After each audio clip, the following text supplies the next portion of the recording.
attention. May I have your attention, please? Will the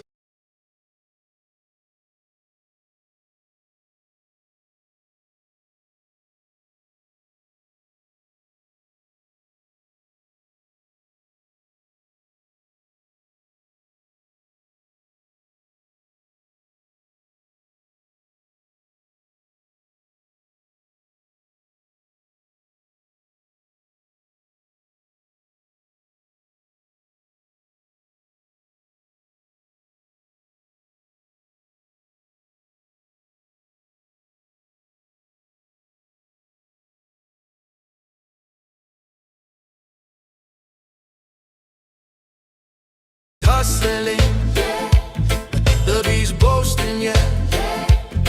But the cost of living got me catching hell, yeah. They're trying to patch the patches in the roads and delivering plenty lies by the loads. They now promising beach access when all along it was causing us stress. We don't want the bees no more. We don't want the bees no more. And walk back, government has to go.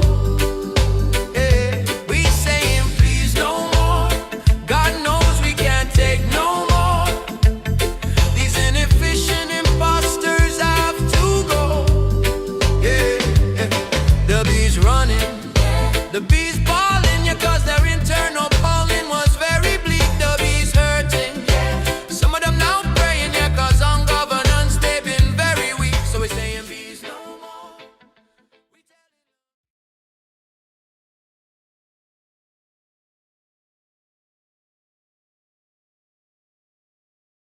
hello and welcome to One on One with Ralph Thorne, the leader of the opposition. I'm Andrew Seeley.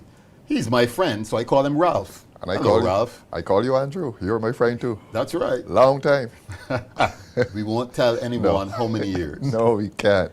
But Ralph, you have been involved in law because that's what you studied from the time you left Harrison College, as we were there together. Yes. And then you got involved in public service. But now, come 2026, we see a different Ralph Thorne at the helm of an opposition party and being thrust into the forefront of Barbadian politics. Yes. Was this supposed to happen, Ralph? I don't think so. Unplanned, unexpected. But there are a lot of people who tell me it's all about God. I'm beginning to believe them, Andrew. I had no plan for this. This was unscripted, and here I am. Right, and how do you feel at this stage, as you say, here you are, we're on the threshold of a general election. Ralph Thorne has been thrust into the spotlight. You've been juxtaposed with the Prime Minister, Mia Motley, and your pictures virtually in the newspaper every single day and on social media. Yes. The juxtaposition doesn't bother me. I've been in law here and overseas for a long time, so I'm not intimidated. What I do feel, Andrew, is a heavy sense of responsibility. Sometimes I'm driving along and I come to my senses and I say, look, I'm in charge of a party. I'm in charge of a party that is trying to win an election. I'm in charge of a party that if it wins an election becomes a government, and that's an awesome responsibility. So it is, sometimes the sense of responsibility visits me and I say, well, I have to meet it. I don't have a choice. And so, but what motivates you to continue on this path that, as you just outlined, because this hefty responsibility, what's your major motivation at this stage? I want to live in a world in which there's justice, and that motivates me. In law, that was my pursuit. In politics, that's my pursuit. To occupy a world in which there is some justice. You wouldn't get a world in which everybody is equal, because you'll always have the rich and you will have some who are not rich. But you want to occupy a world in which there's fairness, in which people treat each other well, and everybody has a chance. And that is what motivates me, that sense of justice, that sense that we can be fair towards each other. And you say fair towards each other. Are you suggesting that Barbados in 2026 is not a fair and just society? No, it is not. There's a lot of injustice, and you probably expect me to say this, but over the last 7 years, that injustice has deepened, and it has deepened at the level of policy. the government is treating different people differently. Previous governments have tried. You're not going to get the entirely just and fair society. But over the last 7 years, I have observed in the parliament and by the parliament laws that disadvantage those of disadvantage and laws that give advantage to those of advantage. And how would you say Barbadians are responding to this perception which you obviously have? Are they agreeing with you with this perception of a lack of fairness and justice in the country? I think they are. I think they are, Andrew. There's a lot of fear, though. F-E-A-R. As opposed to F-A-I-R. Yes, there is a lot of F-E-A-R. And that is interesting. I think it comes from the overwhelming use of power and all that power implies. And power implies the opportunity not only to treat people with disadvantage, but to justify it. And that is the problem. A lot of people feel that the use and abuse of power becomes justified simply because it is exercised by power itself. And that is problematic, always problematic. And we have to fight against it. And your fight, therefore, as Ralph Thorne, the individual, has been to move around the country. What has the response been like to you, given the F-E-A-R that you are mentioning? It's interesting, you know, Andrew, it's interesting. I said I did not plan this, but I find I've gained respect over the numbers 29 and 1. I didn't go into it self-consciously, Andrew. I was just there to do a job.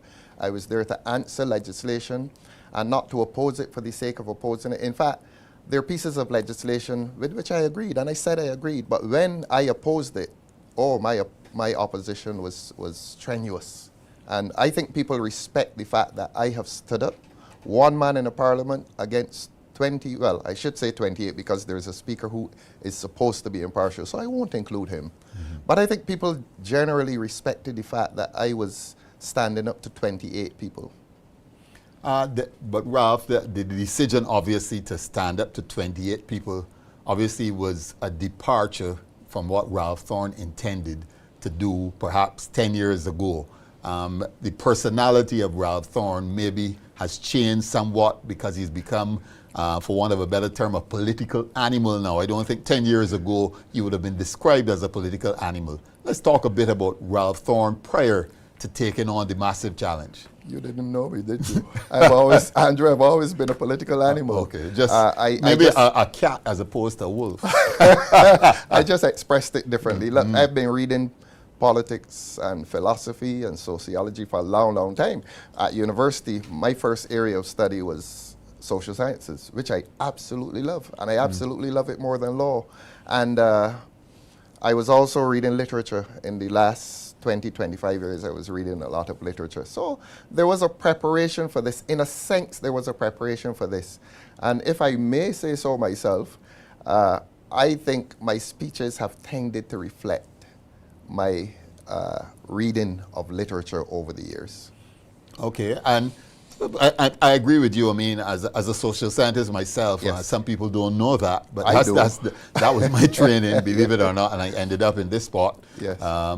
But it perhaps, as you say, it is something that leads you towards that, because when you study social sciences, you hear a lot about inequality. Oh, yes. Yeah, in sociology and in politics. Oh, yes. And in government. In fact, you hear a lot about inequality, and perhaps it is the challenge of wanting to depart from that inequality that has led you. Yes. In fact, Andrew, a lot of people have said when you read sociology, when you first read it, you say, look, but I knew this all along. But it is so fascinating that you're seeing in a book, what you experienced in life. And that's the beauty of sociology, that you're there reading what you experience. So sociology and the social sciences are really an experience or an academic experience in your life's experience. You've seen it, you've experienced it, and here you are reading it in a book. And that's so fascinating. It is, and you've traversed now within the last couple of weeks, I imagine, the entire 11 parishes, the entire 30 constituencies, the entire 166 square miles. Yes. Where is Barbados at this juncture? You mentioned FEAR at the just previously, where is Barbados at the moment? The 166 square miles that we love to talk so much about whenever we travel and whenever we meet anyone from anywhere else. There's a lot of uncertainty. There's a lot of doubt. People are wondering how we got to this point. There's the fear, and we keep talking about fear. There's that abiding fear that we are not what we used to be. I mean, you get up on mornings and you just might hear that somebody got killed, got shot in the most violent transaction, not in the dark hours of the previous night, but at 9 o'clock, at 10 o'clock, when children are crossing the road and going to school. Men are coming into contact with each other and killing them in the most violent way. I mean, you ever heard a gunshot? A gunshot is the most violent thing you would ever hear. And this is happening in Barbados. So a lot of Barbadians are at this point where they're looking back and perhaps they are afraid to look forward because they're wondering, well, what next? So there's that fear, there's that doubt, there's that uncertainty. And then a lot of them are wondering, is my vote related to my future? And if they're cynical, some think not. If they're hopeful, they think yes. And I think we're at that stage. And that is why this election is so important and significant, Andrew. Because for some people, they're wondering whether it will represent that departure from what we are experiencing presently. Everybody knows that we have to experience that departure. They're wondering whether politics will open the door to that departure. But so you mentioned that there is a lot of uncertainty. Have Barbadians become numb to the whole question of crime? I fear and I feel uncomfortable because I sense that there's a feeling of numbness among a large part of the population. I wouldn't say numb. A lot of Barbadians are not enjoying life as they used to. They're not going out at night. A lot of people are staying at home. In fact, Andrew, I don't canvass after sundown because I respect people's fear. You go and knock on somebody's house, let's say 6:15, and you become apologetic. An old lady in a house, and she's still hopeful that it is somebody about good business. But you can see the trepidation and the reluctance to come to the door, and they don't wish to be impolite.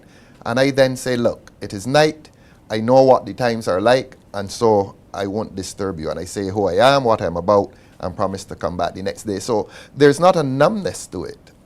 Barbadians are very much aware of the element of fear that visits them from day to day. The question is, how do we cope with this? Do we wait for the police to do something differently? Do we wait for the political administration to do something differently?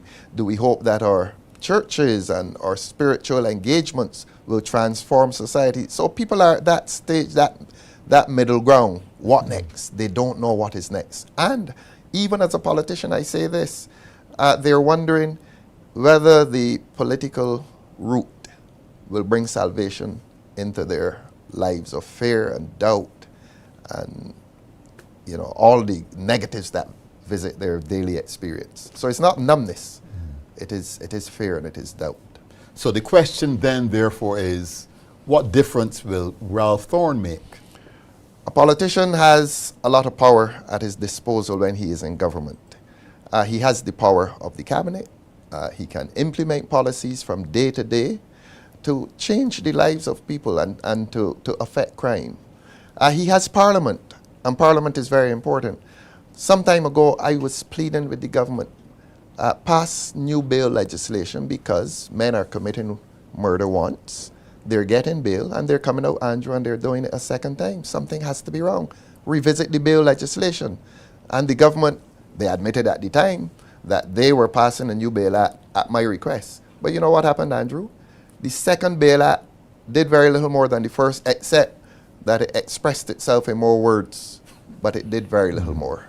And people in this country still can get bail as easily as they did before. It may surprise you to hear that. But when you have the law at your disposal, when you have parliament at your disposal, laws that are man-made can be made even more, even more severe, if you want to say that, or even more strict. Let me use the word strict. By the same man that made the previous law. And that is how you use parliament. Use the power that you have. Not abuse, use it. and use it for the benefit of the majority who live in fear, the majority who are victims of crime. Because you don't have to be shocked to be a victim. People like you and I who live in fear of the stray bullet, we're victims too. And you mentioned victims, and let's talk about that, because a victim is not only an individual who suffered directly at the hands of it. A victim is also someone who sees it now on social media, because everybody sees it. We see people. We see people entering shops with weapons, and to me that is a shock to your system, as unaccustomed as we are to something like that. Yes, and you and I then wonder, have we gone in that shop before? Are we going to go into that shop tomorrow? Again, right. Precisely. Yes. So we are constantly in fear. And politicians, if they're in cabinet and if they occupy one of those 30 seats in the House, do have a responsibility. It is not an option. They have a responsibility. It's a duty. It is not an option. It's a duty to ensure that your society is safe. And this argument about it happens in this country and that country, we live in this country. And given the power, we must change the laws to ensure that the majority of citizens in this country are safe. Safety is there. I think safety is paramount. That's the word I was looking for. Safety is paramount.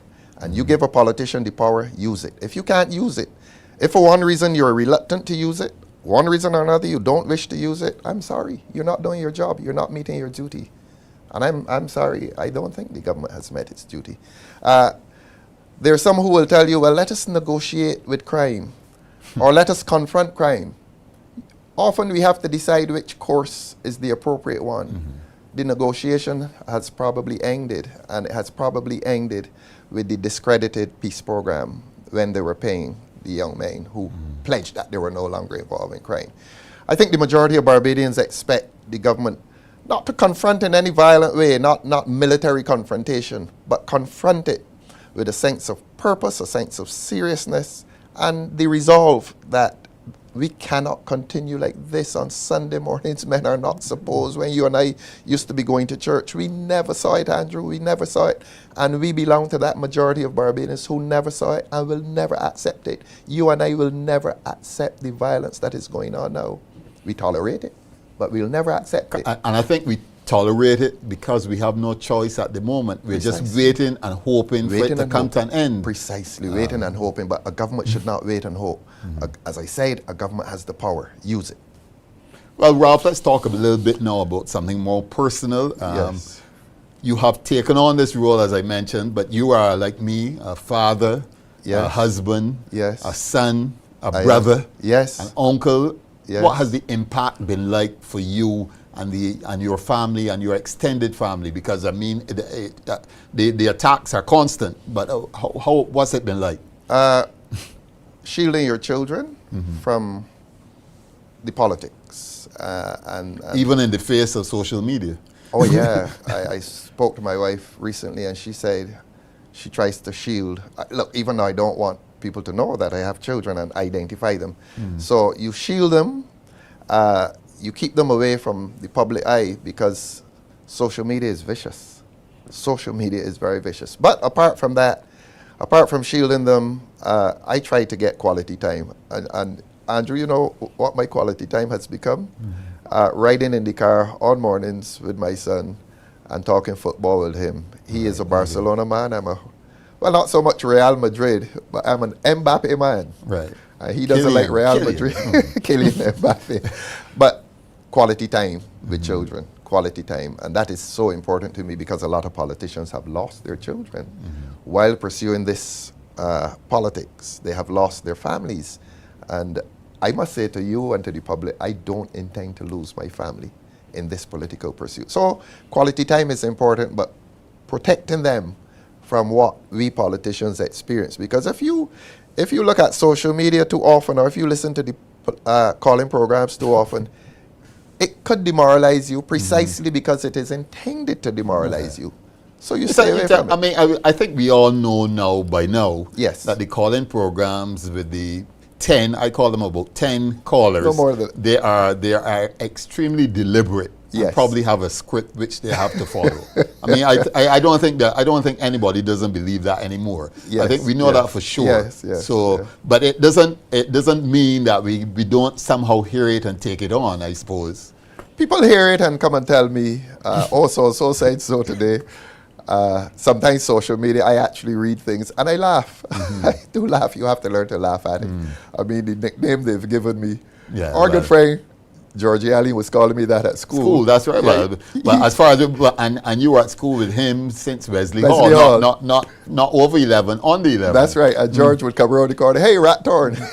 So it's nothing new. Right. It's my initials. Right. Yeah, it doesn't bother me, Andrew. It doesn't bother me in the least. So if people intend to hurt my feelings with it, they're wasting their time. And the extended family, I mean, away from your wife and children, the extended family, because I know you have a large family. Thorne family. Yeah, my two parents had 12 of us. One died early, 11. Another one died as an adult. 10 of us. The moral support is there. That is my moral fortification, and I must include my wife. That is my moral fortification. And apart from that, there's now an even greater extended family. There are a lot of people in the Democratic Labour Party and across Barbados. A medical doctor called me this morning, and I'm not saying medical doctor out of snobbery, but he called me this morning, and that call meant so much to me, Andrew. And he's religious, so that you have these moral fortifications that give justification to what you're doing. It reminds you that you're doing something good. So family, immediate, and then extended, and then good friendships, people who have genuine goodwill towards you. So the moral fortification is there. So the personal assaults, they're wasting their time. Absolutely wasting their time. And as I said, even sometimes I laugh at the things that they write. It is quite funny. If you look at it, you distance yourself from it, Andrew. You look at it objectively, and you can laugh.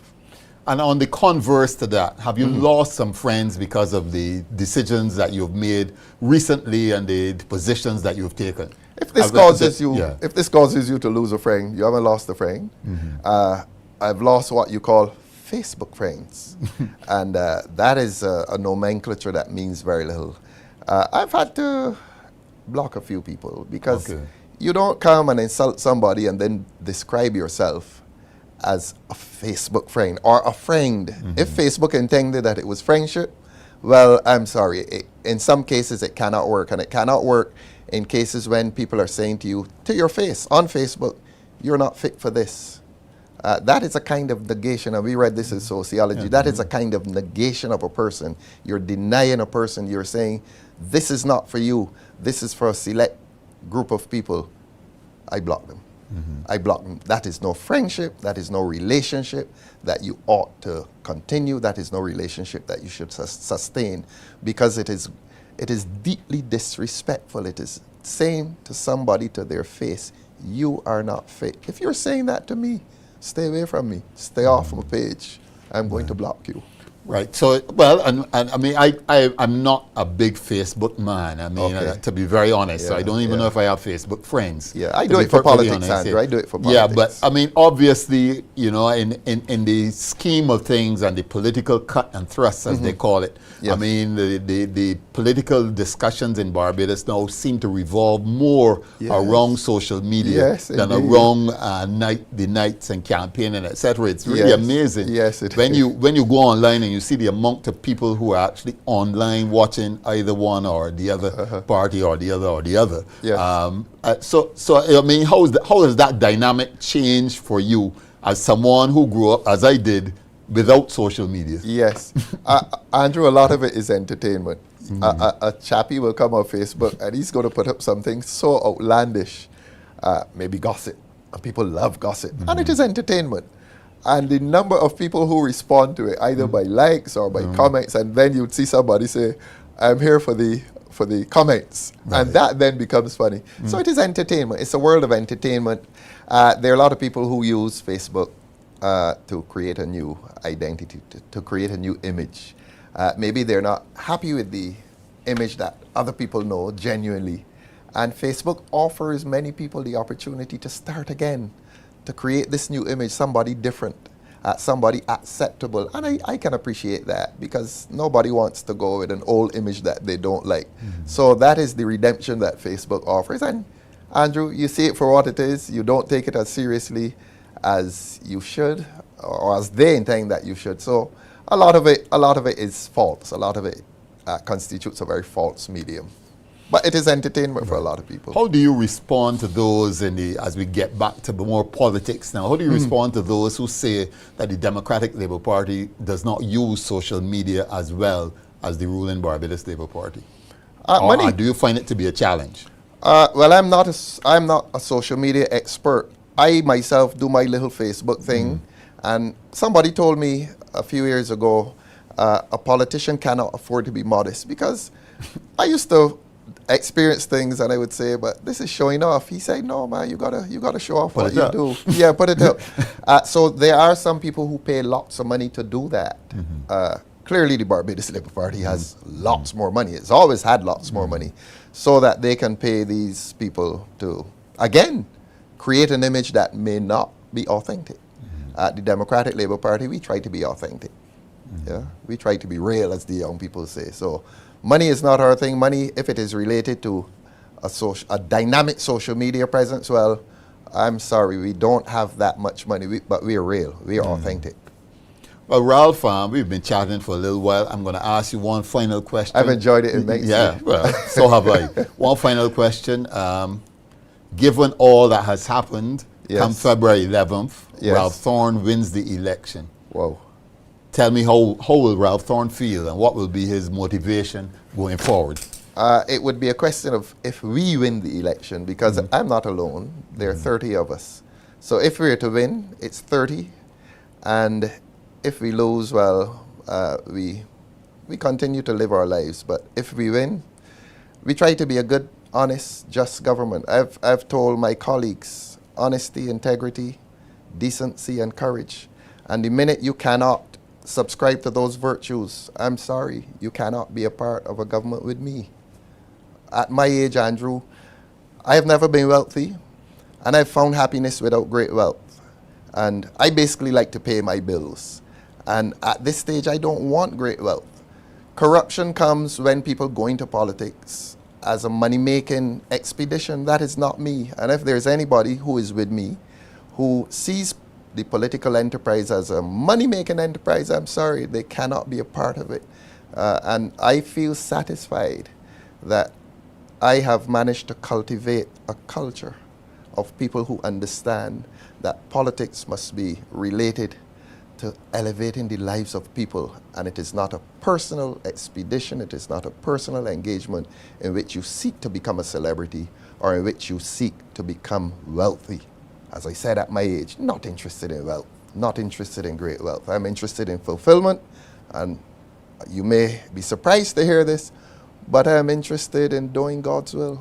That's I know that you are a spiritual being, Ralph. Not devout Christian, so don't get fooled. I'm a sinner too. Being. Yeah, I'm a spiritual being. Yeah. The more people I meet, Andrew, you recognize the spirit. Look, I'm coming into contact with people, and I used to hear the old people saying, "Man, my spirit take to him." It's happening to me. I meet people, and immediately, spirit takes to them. The old people were right, you know. They always are. They always are.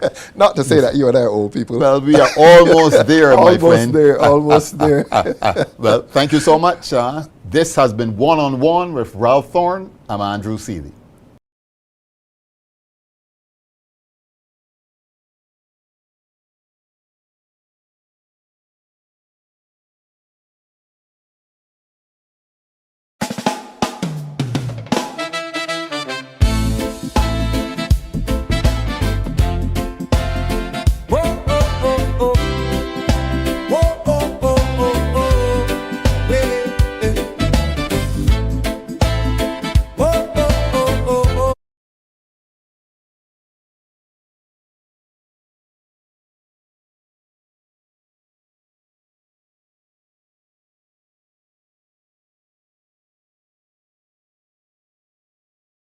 They have not done very well. Yeah, the bees hustling, the bees boasting, yeah. But the cost of living got me catching hell. Yeah, they're trying to patch the patch. churches in the roads and delivering plenty lives by the loads. They now promising beach access when all along it was causing us stress. We don't want the bees no more. We don't want the bees no more. Just pause and walk back, government has to go. Yeah, we saying please no more. God knows we can't take no more. These inefficient imposters have to go. Yeah, the bees running, the bees balling, yeah, cause their internal pollen was very bleak. The bees hurting, some of them now praying, yeah, cause on governance they've been very weak. So we're saying bees no more. We telling the bees no more. We will use our eggs to settle the score. Yeah. Tell the bees to go. We can't take them anymore. Cause for the borrowed billions, there's nothing to show. Prime Minister, you've called the election, but you still haven't answered our questions. What's the latest on the Constitution? About the transport board, you ain't said not ton. Why your ministers can't fix the hospital? And when will we get an auditor general? What about the issue at Savion Bay? And will we ever see the Hyatt building bout here? Should we hope to hear about the Hope money? Or how much Carafesta cost the treasury?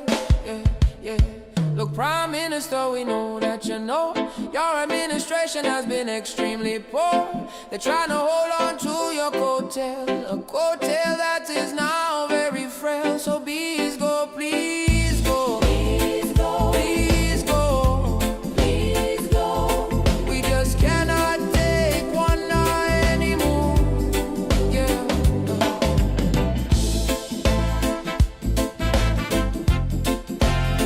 Oh, oh, oh, oh, oh. Oh, oh, oh, oh, oh.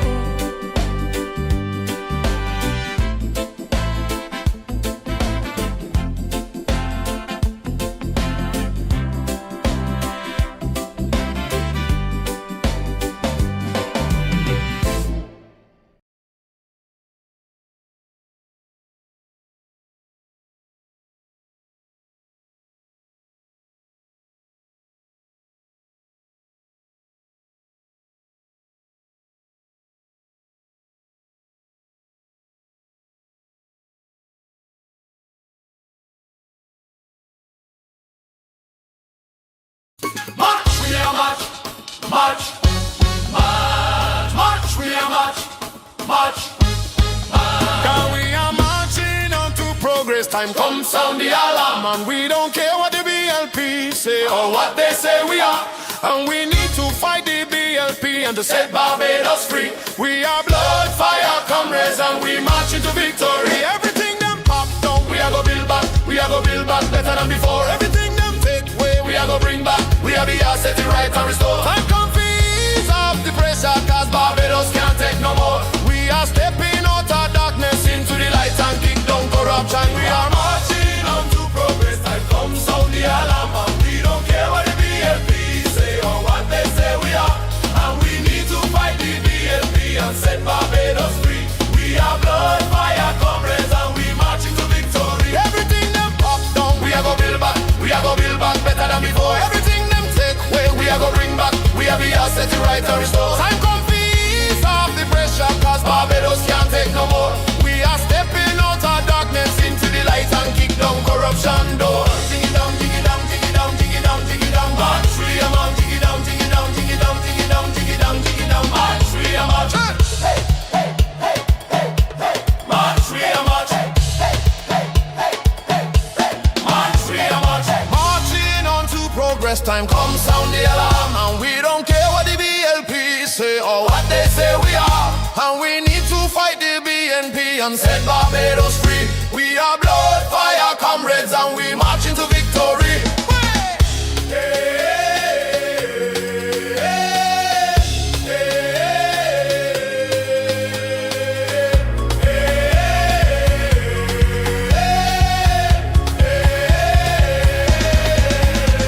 March, we are march, march, march, march, march, we are march, march.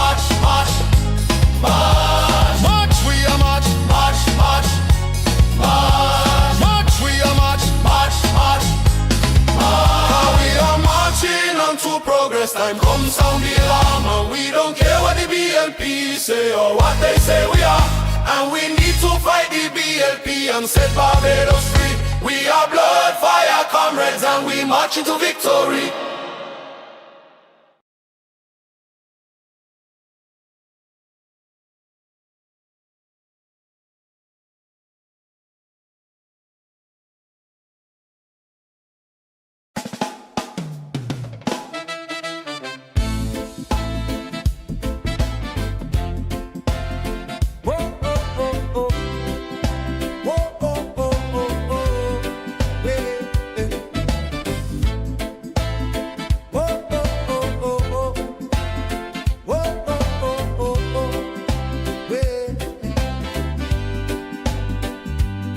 The bees rambling, the bees scrambling, cause they know they have not done very well.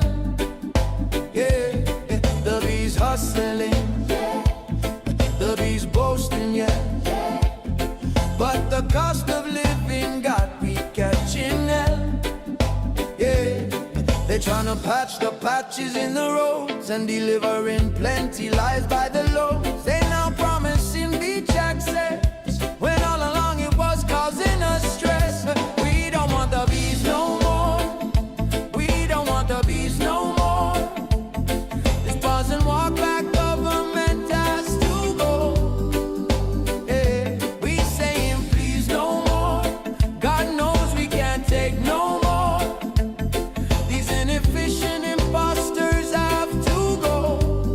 Yeah, the bees running, the bees balling, yeah, cause their internal polling was very bleak. The bees hurting, some of them now praying, yeah, cause on governance they've been very weak. So we're saying bees no more. We telling the bees no more. We will use our X to settle the score. Yeah. Tell the bees to go. We can't take them anymore. Cause for the borrowed billions, there's nothing to show. Prime Minister, you've called the election, but you still haven't answered our questions. What's the latest on the Constitution? About the transport board, you ain't said not ton. Why your ministers can't fix the hospital? And when will we get an auditor general? What about the issue at Savvy on the Bay? And will we ever see the Hyatt building bout here? Should we hope to hear about the Hope money or how much Carafesta cost the Treasury? Yeah. Look, Prime Minister, we know that you know your administration has been extremely poor. They're trying to hold on to your coattail, a coattail that is now very frail. So bees go, please go. Please go. Please go. Please go. We just cannot take one night anymore. Yeah.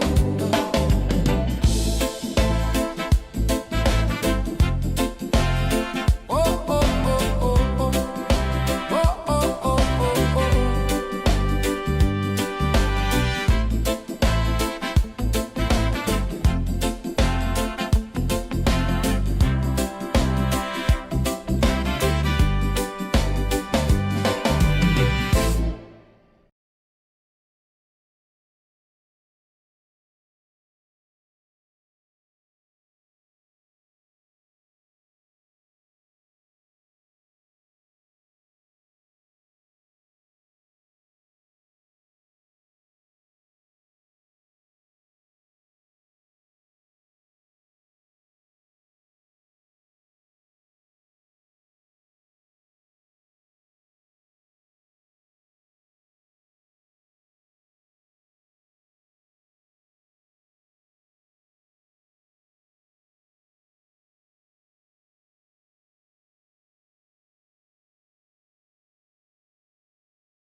Good night, and yes, I agree with you. Put your hands together for Barbados and for the Lord our God who reigns forever and forever. Good night to the Democratic Labour Party. Good night to St. John's. Good night to the people of Barbados.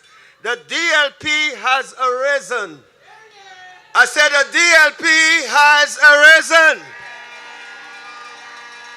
And I really sense that the poll that came out on Sunday has wakened up the base some more. And it's going to work in the favor of the Democratic Labour Party. This election feels different from 2018 and far different from 2022. This is 2026 and it seems like it's the year for the Democratic Labour Party again.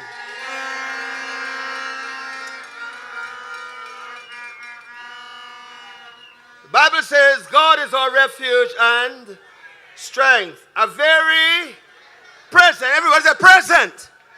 And we need the help of the Lord. Amen. I said we need the help of the Lord. A very present help in the time of trouble. Therefore we will not fear.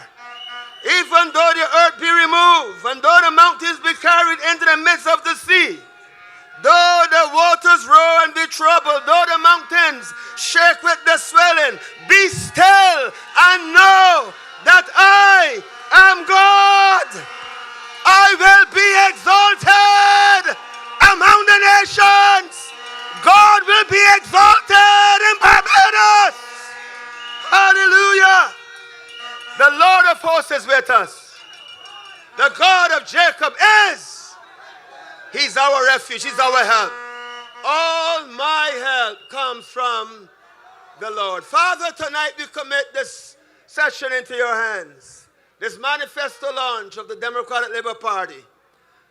Continue to cover the president and opposition leader, our Honorable Ralph Thorne, and all the other candidates. Continue to cover and protect and shield and guide them. Fill them with the spirit of wisdom and knowledge and understanding and counsel. Fill them, Lord God, with inspiration. I pray that your hand will continue to rest upon them and even upon this meeting tonight. That all that will be shared will be received. And there will be very strategic implementations for the good of this island, Barbados. I commit this island into your hands. We superimpose the sovereignty and lordship of Jesus Christ over this nation, pulling down every stronghold, every demonic altar, every witchcraft altar. We break the forces of darkness and we release this island in this season. Pray your hand and I pray your glory will fill this place. And we will come back to you, Lord, with all our hearts, with all our might, with all our soul. In the name of the Father, and of the Son, and of the blessed Holy Spirit. Give these people a glorious night. Amen.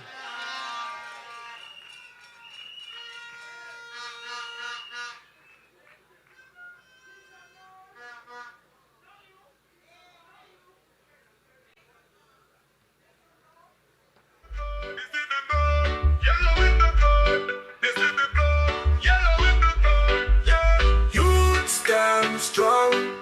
It's time for us again. Barbados rising again. Youths, Dems and the DLP. Good night, Barbados. Good night, Gall Hill. You look so lovely here tonight in your yellow. Good night to the people who still believe that politics mean purpose and leadership mean that we must strive and survive. I stand before you tonight not only as a member of the Democratic Labour Party, but as the president of the Young Democrats, the youth arm of this movement, representing thousands of young Barbadians who are tired of slogans without substance, promises without plans, and power without accountability. Young people in this country are not asking for favors. We're simply asking for fairness. We're asking for opportunity. We are asking for a Barbados where hard work is rewarded, where education leads, somewhere where housing is attainable, and where the future does not feel borrowed or battered. That is why tonight matters. Tonight is not a rally for noise. Tonight is not about theatrics. Tonight is about our manifesto, a contract with the people of Barbados, grounded in seriousness, discipline, and respect. This is what Barbados First looks like. And we begin this evening with a voice that understands policy, economics, and the realities facing this nation. Friends, tonight is about the future that must be built on clarity, experience, and purpose. As young people, we do not reject experience. We demand that experience be used wisely, honestly, and in the service of people. That is why it is important that you now hear from someone who understands organization, national responsibility, and what it takes to translate ideas and action. He is a man who understands that politics must never drift into performance. It must remain anchored in delivery. Please welcome my co-chair for this evening, Ainsley Granger.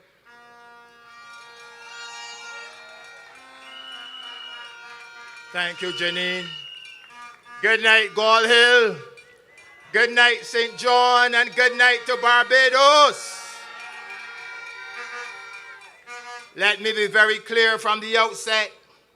Tonight is not just a night of another political meeting, but tonight is not about hype, noise, or empty declarations. Tonight is about a manifesto, not one that was stolen from anybody. Tonight is the manifesto of the Democratic Labour Party, a manifesto that says it is a contract between the people and the government, a contract between a political party and the people of Barbados, a contract that says this is what we believe, this is what we will do, and this is how we will be held accountable for it. For too long, Barbadians have been asked to vote first and ask questions later. For too long, manifestos have been treated as suggestions rather than solemn commitments. Tonight, we, the Democratic Labour Party, will change that. The Democratic Labour Party is presenting a serious, disciplined, cost-conscious plan for governing Barbados. One that puts people before propaganda and results before rhetoric.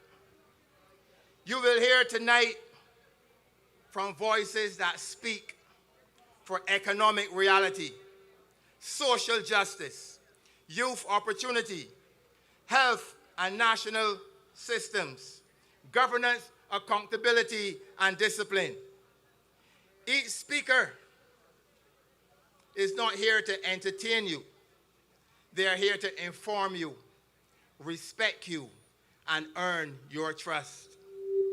That is what Barbados First means in practice. Not excess, but efficiency. Not arrogance, but accountability. Not borrowing applause, but building a nation. So I ask you tonight, listen carefully, to measure what is said, to judge seriousness against performance, because Barbados deserves leadership that is prepared, that is principled, and people-centered. And with that foundation set, we now begin this evening's program with our first speaker. Our first speaker has consistently brought clarity and substance to the national conversation. He speaks not in buzzwords, but in facts, figures, and firm solutions. Tonight, he helps set the foundation for what this manifesto represents: serious governance for a serious people in healthcare.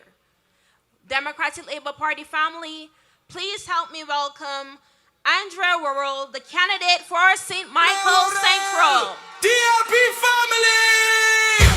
Let we go! Let we go! Turn it up! Move aside!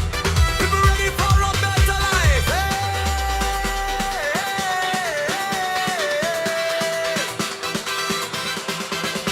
Every time you go the shop price raise up, it can't stop.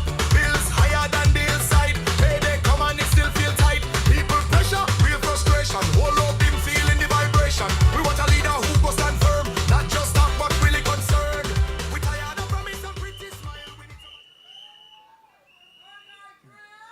Good night to the Democratic Labour Party family.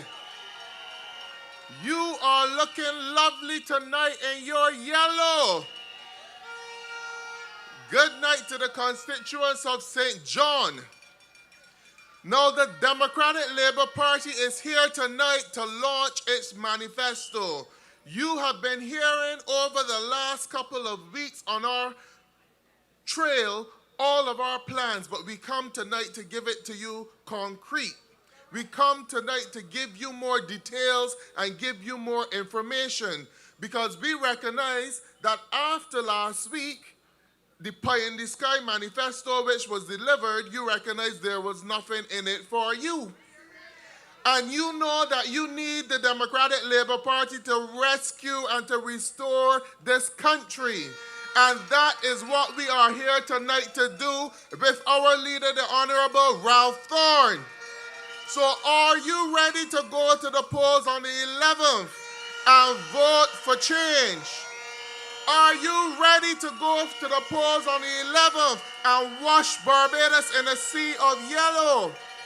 Are you ready to go to the polls on the 11th and elect the Democratic Labour Party? Because we are the only party with the ideas and the solutions for the people of Barbados.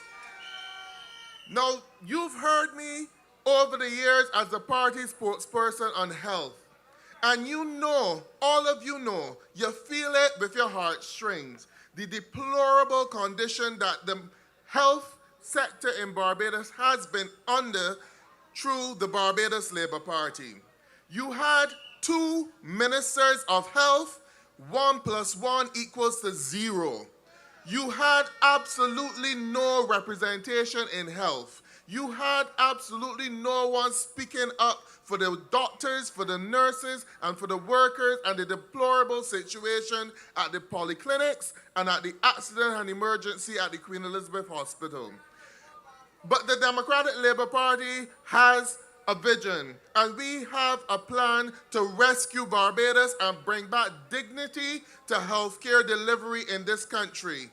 Our focus will be on patient-centered healthcare delivery, because we recognize over the years that the patients have been suffering. The patients have been neglected. If you have patients waiting at the Queen Elizabeth Hospital, accident and emergency for days for medical treatment, it means that the patients are not your priority. And that is what you have found under the Barbados Labour Party government. They introduced a health service levy on your national insurance. And many of the doctors at the Queen Elizabeth Hospital thought that that levy would account for a top-up on the monies available to the Queen Elizabeth Hospital, but it was not. Under the Barbados Labour Party, under the BERT program, under the IMF, every single cent was cut. As they cut the budget as neat as possible to the bone at a time when this country needed to be investing more in healthcare in Barbados. And that is why you have been suffering when you go to the hospital. That is why you cannot get your prescriptions repeated at the pharmacies, because they're out of stock. That is why you have been told repeatedly that you have to return for an operation. Some of you scheduled for an operation, you are on the ward, you have been fasting all night, then to wake up the morning and hear the operation has been canceled. You go back on the fast later in the evening, the next morning you hear the same thing, the operation has been canceled. And some of you have to wait months, 6 months, or even a year to get an appointment for surgery. But the Democratic Labour Party will not treat you like that. The Democratic Labour Party will restore democracy to our healthcare sector and dignity to the people of Barbados. And dignity for the people of Barbados. And that is why in our manifesto, a new contract for public health care, we will focus on putting the patient's dignity and prevention at the center of our healthcare delivery. Because it's not only important to treat the symptoms, but you also need to go before the symptoms actually occur, because we have an aging population with a growing number of non-communicable diseases such as diabetes, hypertension. Barbados is known as the amputation capital of the Caribbean. We need to make sure that we improve the quality of our health care so that we don't have so many young people and elderly people losing a limb because of uncontrolled diabetes. So we need to look at what is necessary to improve our health care delivery. So that is why our patient-centered approach back in the day, and some of the senior nurses and health inspectors will tell you about the community healthcare delivery. We need to go back to that. Community healthcare delivery. Make healthcare more accessible by allowing you to have access to it within your communities. Because many people are staying at home with a cut on the foot, and then when they have to go to the hospital when it gets gangrene, and then the limb has to be cut off. But if you had the nurses going out there and visiting some of those people, you would have been able to rescue a number of persons before they have to get the limbs cut off. You would have been able to monitor to make sure the nurses that they're taking the medication to time and consistently. That is one of the first things. And that they're getting the necessary treatment necessary, so that if it is that you need to bring in a social worker because you recognize that the food is not there in the house, the nurses can make a commitment to do that. Because community healthcare does not only involve the doctors, it involves the nurses, it involves the environmental health inspectors, it involves the social workers. All of the people that you need to holistically raise the standard of healthcare delivery in the country. You will not hear things like this coming from a Barbados Labour Party platform, but you will hear it coming from the thinkers within the Democratic Labour Party. We did not just pull this out of a hat or from the sky, but we met with persons and had sessions with persons who worked within the sector, and they told us what the shortcomings are. They told us what the needs are, and we listened, and now we are producing those needs in our manifesto. The other side does not listen to you. The other side does not care about you. The other side only pretends to care about you when it is time to get your vote. But the Democratic Labour Party, under our leader, Ralph Thorne, we care about the people of Barbados, and we put Barbados first. We put Barbadians first. We make sure that Maple, Wilma, and every single grandmother and grandfather would have the quality health care that they deserve in their silver years as they age. And we will make sure that you have access to quality health care in this country, because the health of a nation is the wealth of a nation. So that is just one of our pillars. We also need to respect the healthcare workers, the nurses in particular.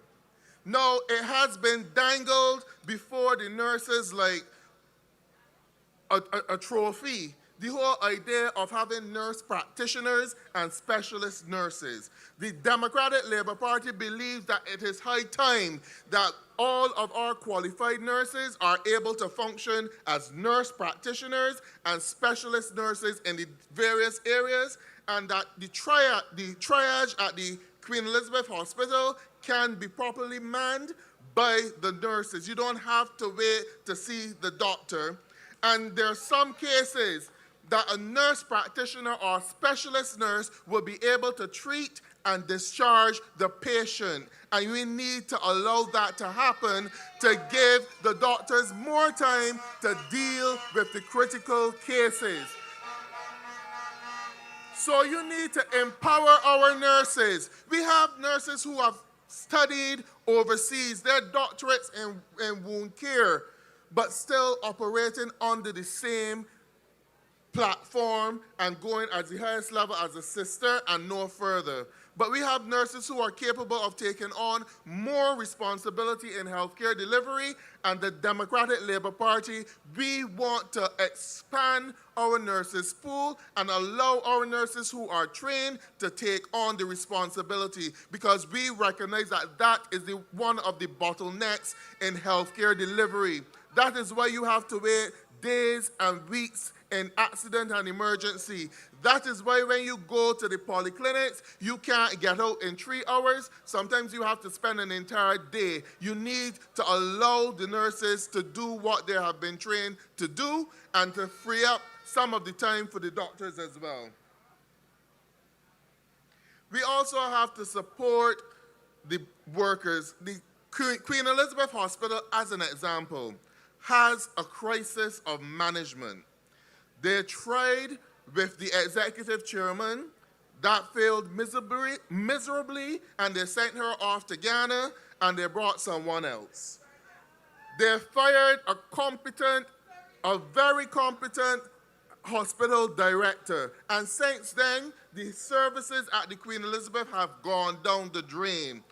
We need to have a serious review, and I know that this Barbados Labour Party government spent over $6 million for consultants to come here over the last couple of weeks to get a review of the Queen Elizabeth Hospital, but up to now you can't see a report, you can't see any changes in it. They only spend the money outside. But you need to change the management practice, the management culture at the Queen Elizabeth Hospital, so that our junior doctors will not train and then leave, so that you will be able to have all of the consultants' positions filled, so that if you are going for cancer treatment, you wouldn't hear that there's no hematologist, so that if a child is injured, you don't hear that there's no pediatric consultant in that specialty.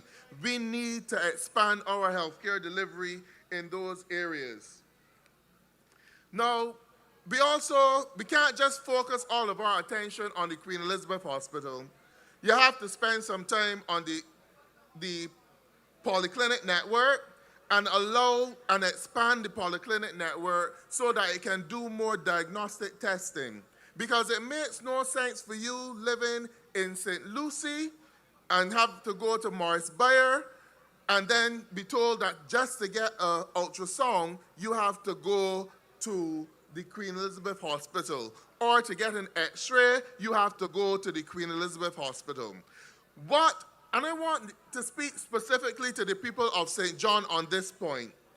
Do y'all remember how the Barbados Labour Party treated us with the David Thompson Health and Social Services Complex? Do you remember that they left that up there for 14 years as an eyesore? And the Democratic Labour Party had to come to government in 2008 and fix up that hospital and allow it, that clinic, I call it a hospital because it really was supposed to be a mini hospital. That clinic, restored it so that it can service the people of St. John. Do you know to this day that the Barbados Labour Party government is not utilizing that facility to its true capacity? That facility was built to have an ambulance bay. That facility was built to have an x-ray to provide X-ray services. That facility was also built to provide 24-hour services. We believe that it is high time that we utilize the David Thompson Health and Social Services Complex at its full capacity for the reason which it was built. And if there's no reason at all why the people of St. John should go to the polls on the 11th of February and vote for Ralph Thorne, it's because you want to restore dignity and representation to St. John. So, because you have a representative who is not speaking on that, now I have to make one claim because I'm here with two hats. One, as the party spokesperson on health to give you insight to what we're doing in health. But I can't leave this platform tonight and not do my duty as a St. John voter. Because I intend on the 11th of February, I know where I am going to cast my vote. I know who I will be casting my vote for. And I can tell you that Ralph Thorne will get the vote from Andrea Worrell and the Worrell family in St. John. And I know that families will go to the polls together and vote for Ralph Thorne in their numbers because we need this is the next Prime Minister of Barbados, and St. John has the legacy of holding the Prime Minister, so you need to come out and vote for Ralph Thorne. And we have shown you tonight in healthcare that there's a vision for this country. The suffering will end. The crying will end. The people dying in accident and emergency will end. The people having to sleep on the floors in accident and emergency will end. Will end. All you have to do on the 11th of February, go to the polls in your numbers and vote for the Democratic Labour Party and wash Barbados in a sea of yellow. And we will bring about the healing that you need and the deliverance that you need and the health care that you need and that you deserve.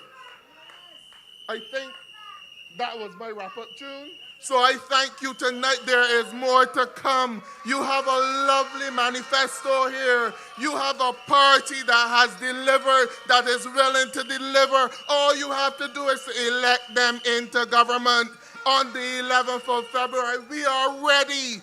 We've listened, and we are going to serve you from the 11th of February onward. Thank you. Dlp family, let we go. Let we go. Tell ya, move aside. People ready for a better life.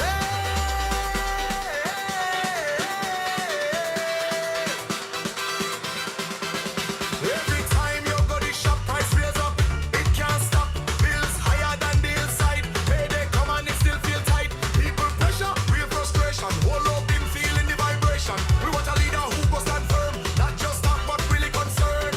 We tired of promise and pretty smile. We need somebody walking with me every mile. When end up man come and the pockets dry, we want a man who hearing we cry. And they Worrell, the people choice.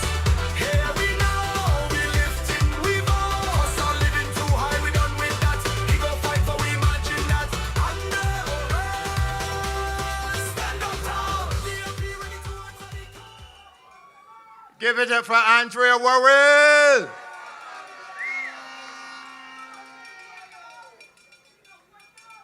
Wow. Wow. Wow. Ladies and gentlemen, I feel so good having to be the man to present this next speaker to you. But I want to tell you, friends, tonight is about restoring trust between the governed and those who seek to govern. A manifesto is not merely a document. It is a statement of values that tells you who we are, what we believe, and what we will fight for. This next speaker, ladies and gentlemen, represents a generation that understands community, energy, and the need for renewal in our politics. More importantly, he will reveal the Democratic Labour Party's exciting plan for housing and the development of communities. He is one of the legs of the tripod of St. Philip. I call him the Robert Street Boys. Ladies and gentlemen, I bring to you the pride and joy of St. Philip North, Mr. Simon Clarke. Just turn to the Dems. Just turn to the Dems. We are here to save you from mayhem. Look out for the Dems with message and vision. So place your X for Neil, David and Simon. So we take it all three. We take it all three. All three of the St. Philip constituencies. We take it all three. We take it all three. We ain't leaving none for LBB. Our democracy is on. Good evening to my Democratic Labour Party family. Good evening to St. John. St. John, who we rolling with? St. John, who we rolling with? Yes, I'm here to address you on affordable housing solutions in Barbados. But I want to start off where the then opposition leader was in Parliament, but the next Prime Minister of Barbados will be. The last debate in Parliament with respect to land vesting resolution to housing development. And the leader of the opposition then was always interrupted. He was abruptly interrupted, and he told them that he's going to starve them. And I'm asking you to starve the Barbados Labour Party on the 11th of February.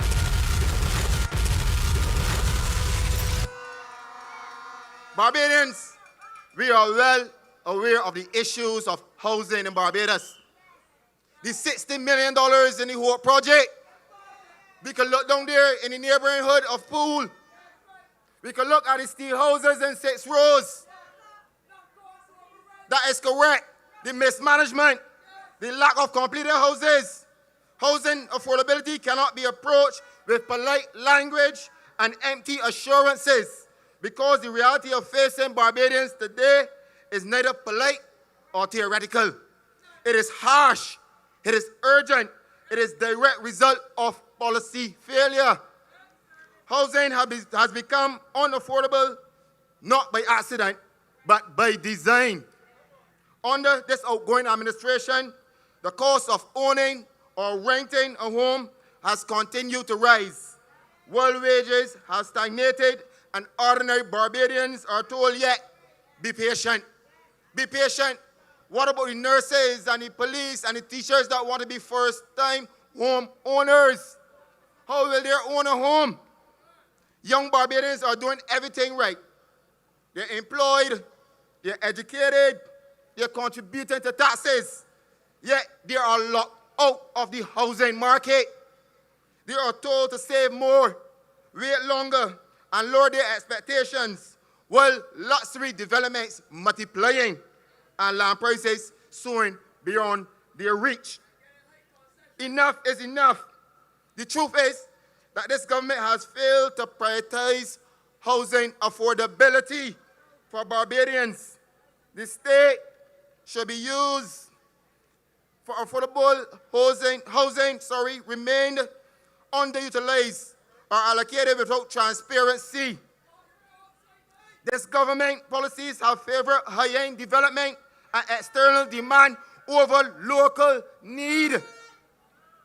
The result is a housing market increasingly out of reach for the very same people who sustain this country.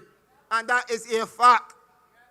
We are also deeply concerned about the absence of a coherent, measurable housing affordability strategy. What are the targets? Where is the accountability?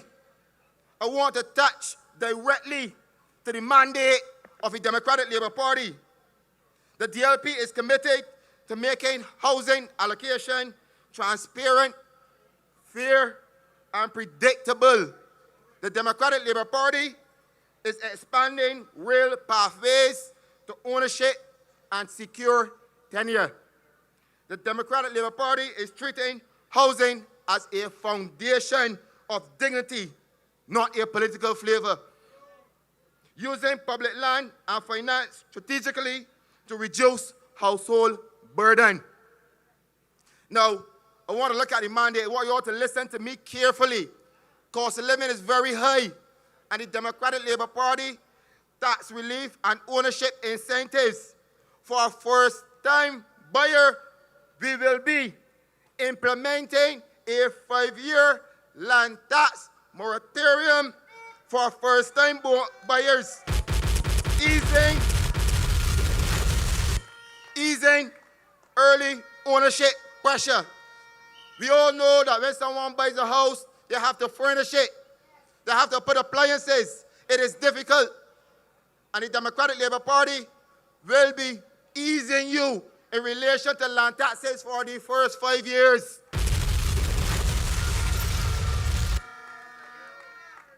We will make residential land tax deductible under $500,000 to reduce annual household costs. We are providing these solutions. We are looking at the property transfer exemption.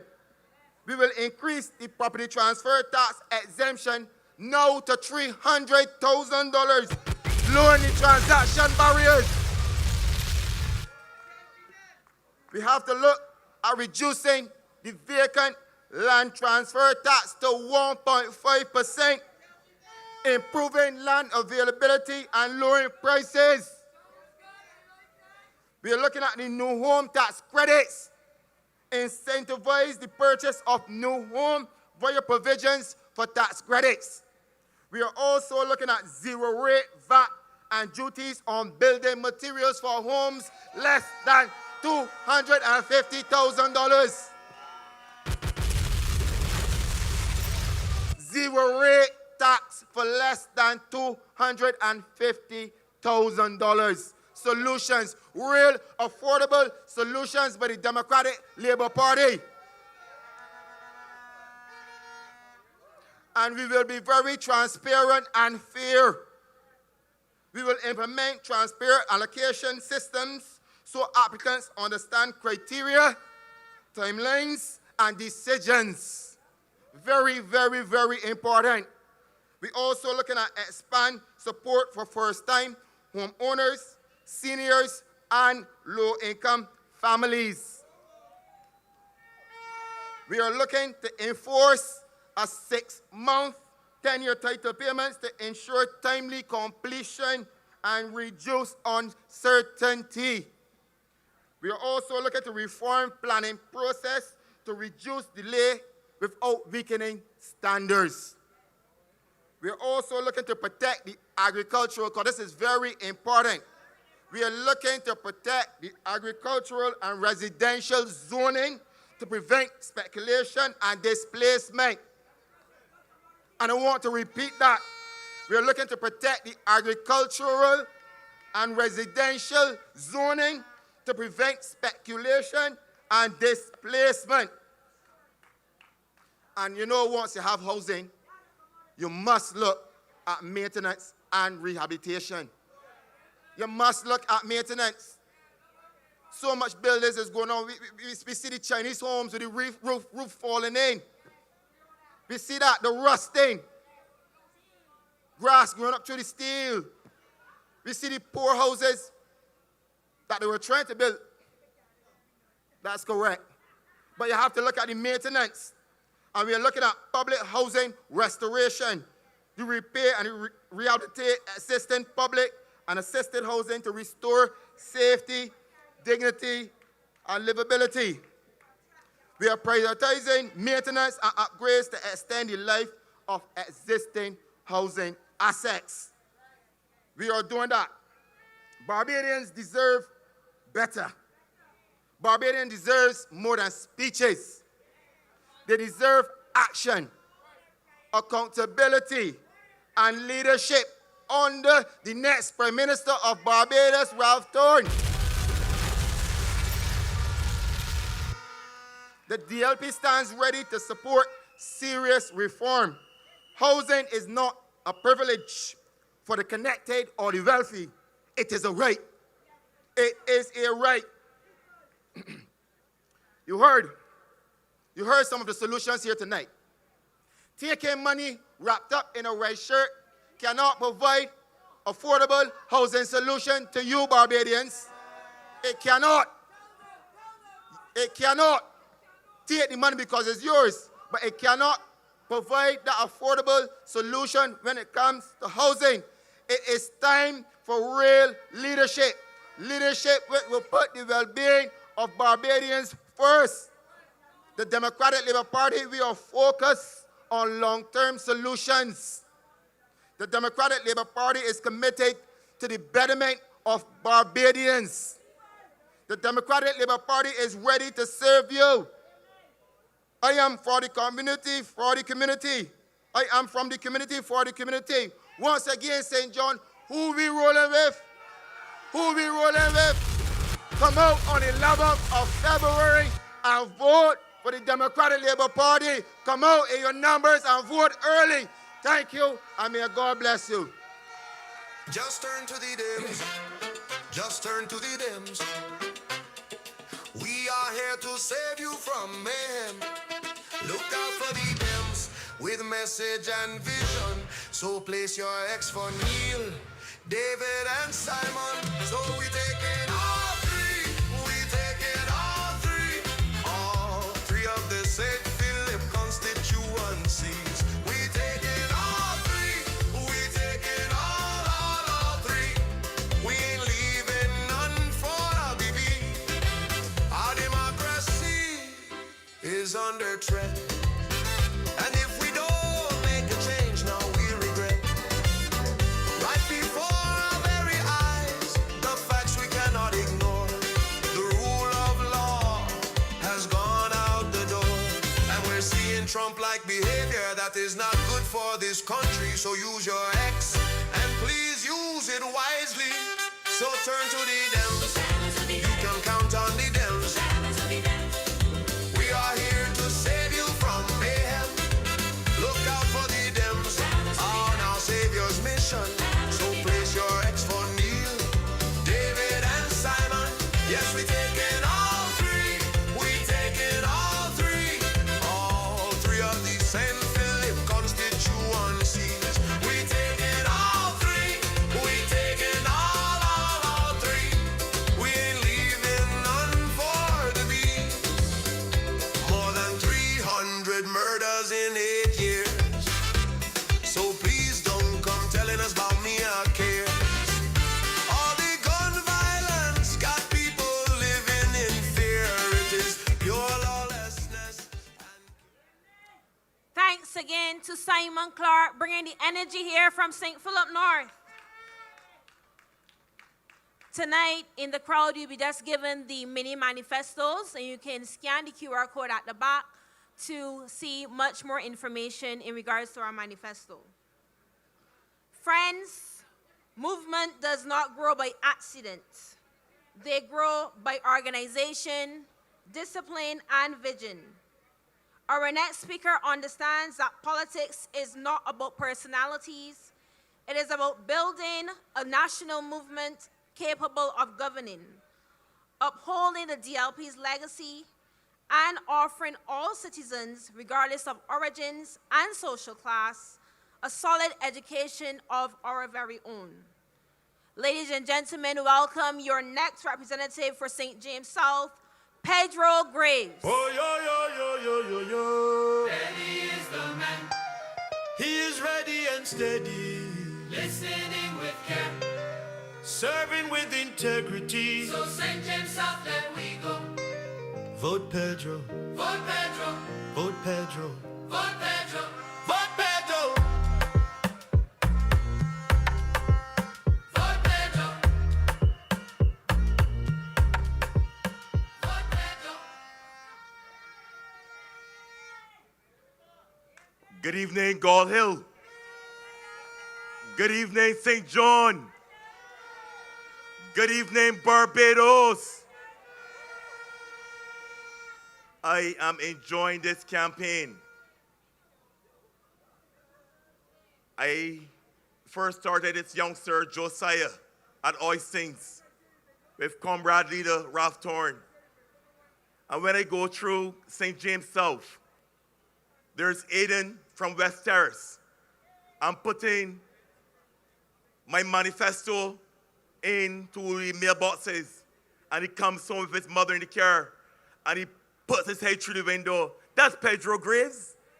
And she stops, he gets out, and he comes to help me put them in the mailboxes.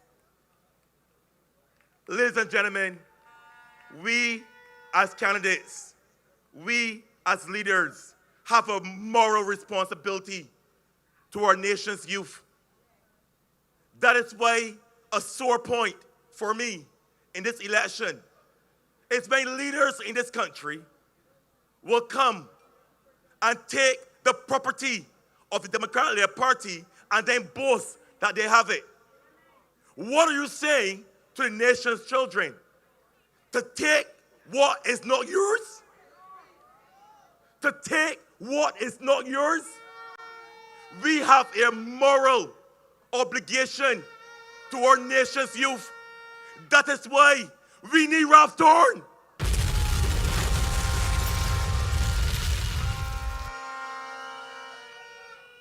And I ain't finished yet. You have a situation where you see comments about our comrade leader speaking to the Trinidad press. On what authority can you say anything about that? When you have gone to every regional and international media outlet, whoever will give you an ear.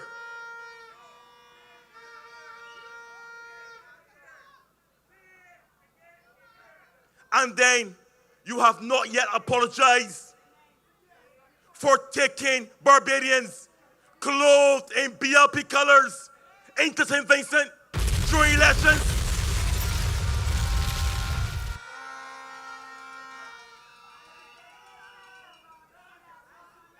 Leave Ralph Thorne alone. He is our leader, and we will defend him.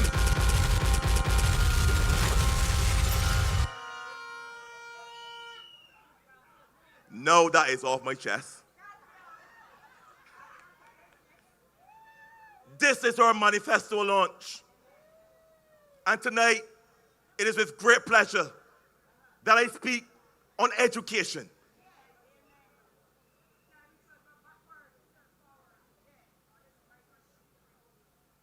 And I start by outlining the DLP's generational achievements. Free education,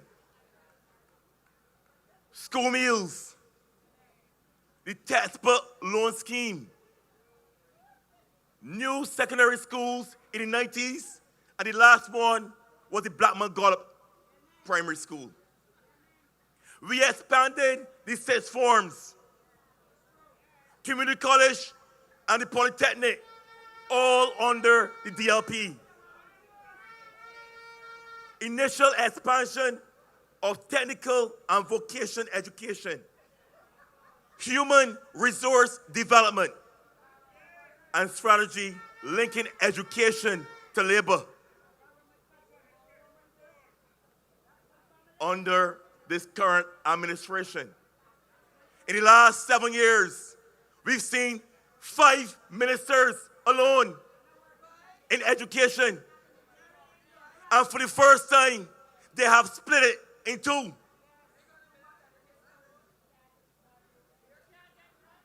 Millions spent on reform.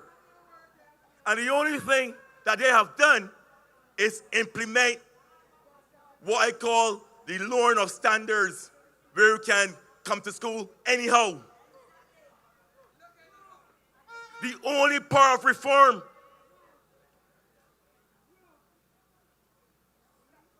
let us remind you of the IADB fiasco. Our children were allowed to go and do that survey.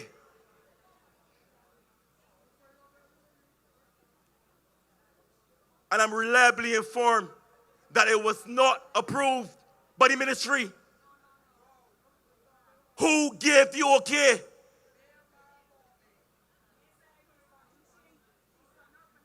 The spring school fiasco.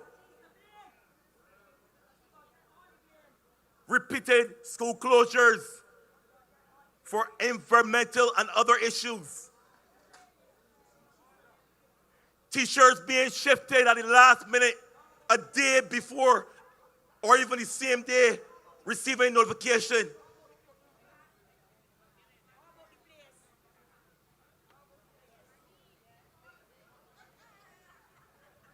Two years ago, the IADB gave $40 million to education. $40 million. My question to you, where has it gone? What have they done with that?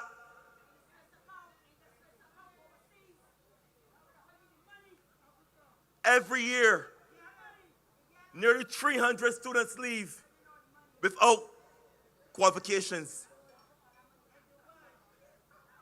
Under Ralph Thorne, under Democratic Labour Party, things will be different because we have a history in this party of dealing with our nation's youth, of dealing with education. We value it. We know how to run it. So pull out your manifestos, because education is the cornerstone of our national development.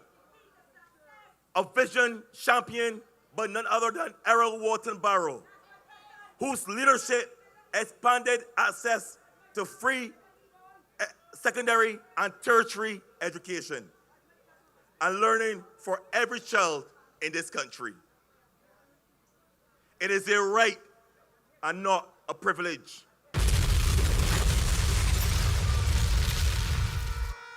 Today, stalled reform and political interference has left the education system lacking clear direction, weakening educator morale, and limiting opportunities for students.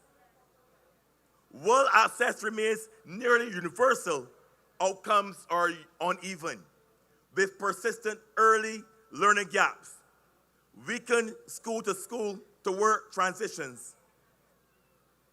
Families and various organizations in our society have been calling for early support and meaningful academic, technical, and vocational pathways. Barbadians are therefore demanding a renewed professional education system, one that restores purpose, equity, and coherence. One that transforms classroom effort into guaranteed pathways that makes that vital connection between learning to life and work for every child and young adult. The proposals of early, inclusive, and professional reform strengthens Barbados' education system, and as a result, education for our children and greater development for our nation. They serve to empower educators at every level. Early intervention and diagnostic screening would identify learning needs before gaps widen, improving equity and long-term outcomes for all. Strong literacy and numeracy foundations, ensuring that our children are prepared for future learning. Universal design for learning will support learners of all learning styles in mainstream classrooms, while reducing the stigma that is often and unfairly attached to students with learning and other challenges. Facilities that are built or refit for purpose would ensure students with special needs are fully supported.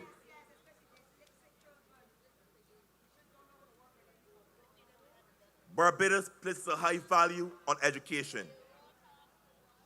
But these years of stalled reforms have left the system directionless, lower educator morale, and limiting our students' opportunities for growth and real success.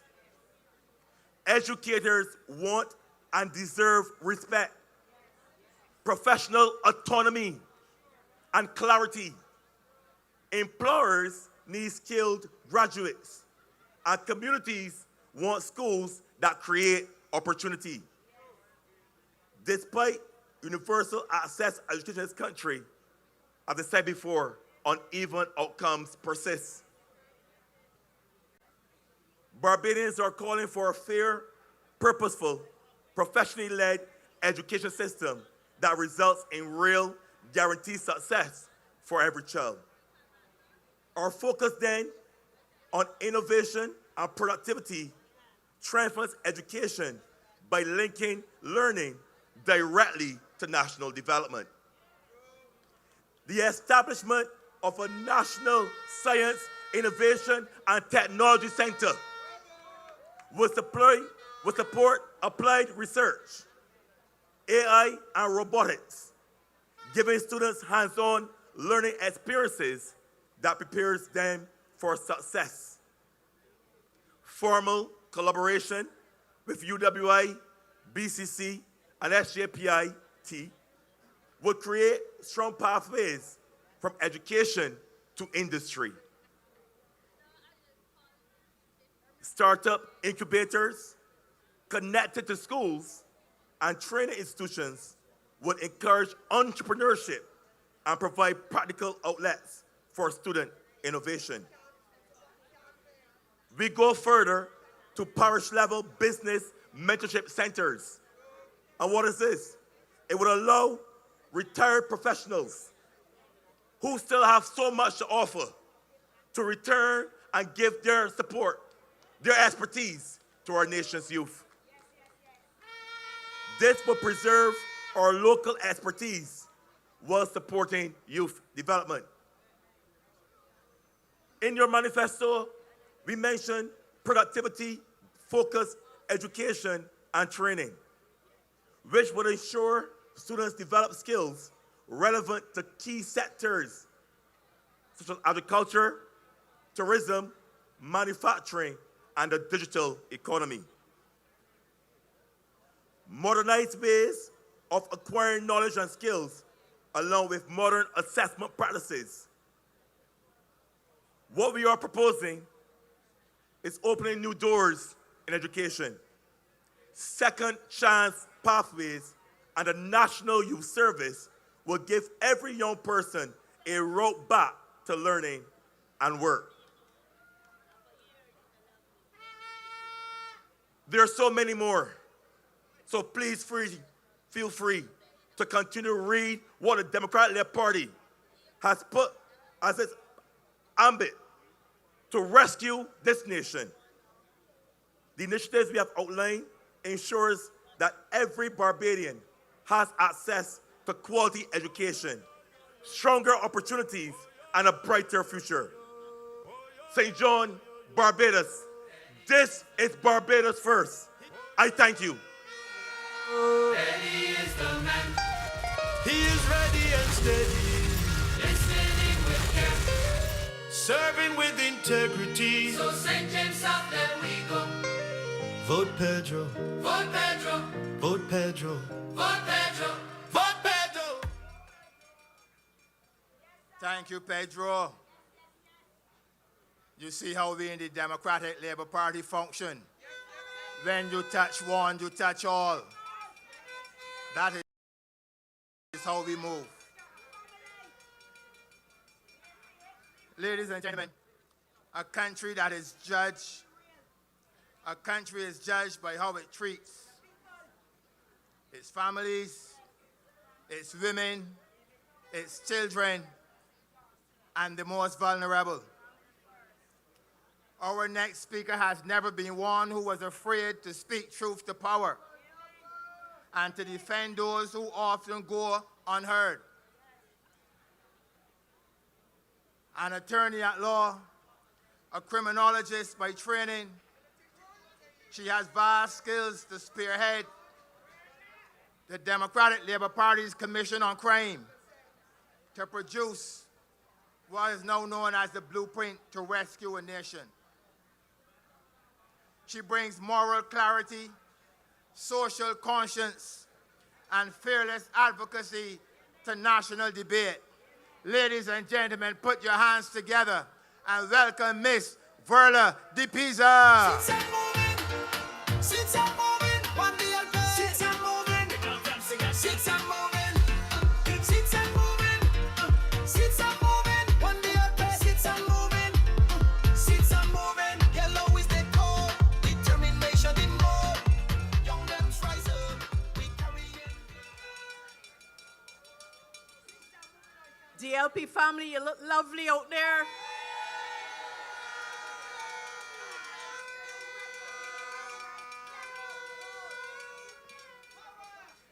I want to start, first of all, by speaking about a matter that I think that we all should be very aware of. We, every single election cycle, have an issue. Except that this time, I think people's eyes are opening.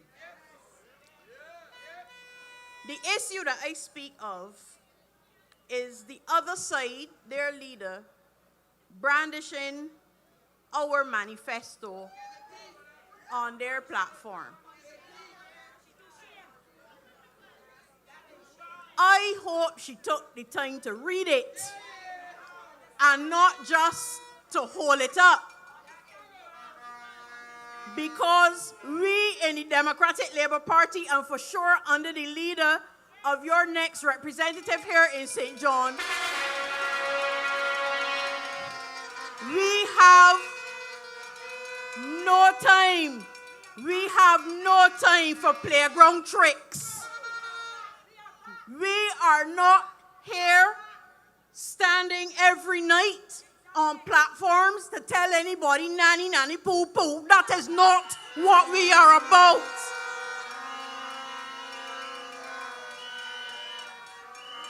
This, I said this before, this is not a fete in here. This is business.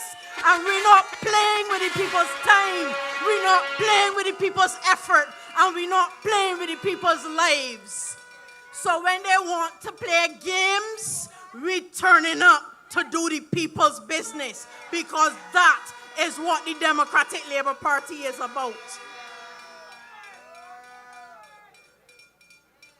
Tonight, our manifesto is online. It's been online for a couple of days.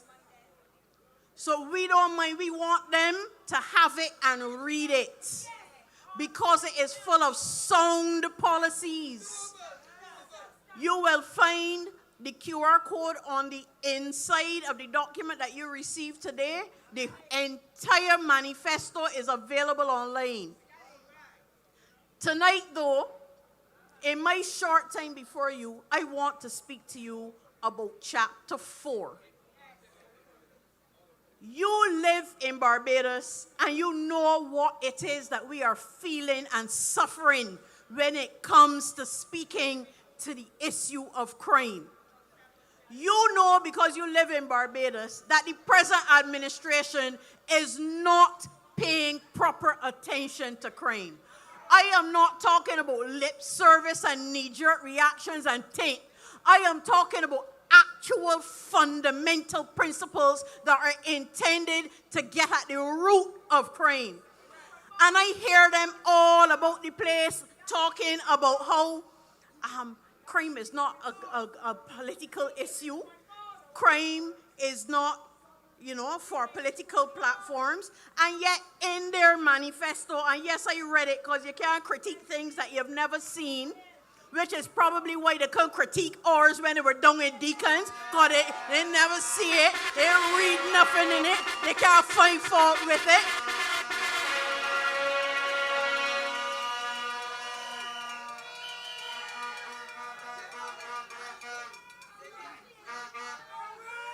But the Democratic Labour Party, since last year, told them what to do. I have mine here today. blueprint to rescue a nation. We didn't keep it to ourselves. We didn't wait to put it in a manifesto. We gave it free to the nation. And for them to have the temerity to pull up stumps with 18 months to go and then want to give you empty promises, because you know if they wanted to do it, they could have done it. They had 18 more months to put it in place. They're not interested in doing it. But the Democratic Labour Party will stand up for the people of Barbados. We will put you first.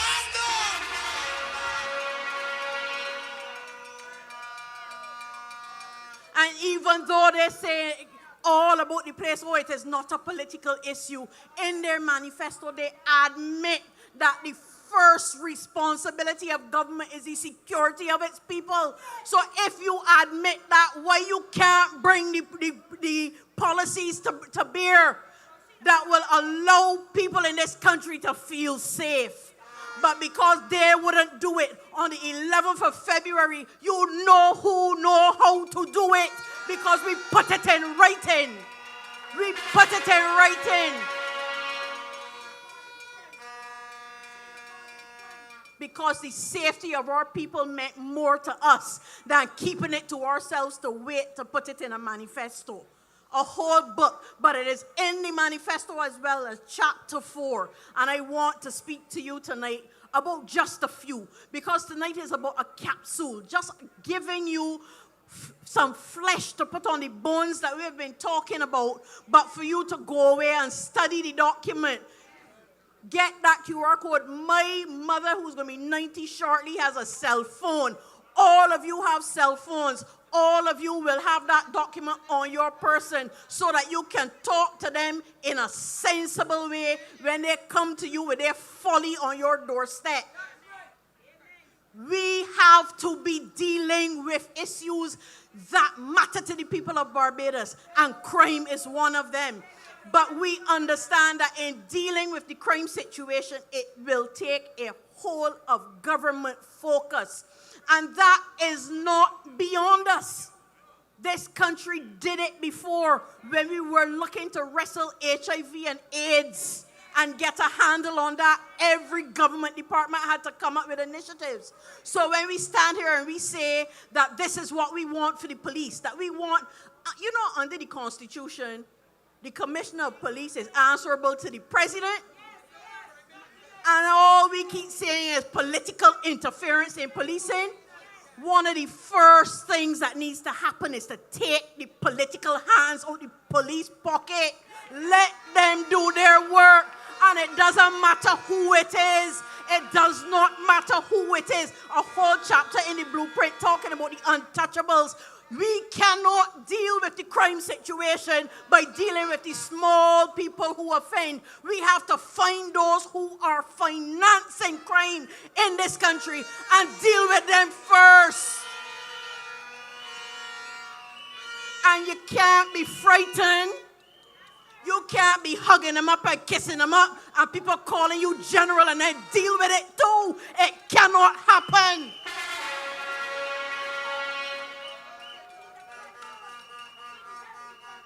This is serious business for Barbados.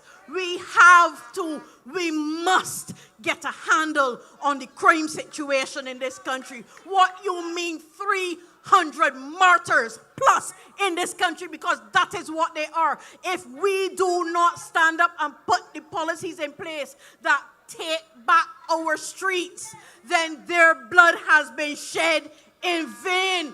And we cannot, we must not, and under the Democratic Labour Party, we will not let our nation sink into that mire.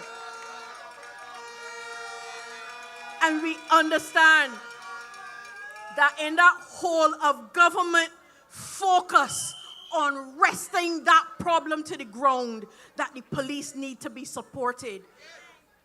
How you mean that a constable earns just a little bit more than the men who were cleaning ash by the side of the road? No disrespect to them, but the police are facing bullets on our behalf.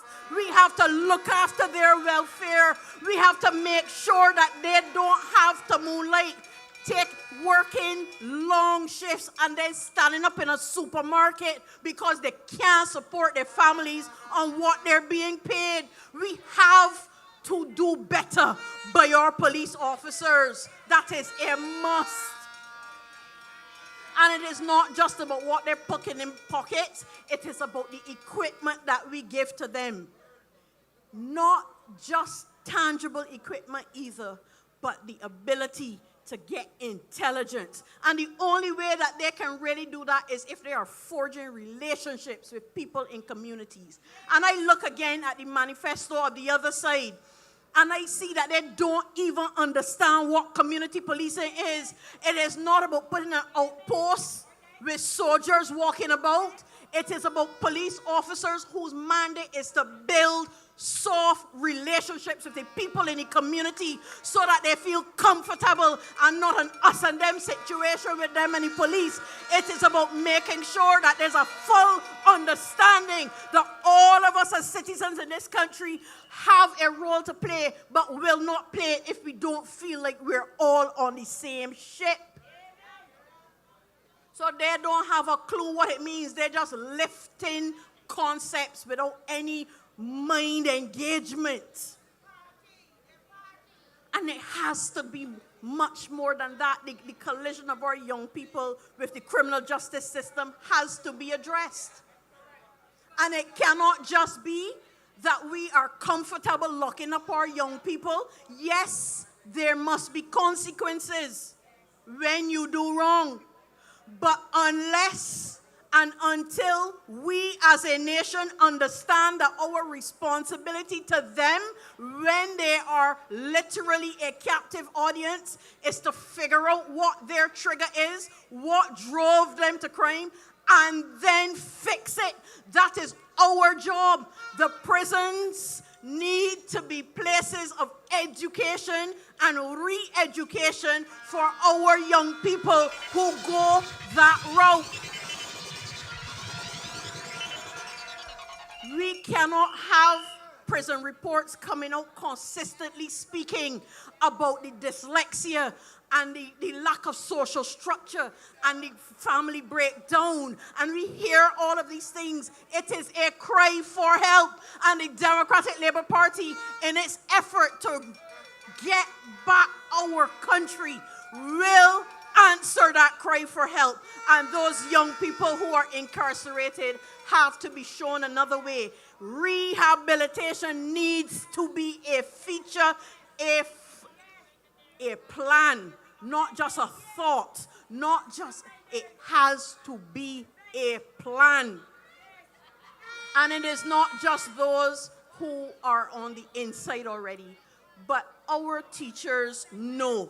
Our teachers can spot the deviance from early, and we need to connect with that so that we can divert our young people away from a life of crime before they even get to it. That is our responsibility as a nation.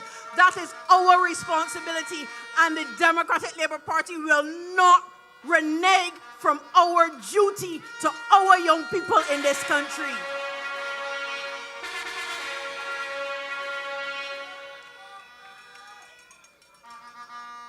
We have seen so many social programs fall by the wayside that were useful in redirecting our young people.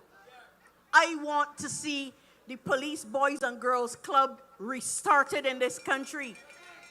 I want to see the Barbados Youth Service in a meaningful way and the BDF sports program. And I want to see community centers open all the time, teaching skills.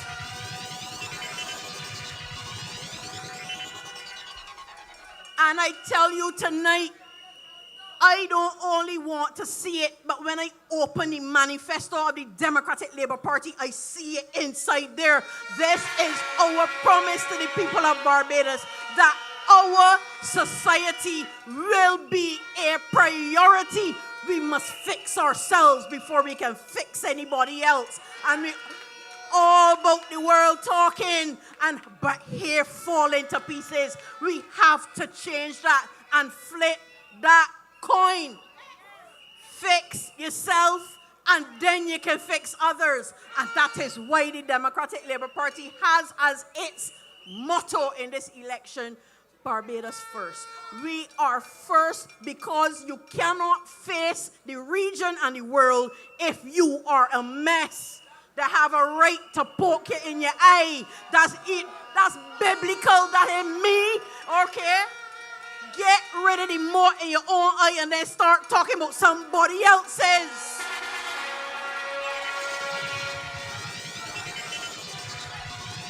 And so the Democratic Labour Party, under our leader, Ralph Thorne, your next representative for this constituency hosting us tonight,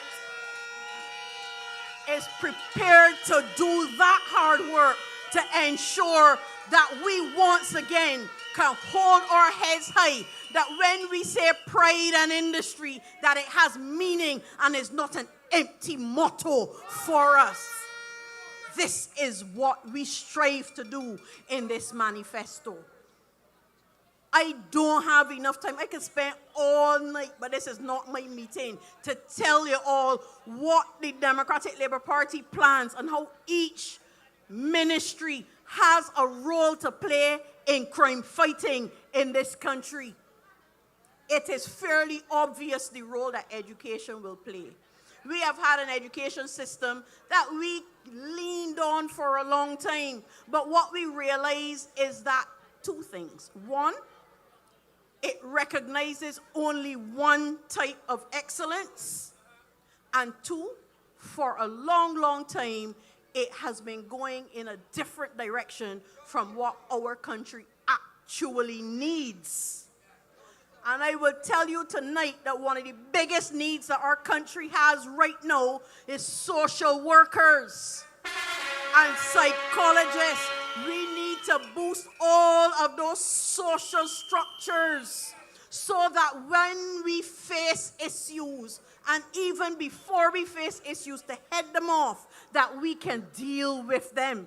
But that's at the tertiary level. We have to start teaching civics in a meaningful way. How you as a citizen relate to your country and how your country relates to you. And when you introduce as well, talking about conflict resolution in the schools, the little people, so that when they have their struggles, they know how to deal with it. And you know what they do? I'm a mother, I could tell you. They go home and say, my teacher says. My teacher says. So that we get the information that we want to redirect the focus of this country. You can almost feel the pent-up frustration in this country. And a lot of it has to do with a lack of opportunity. And so a major plank in the crime fight is to ensure that people get to meet their own potential and that they get to put that potential to work, not just for their families, but for nation building. What that means is that we have actively to diversify our economy. That allows more people to work, especially in a time now when globally most countries are looking inward. We cannot be parading about how we have a world-class education when the world is closing its doors to our people. We need to focus on ensuring that the holes that we have in our own society are plugged by having an education system that addresses our actual needs, that has a job structure that addresses our actual national needs. And then more people would be able to participate in the society and would not feel the need to step outside of society. Because that really is what crime is, the displacement of people who still have to live. So whilst it is that you are not going to be soft on crime, you will deal with criminal elements as they arise. You have also to be dealing with the things that got them there in the first place. And that is the promise of the Democratic Labour Party, because we actually take this manifesto as a promise to you. This is not empty paper. This is not a covenant of hopelessness.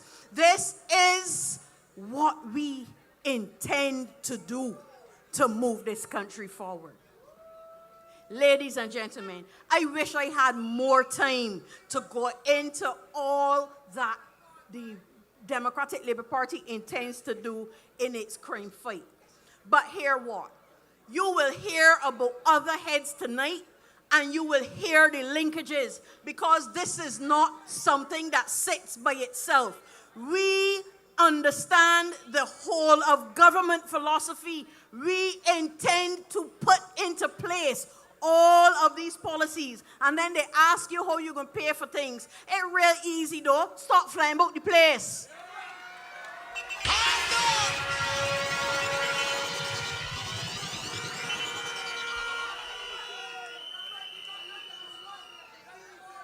And I make no bones about it. I make no bones about it. We got to fix ourselves. We need leadership that understands that you got to fix yourself before you can fix other people. And you can't be walking around telling the world what to do and your house falling to pieces. It can't work. It can't work.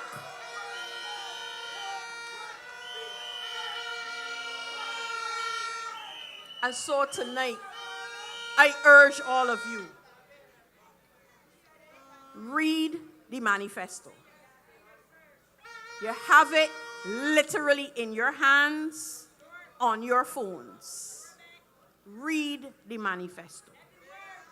Understand what the Democratic Labour Party vision is for you and your country. And then, having bought into the philosophy of the Democratic Labour Party and the vision of our present leadership for you, your sole task on the 11th of February is to mark your X for saving Barbados. Mark your X for every single Democratic Labour Party candidate. Don't mind them about voting for an opposition. Don't mind them with that foolishness. You voted for your families. You voted for your nation. You voted for your future. You voted for you. And I look forward, as one of our comrades would say, at the rendezvous of victory, that the Democratic Labour Party in our yellow taking the red off the streets of this country to show them that we know what the people want and not what they want to give to the people. We will be victorious. We will be victorious. We will be victorious. I thank you.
So good to see you here enjoying yourself in your yellow. We want to say to all the persons not joining us that don't forget to get your mini manifestos with the Young Democrats walking through the crowd.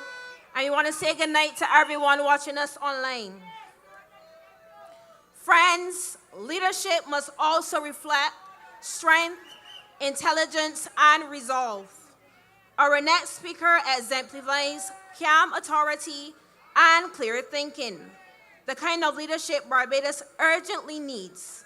Addressing us on agriculture, your candidate for Christchurch East, Amoy Gilding-Bourne. Since I'm moving, one day I'll go. Since I'm moving, since I'm moving, since I'm moving, since I'm moving, one day I'll go. Since I'm moving, yellow is the code, determination in mode. Young them rise up, we carrying below. Future in we hands, Barbados we sing. Since I'm moving. Good night, St. John. Good night. Good night, DLP family. Wow, wow, wow.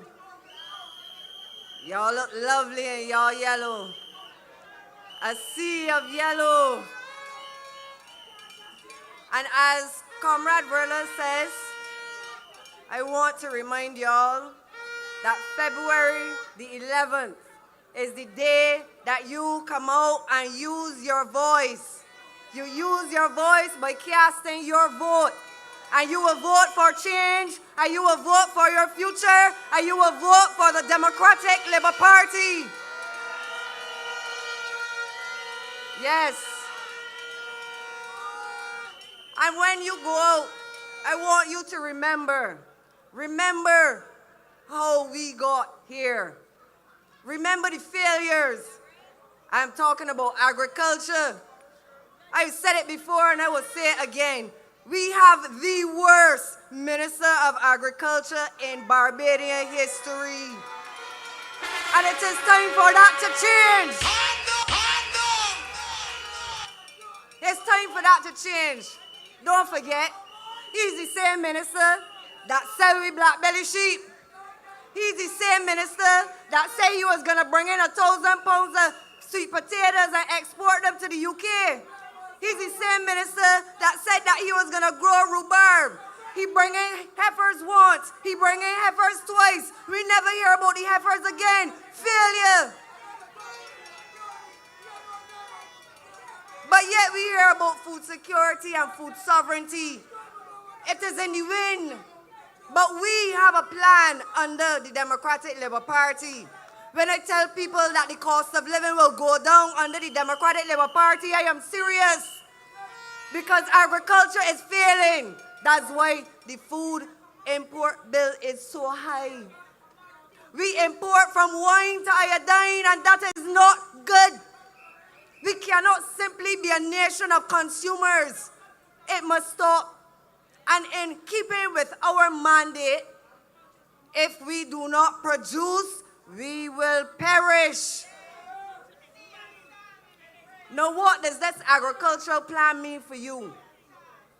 The plan is about making farming safer, more predictable, more profitable. It is not about making farming more difficult. It is not about introducing farming technologies to replace farmers. No. We are giving the farmers the support they require, the support they deserve. In order to carry a nation on their backs, the farmers need help. Not big talk and flashy words, not photo ops. Help, substantial intervention. Today, farming, too much of farming depends on luck. We pray that the rain fall. We pray that the buyers come in. Now, under the Democratic Labour Party, our plan is big on agriculture diversification. Much in keeping with Errol Barrow. Errol Barrow was one of the first persons to discuss agriculture diversification.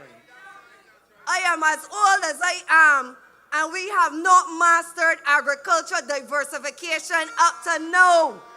That must change. We must focus on that. Again, we must produce or perish. We will establish a seed bank for proper cultivators so that we won't have any guesswork when it comes to seed health. That will also help with long crop rotation. Farmers will be better informed. Decisions will be based on data, not guesswork. Government has failed to support the farmers in a way that is substantial.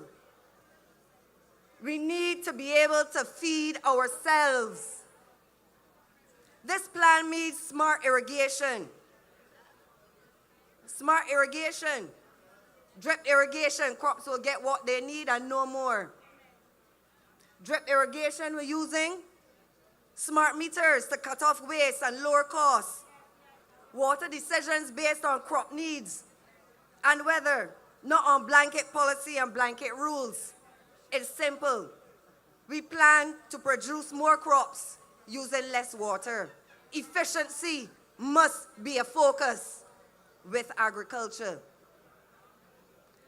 If weather destroys your crops, and we have seen a lot of flooding, we have seen a lot of farmers be victims of natural disasters, but under this Democratic Labour Party, crop insurance payouts will be immediate. Payments will be triggered by weather data. No begging and long delays, no politics. If there is rain, there is drought, there is storms, and it reaches to agreed limits, money will be paid out so that you can replant and repray. You will know prices, demand, and you will know this information beforehand. We are taking the guesswork out of farming. Too often farmers plant, harvest, and then discover market is flooded, prices have dropped, buyers import instead. And we know about the importation of products into Barbados at the demise of local industries. We know about that. We know about the 2,000 pounds of pork that they bring in and disenfranchise the farmers. That will not happen under the Democratic Labour Party. We are people-centered and people-focused.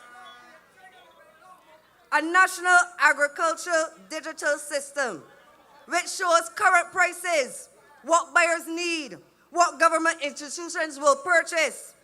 Farmers can plan what to plant and how much of that to plant. This means plant for the market, not for the best. We're not hoping for the best. Well, we may hope for the best. We are going to plan. And after we plan, we will execute. And the government under the Democratic Labour Party will give the farmers the support that they require. Government will buy local first and mean it this time. Hospitals, schools, and other institutions will buy a lot of food.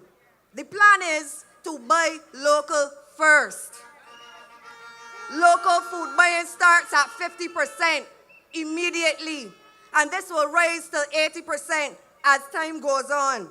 Farmers will know there is a guaranteed market, and in keeping with produce or perish, there will be an established agri-processing plant, which will ignite a thriving agribusiness sector and produce jobs. It will help in terms of producing raw materials to end product. We can do from cherry juice to cherry lipstick. We can produce cassava to cassava chips. We can do from breadfruit chips to breadfruit wine. We can do from wine to iodine. We can do it here. We do not have to go outside.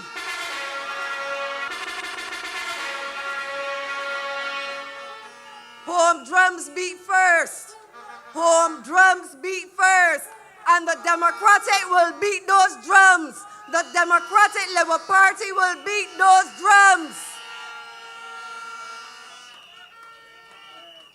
Welfare money to support local farmers. When government helps families buy food, that money will be spent in local produce. It will go directly back into the farming economy. It will help stabilize demand and prices. So instead of welfare money leaving the country, it supports Barbadian farmers first. That is what we are about. Farmers first, Barbados first. Less theft, better protection for our farms. Prettier larceny kills inspiration. It kills confidence. It kills small business owners. It kills farmers' aspirations. Prettier larceny is not easy. When you toil in the soil, from seed to harvest, well, not even to harvest, from seed to be just before harvest. Because as you have realized on the last few times, when prettier larceny has taken front stage, it has not just been 4 melons or 2 cassava. These are strategic strikes upon farmers. They move in with an entire farm, an entire crop of melons, an entire crop of squash. We have seen farmers close up shop in the last 2 or 3 years, start doing another business because they can't take the pressure. But farmers have given the government solutions. They have advised the government how best to approach prettier larceny. But as usual, farmers' concerns have fallen on deaf ears. For far too long, under the Democratic Labour Party, our ears will not be deaf. We will listen, we will plan, and we will execute. Under this plan, farmers will get duty-free cameras and drones. Technology supports evidence and prosecution. And that is one of the things that we hear repeatedly. Well, we don't have any proof. You will have proof. And we will let the policemen do the work. Farm theft have threatened serious crime. It is. Earlier, that was about 3 years ago, we saw persons that had lost their lives. It is that serious. This is a national crisis. Agriculture and the effects of prettier larceny. Agriculture will be a real option for young people. We will make it attractive. Because young people avoid farming because they think that it's not profitable. Let's be honest, some of them. But that has been changing. I know quite a few young men who have taken up pig farming and have been doing a marvelous job. If you can hear me out there, young men, take a bow, take a bow, take a bow.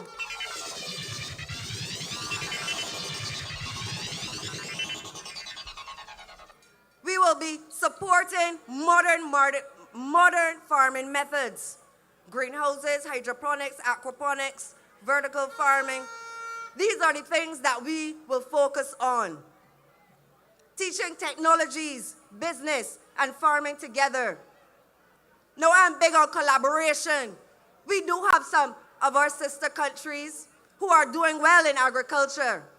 Exchanging information and technologies, we are big on that. We don't know everything, but we are willing to exchange information. Collaboration, we are not an island alone. This plan is to build stewardship for the future. We have to get our young people involved in farming. If we are firm craftsmen of our faith, we will have someone to carry on our heritage.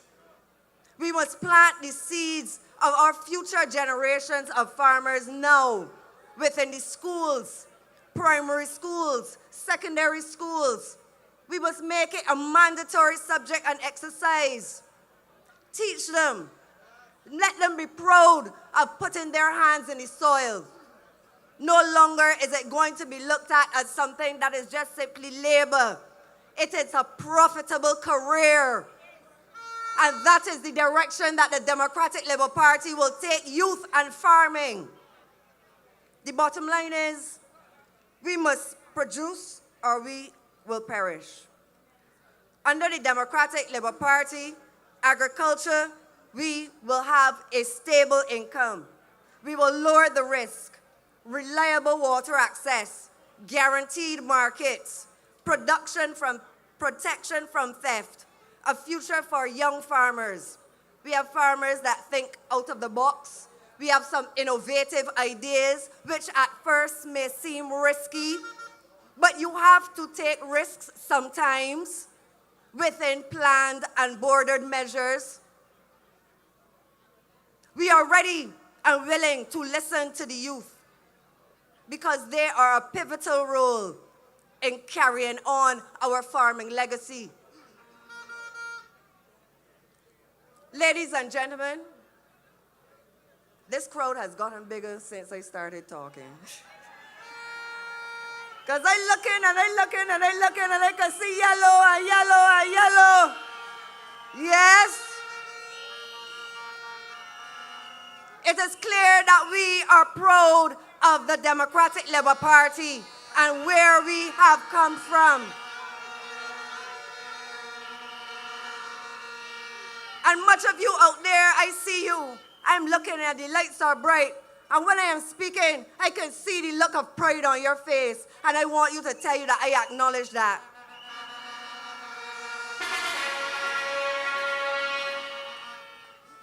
I see you waving your banners. I see you with your flags up. I see you paying attention. I want to tell you I acknowledge that. We, the Democratic Labour Party, have some work to do on February the 11th. And as your in-house beekeeper, I am going to tell you, we are going to smoke those bees out. Smoke them out, smoke them out.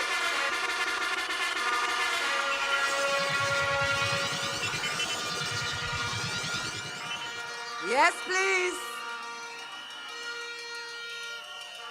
Yes, please. If they are not doing their job, they are useful, useless. Let me repeat that before they put me all over TikTok and Instagram. If they are not doing their job, they are useless.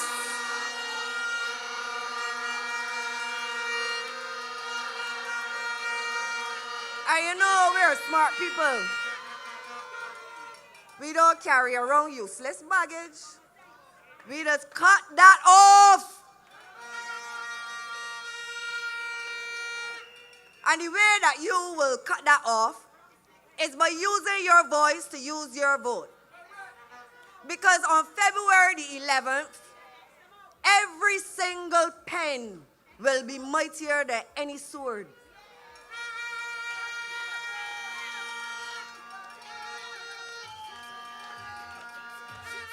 So you will vote for the Democratic Labour Party on February the 11th. You will vote for your future. You will vote for your children. You will vote for change. You will vote to get rid of these dead bees that sucking this nation dry. And I will be there to smoke them out for you too. Thank you, ladies and gentlemen.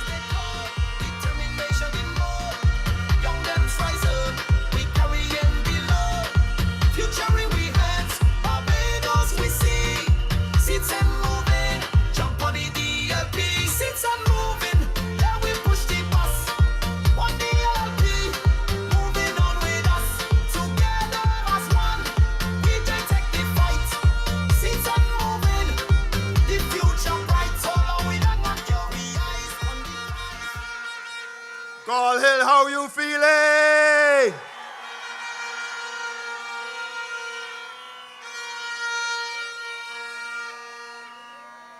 Now I just want to make an announcement. It's very important.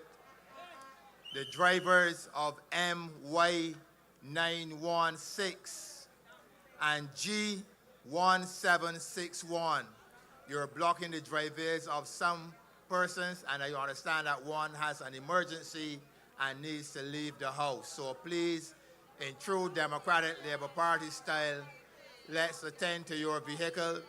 MY916 and G1761. Please attend to your vehicles, please.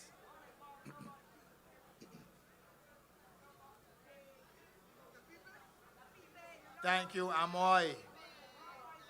Thank you, Amoy. Ladies and gentlemen, the next speaker that will come to you. But before she comes, let me say that Tonight's meeting is being held in a community that is known for struggle and that knows struggle. It also knows resilience and strength.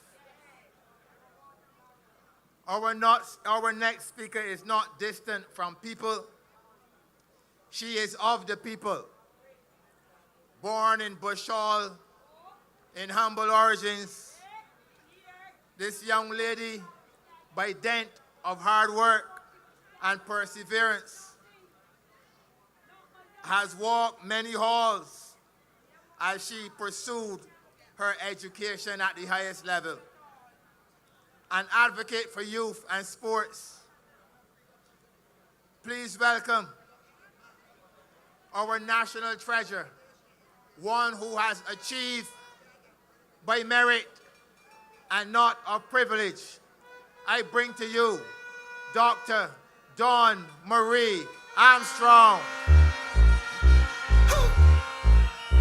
Your turn. Yeah, you can't go wrong with Armstrong. No, when I can't go wrong with Armstrong. No, come, but take the vote now. When I can't go wrong with Armstrong. Vote, Dawn Marie, yeah. What I say, when you vote, Dawn Marie, yeah. Come, love, come, go stick. Vote, Dawn Marie. She's the truth. Vote, Dawn Marie. Good night, St. John. Good night, Gall Hill. Now, for some reason, this mic is always lower. And when I lean, thank you so much. When I lean, they say, look, she can't even stand up. She leaning on the platform. She leaning, she ain't able. But I say this Democratic Labour Party has me more than able. This Democratic Labour Party has me more than confident. This Democratic Labour Party has me more than sure. And as we stand here in this compass seat, recognizing the historical significance of this parish, to not just the development of our party, but to this country. And we know the things happening in this parish. We know the camping out. We know the hanging out. We know the liming. And I wouldn't speak of some of the other deplorable things that are happening in St. John because of February 11th. But what I will say is that after this manifesto was launched last night, not leaked, launched last night, in giving you, the public, the opportunity to peruse, to reference, and to see the evidence that the Democratic Labour Party is bringing to you. To print a PDF and to hold up papers in your hand, to let the public know that this is what the Democratic Labour Party has brought. I say the Barbados Labour Party trusts us more right now.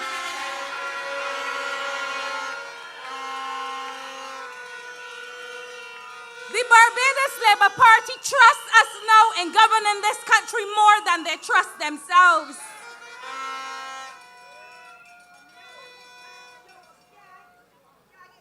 Because if you could take out full-page colored ads in a major newspaper so that people can read your manifesto, it speaks volumes to the content of it. Bajans don't want to see. We know they don't want to hear what the Labour Party is saying. So the Prime Minister decided to let them know in advance what we are saying, to bring the traction to us. Because from yesterday, my phone has not stopped ringing for copies of our manifesto.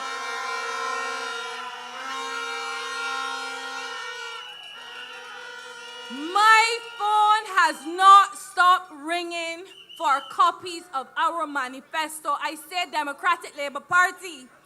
The promotion that we have received from the Barbados Labour Party must be commended. We are doing something right.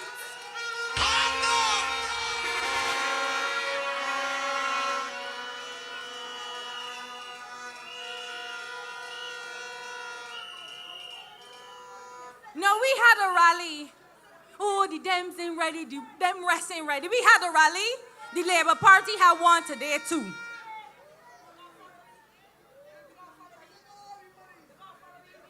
Every single candidate from this party has been lambasted on the Barbados Labour Party platform, and to this day we have said nothing about them. Nothing of substance has come from the Barbados Labour Party platform to this day.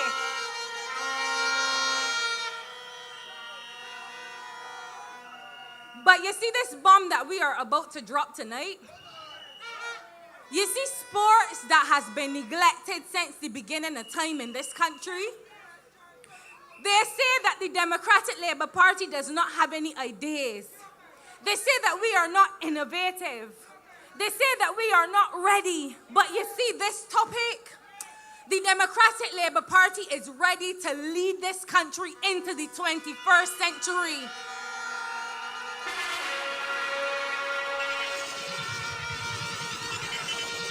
And what we are doing is not just innovative, because they tell us, all y'all do is talk about a man that is dead. But you see us, the 29 plus of us, including myself, we are bringing Errol Barrow's vision to life, to modernize it, to lift this country up, and to take Barbados forward.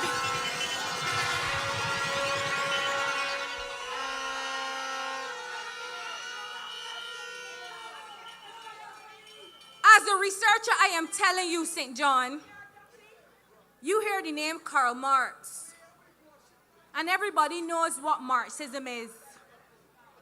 You hear about the philosophers of old, and everybody remembers them. There is nobody on this earth that can make me forget about Errol Walton Barrow.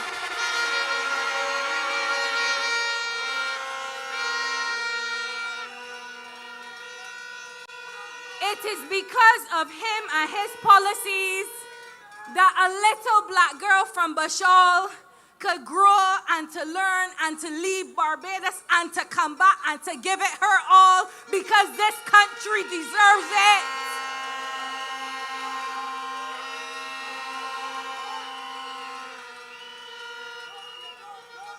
And Barbados First isn't just a slogan. Barbados First is in my practice, and I said it at Montgomery. When I took that National Development Scholarship in 2017 and they say you must come home, I meant to come home, and I am home. Barbados is first and will always be first for me.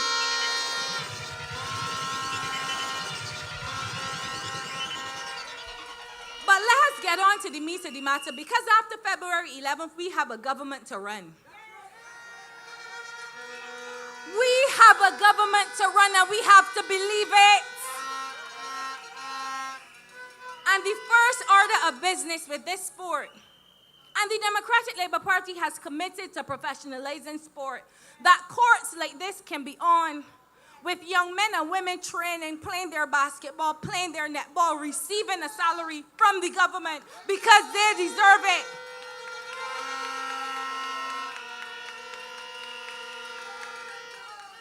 And the Democratic Labour Party has committed to a $16,000 tax-free stipend per annum if elected as your next government.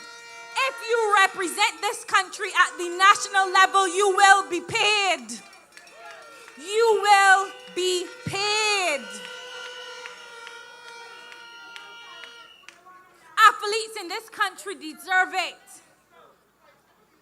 Athletes in this country deserve it. Too many of our athletes have left our shores and traveled abroad and worn different jerseys and flown different flags because their country has neglected them.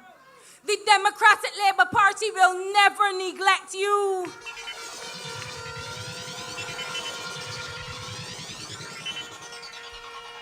From 2008 at the University of the West Indies on the Guild of Students as Games Committee Chairperson to now.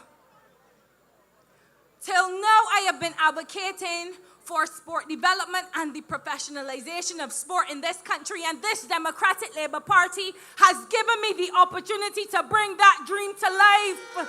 St. John, this is no joke.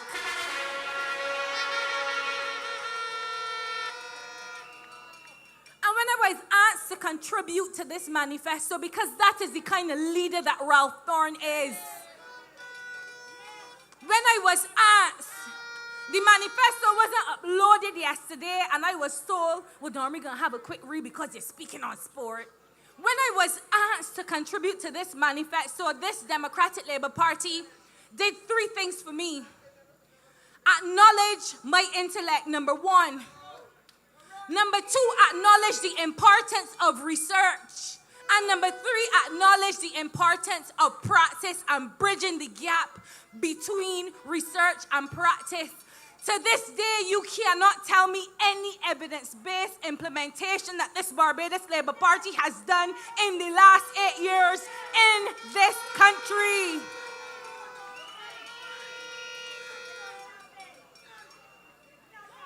To this day, we do not have a sport policy enacted in this country. To this day, they claim that the Sports Council is being dissolved. People are on the breadline, and there is no clear pathway to that dissolution or rebranding of sport in this country. And we are in another election cycle, and our athletes have nowhere to train. I was told that the boxers are now setting up in botanical gardens. I was told the athletes are now traveling to other countries. They said that the stadium was due to be completed by summer this year, and to me, there is nothing of substance happening at Waterford. And we are not talking about the employment or those who are employed, because we know that our young men and women should be building that stadium. The stadium that the Democratic Labour Party built, mind you, this Barbados Labour Party has committed to tearing down everything we have built. But you see this door to sports? You see this door to sports? I am the key, and I belong to the Democratic Labour Party.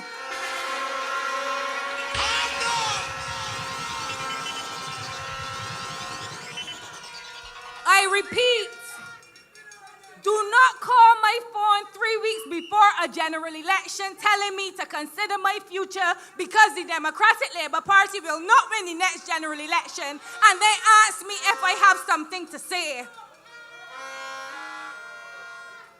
Do not ever call my phone again telling me that I have a future in this country, but not a future with the Democratic Labour Party, and then ask me what I have to say.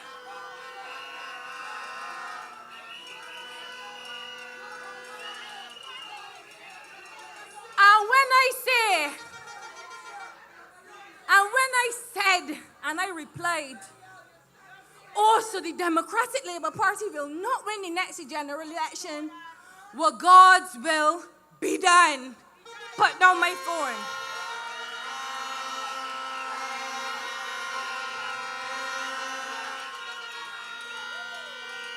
Well, Dawn Marie, I just want you to know, I hope you understand the spirit within which I was coming to you. Yes, I understand.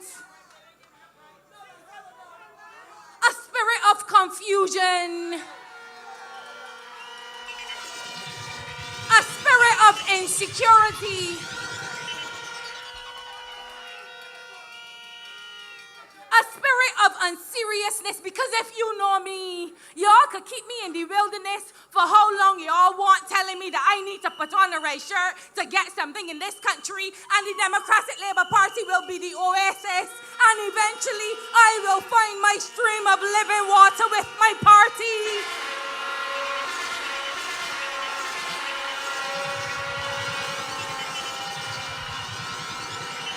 Listen. And I have told these people,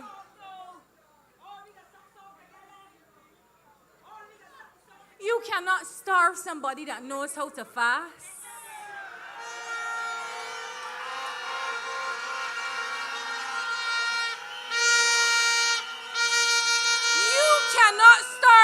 somebody that is not afraid to go hungry, because every plate of food you eat is not good and it could well be poison.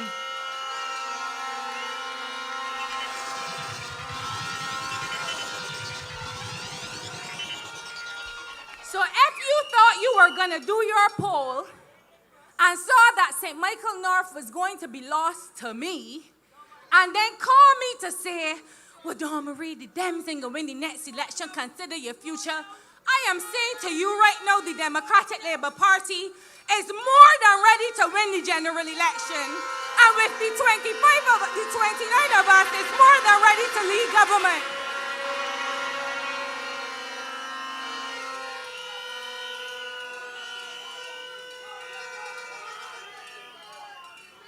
And St. John, I tell you, listen, you don't have to worry about our manifesto promises.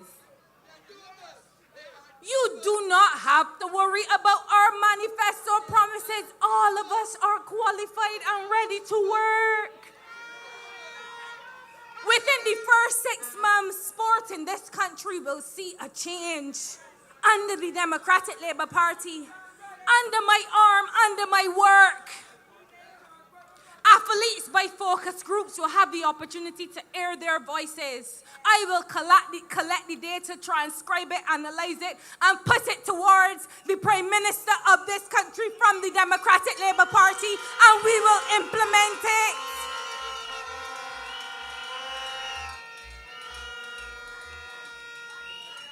But I say to you, St. John, read every single page. Analyze every single word. Head out to the polls on February 11th. The National Sports Program will be brought back to life under the Democratic Labour Party, and we will lead you into victory. And with that said, I bid you good night.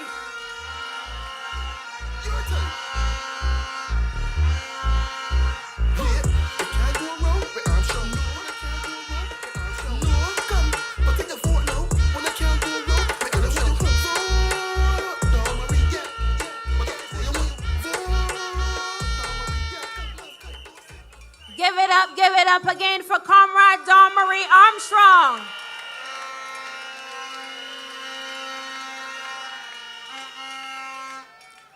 Thank you.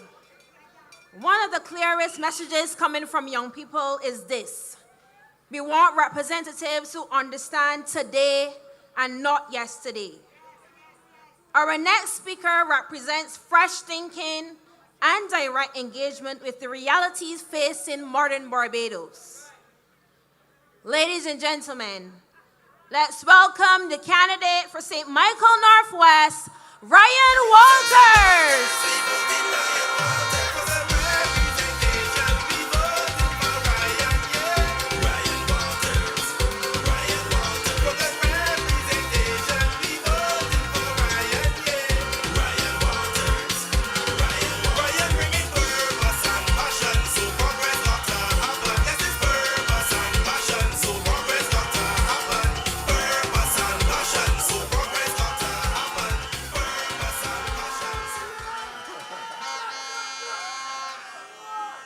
Good night, good night, good night. My dear loving people, how are you? I have one problem. The venue is too small.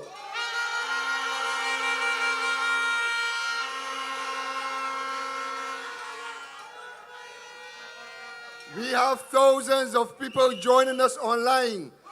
Good night to Barbados. Say good night to Barbados.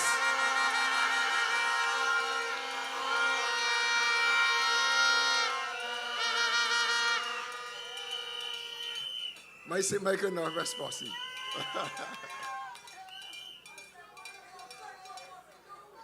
I now see why this Barbados Labour Party is scared. They are afraid.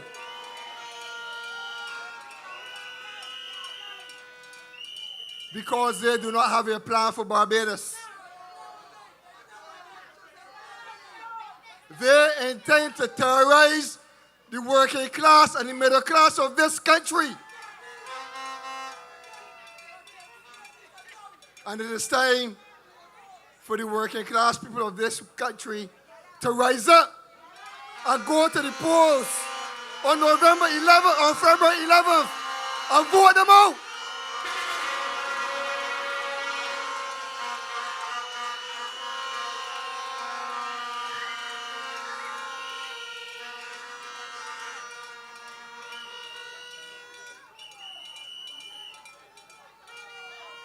The leader of the Barbados Labour Party has come to you in a general election and has not offered any relief to the cost of living in this country.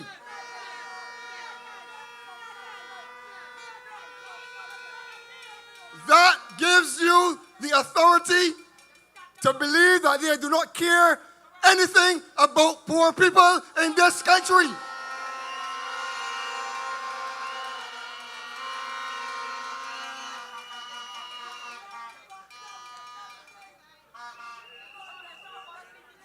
And it is up to you on February the 11th to go and vote for every single member of the Democratic Labour Party that is on those ballots.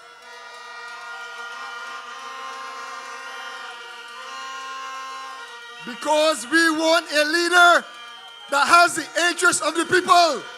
We want Ralph Thorne at the helm of government on February 12th.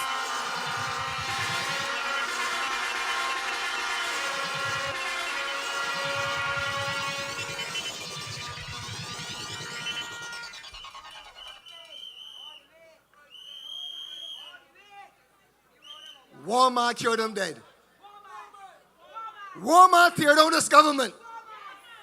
Every Tuesday, standing up for poor people. Even before he crossed the floor to join the Democratic Labour Party, he was crucifying them on the things that they did against poor people in this country.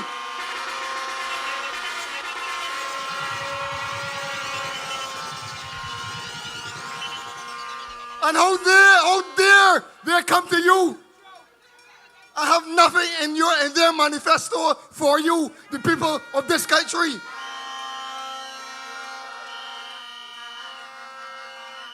And days before they call the election, they hustle us into the Parliament and the Senate to pass bills to give away our hard-earned taxpayers' money to people that are wealthy in this country and outside.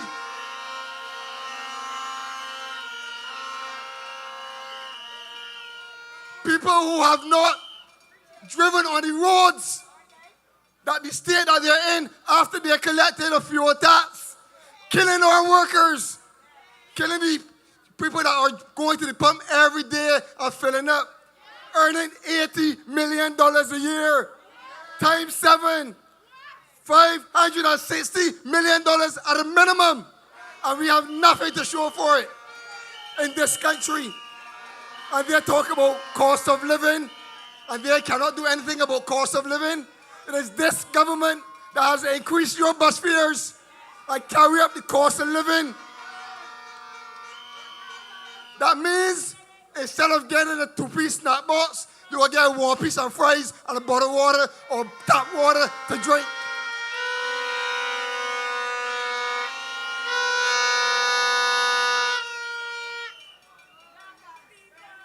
That is what the Barbados Labour Party is about. And how dare them? How dare them come into Dicker's Farm yesterday, angry as they are, because we are rising and the people are behind us, and they're angry.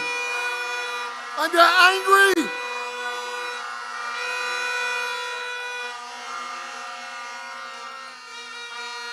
I'm talking a lot of rubbish, nothing that resonates with the poor people in this country, the working class people that build this economy.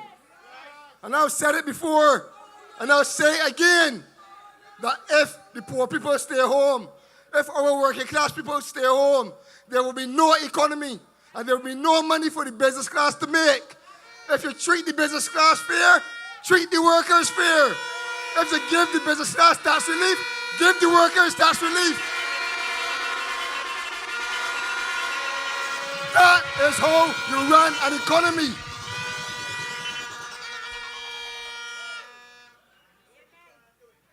My Dlp family, this is serious business. When a government comes to you and says to you that they have nothing to offer you, but the Democratic Labour Party is saying to you tonight that we have something to offer the people of Barbados.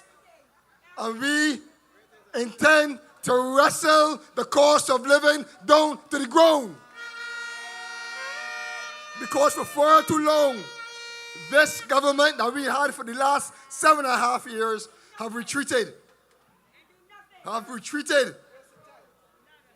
And they told you that if you wanted relief with cost of living, that you would go on the computer, on a price app to see where you can get things cheaper. That is the sort of relief that they brought to you.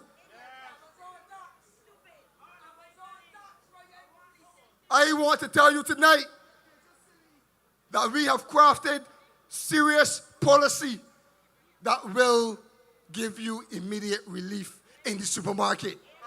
Immediate relief when you buy goods and services in this country.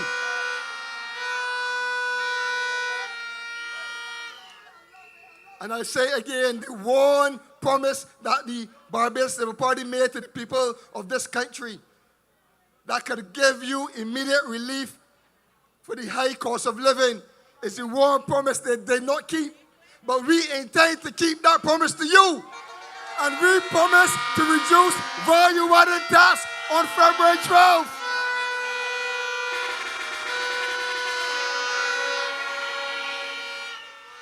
Because when you go into the supermarket, we intend that you have a decent basket of goods. And that is why we are also going to review the basket of goods and see where else we can give you an ease. Because we have to live in this country. And we cannot afford to have a government that overtaxes us, borrows billions of dollars, and then we end up sucking salt and then right into the sunset with their friends and family. A government that comes to you now and tell you that if you are a small business, that you have to take a haircut again if the government owes you money. But you have had enough haircut. You have your bald head. My head is getting bald. We have a bald head now because this government, remember that this government, when they came to office, they cut the national insurance. $1.7 billion. Accounting, you now have to work more years before you can retire. And then they tax you when you retire. But we will not tax you any longer because we are going to give you relief so you have more money at your disposal to earn a decent living in this country. I am excited about these policies here. And this government didn't bring one solution to cost of living. And in our manifesto, we have highlighted at least 20 areas where we will bring relief to you. And they want to sell off the transport board. They want to sell off the transport board. But what does that mean? Our workers are stranded at night. Our workers might have to pay more bus fares every year. Our workers are left now to fend for themselves. We will not sell the transport board.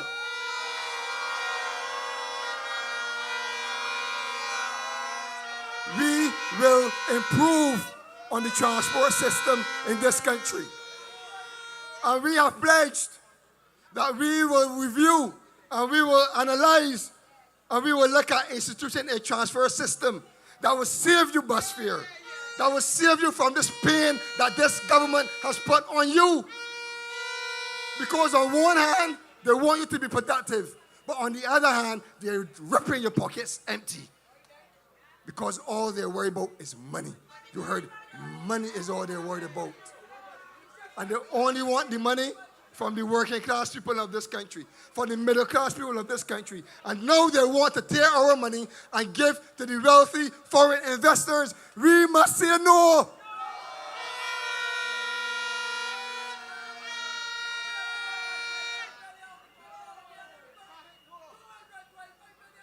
But let me remind Barbados that this Democratic Labour Party is the party that brought legislation to protect the workers. And no longer can workers just send you home willy-nilly and do as they like with not giving you a just due. And we want to strengthen our legislation like that. We want to be sure that when you go to work, you feel that you are earning something decent. And that is why we want you to be productive. We want that when you put in extra hours at work, you are not penalized. And we will look at not taxing overtime on your pay pack.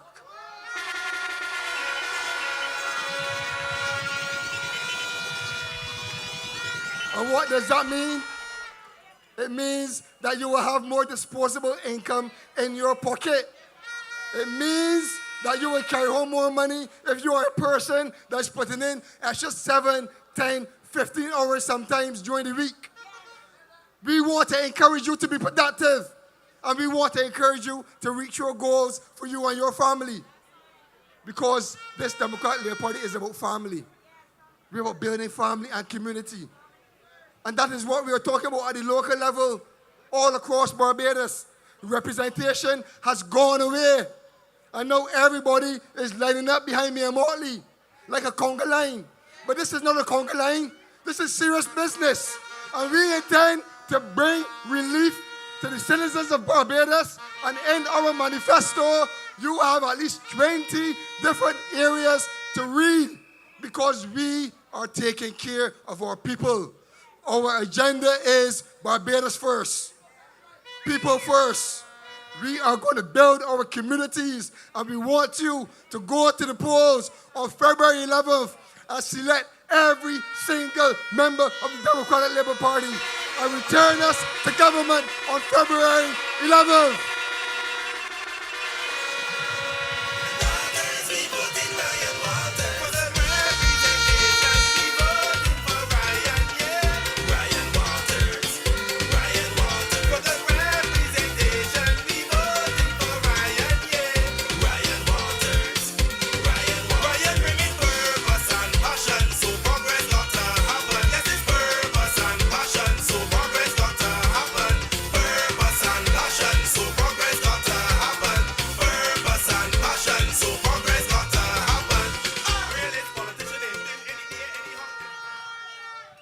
Fire!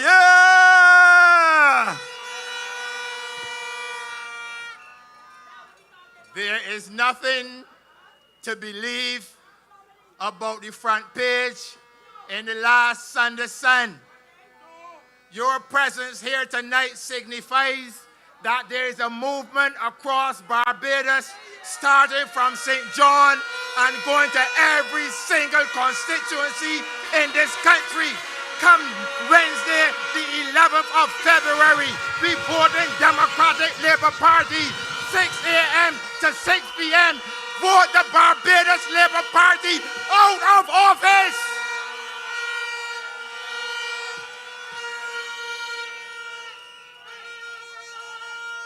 I am a candidate for St. Michael East, but I am not a speaker here tonight, so I had to ease in a little piece.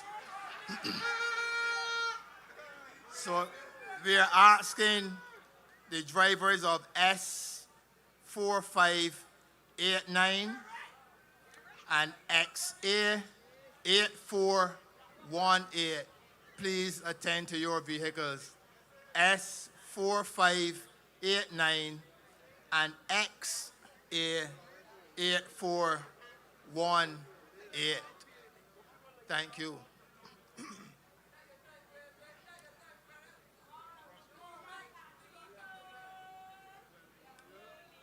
Ladies and gentlemen,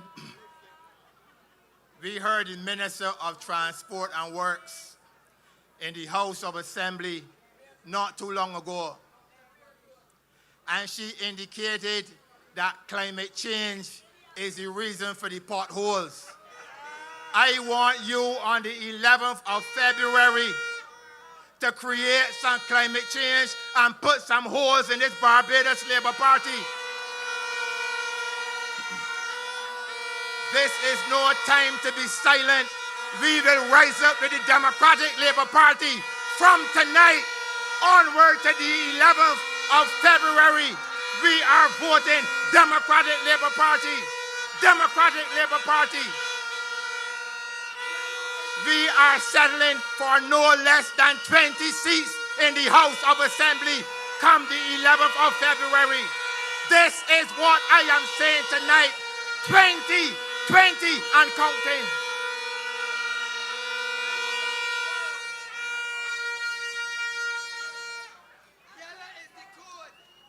My friends,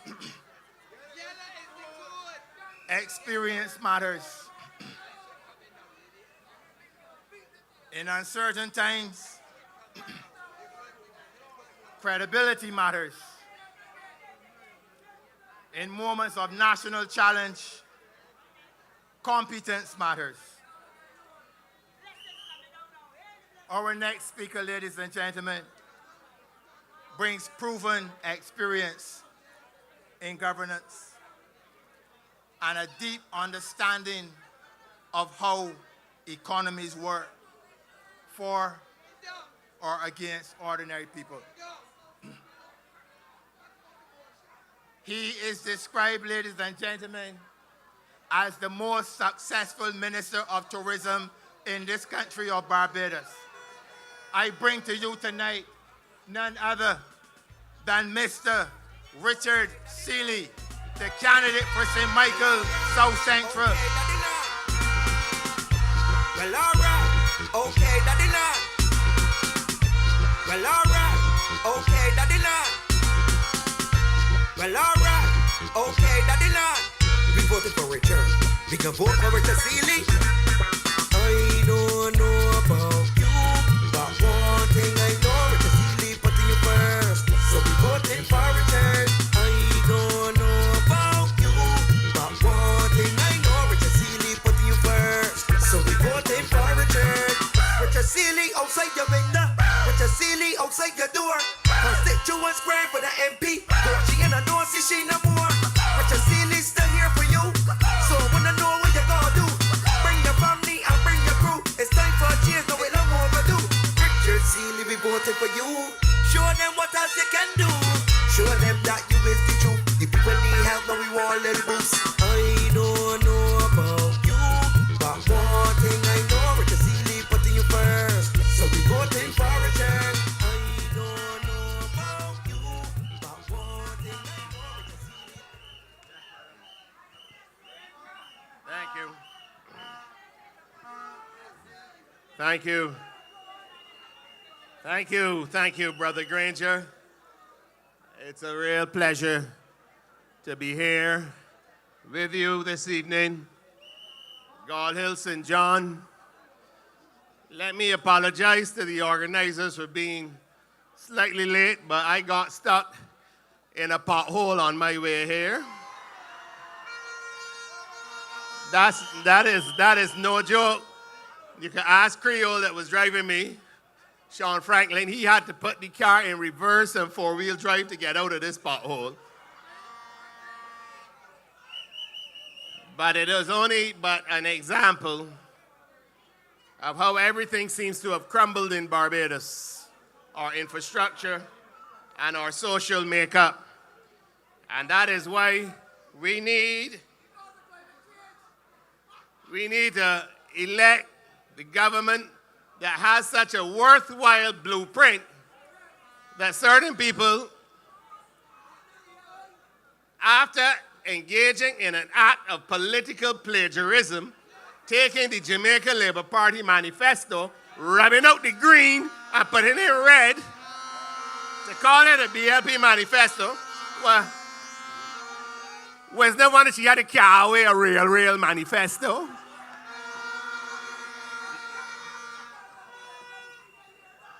But, you know, we've come to expect that kind of behavior. But remember the words of Owen Arthur. I suggest you look up the word despot and understand what is going on in this country. Manifestos dropping off the backs of truck, she says. Are you aware that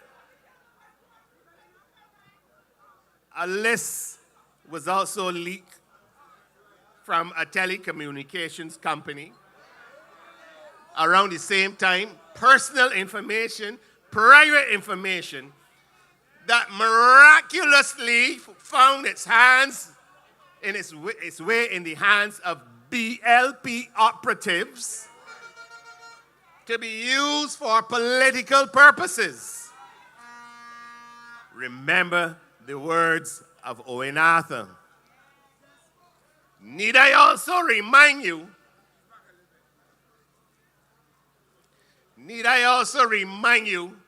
of the effort to lock up people for putting things on the internet that were quote unquote embarrassing to a minister? Are you reading me clearly?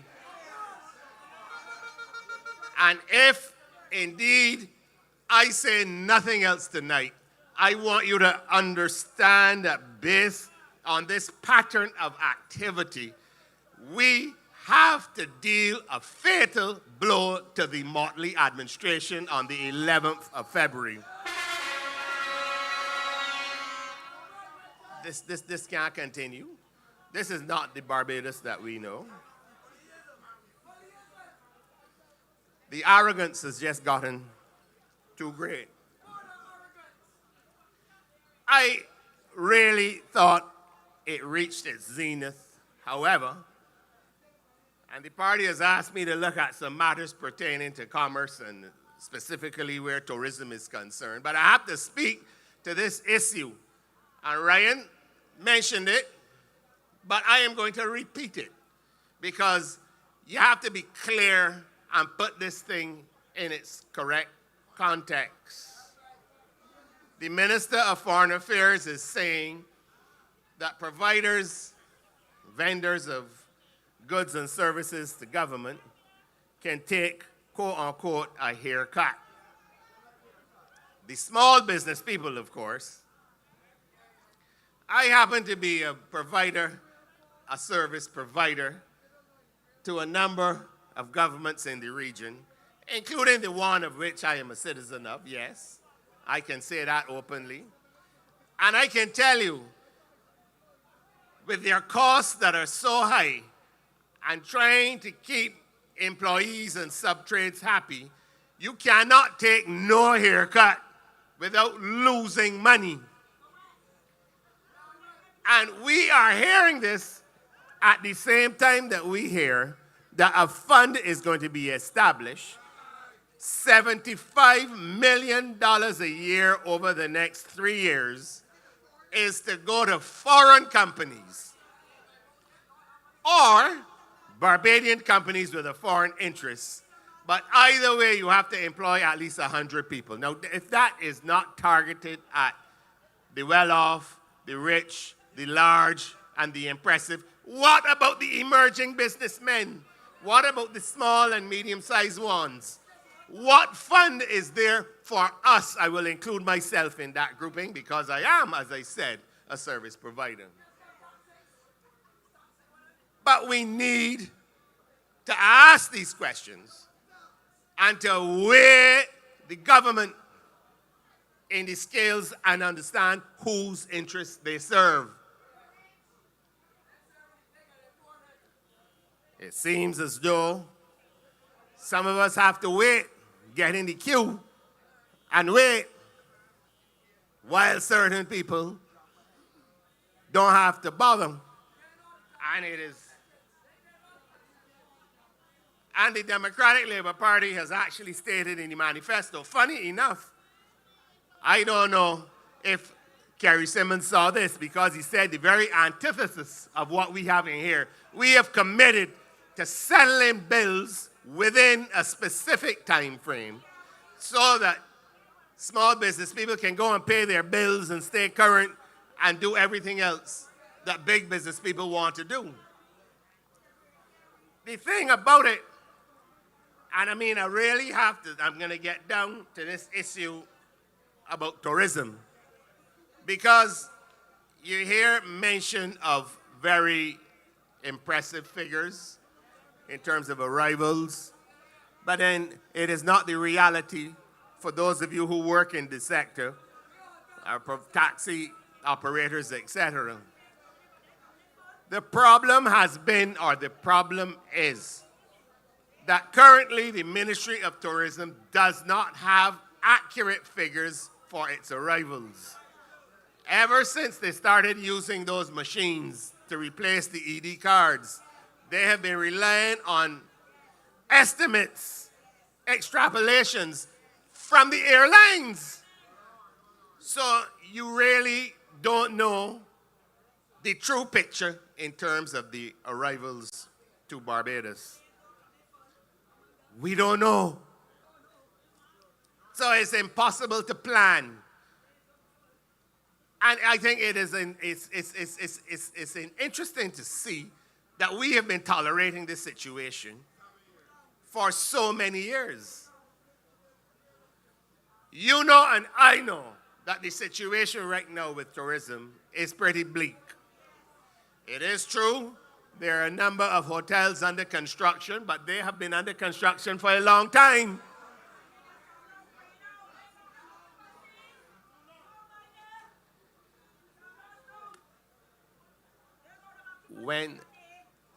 But I want to tell you about Sam Lords. You want to hear about Sam Lords? I hear about Sam Lords.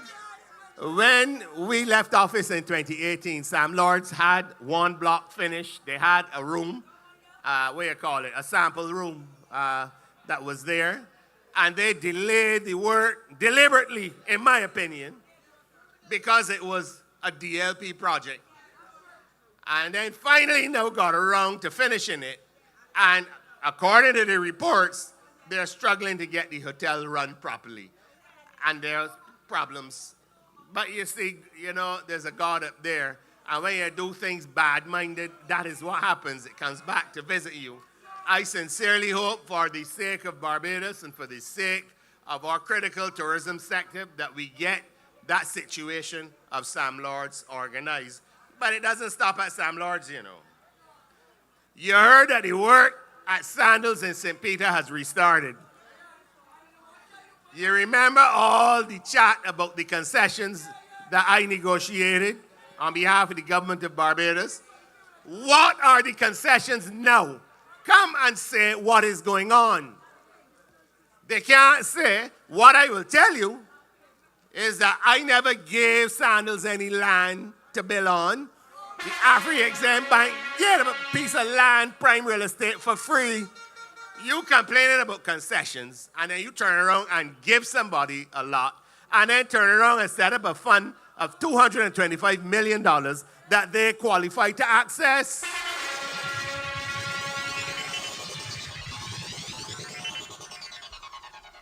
So the present situation at tourism speaks to a clear lack of direction, no understanding of what you're really about. Yes, it is mentioned that we had 4 benchmark years, one after the other, between 2014 and 2018. So we had benchmark, highest arrivals ever. We did it back to back to back to back, 4 in a row, a beaver trick. And I am saying you will probably never see that. We will never see that in our lifetime. And I don't want to sound like Donald Trump here, best ever. But I'm just saying, the reality is that came as a consequence of deliberate decisions pertaining to our investment strategy, pertaining to product development, so that we created the environment, the investment structure, that we have the rooms, and that the airlines and the airlift will be so moved that they will bring tonnage into Barbados. We did it successfully. And all I'm saying is I would like the truth on tourism. And by the way, you saw the GIS release about the record arrivals at the airport. Well, let me speak to that a little bit. Because when we negotiated with the CDB to expand the parking apron, the taxiway, and the terminal at the airport, we were anticipating increased arrivals. We understood that with the cruise ships getting bigger and bigger, the air sea movement would be greater. So, I don't know what is the hullabaloo about arrivals, departures, and in-transit passengers. That's how you measure it. But, it is interesting that it also would include the passengers from the Venezuelan flights that were diverted here. So, again, I don't know why that is such a big story that you have to have a full GIS release.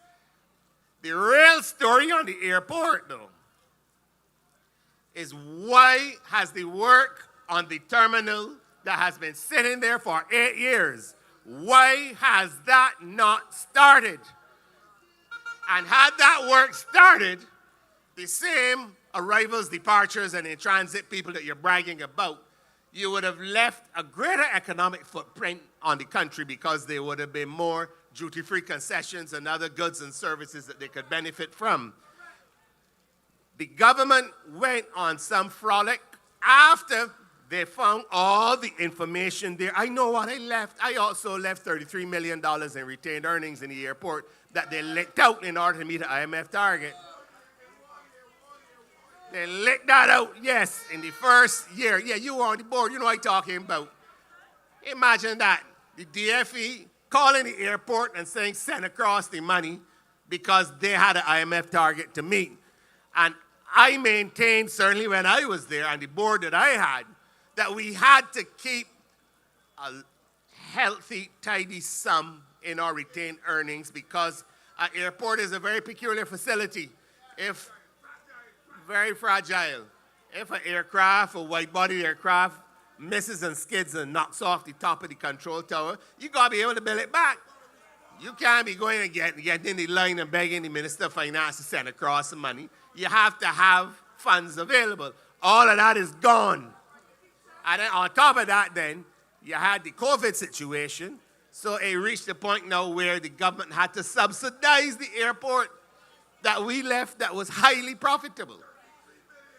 But I am saying the frolic that they went on with the sheik from Abu Dhabi, apparently I don't know what happened. He's known for race horses, but somehow he managed to convince this government he could run the airport. Very well known. Talk to horse racing people. Your friend Kenny could tell about him. He owns these top horses. But that has fallen through. And they're going back to tender again to get someone to operate the airport, an operator, a concession. And in the meantime, all of the work on the terminal has been on pause since 2018. So that is the real story about the airport, not any numbers that include Venezuelan refugees or whoever that were here on a flight that was diverted because of conflict that was going on in South America. And then to have a GIS release and brag about. But they can't tell the truth on tourism arrivals, so they decided to talk about airport arrivals, which really don't mean anything in the wider context. We need to get tourism back on a firmer footing, and we need to get our business environment to be sane, to be sensible, and to be focused on the things that matter. We also note that even the Hayat project has been delayed. Sam Lords was delayed. The airport is delayed.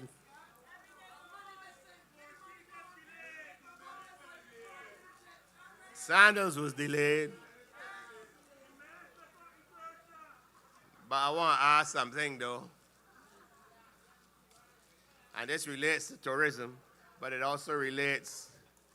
Have you noticed the Barbados Labour Party campaign, even by their standards, has been very, what's the word?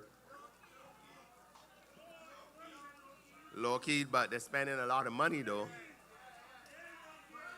Money, money, money. The budget for social media alone, you can't turn on your computer now and don't get an ad shooting across your screen. The t-shirts, the paraphernalia. I was in Nurseland canvassing today and a lady brought a lovely handbag, branded Dlp. Everything. The party in St. Lucie and the long necks and everything else. They're spending millions of dollars in a losing campaign, by the way. Well, I want to ask, who is putting all this money in the Barbados Labour Party? I'm going to ask the champion of transparency a question. I'm only asking a question.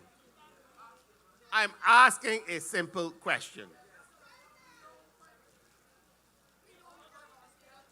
Instead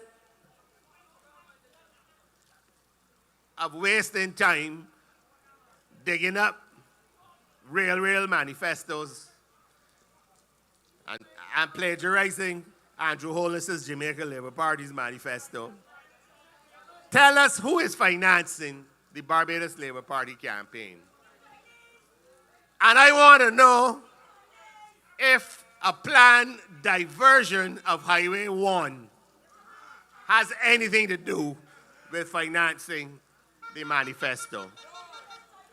I'm going to leave it there for now and wait to hear what they have to say. I will tell you again, we attracted investment. I don't need to list all of it. Without a $225 million fund, we attracted investment. Well, allow me to say, the interest rate for the Exim Bank loan for Sam Lords was, no, we were all down 2%, man.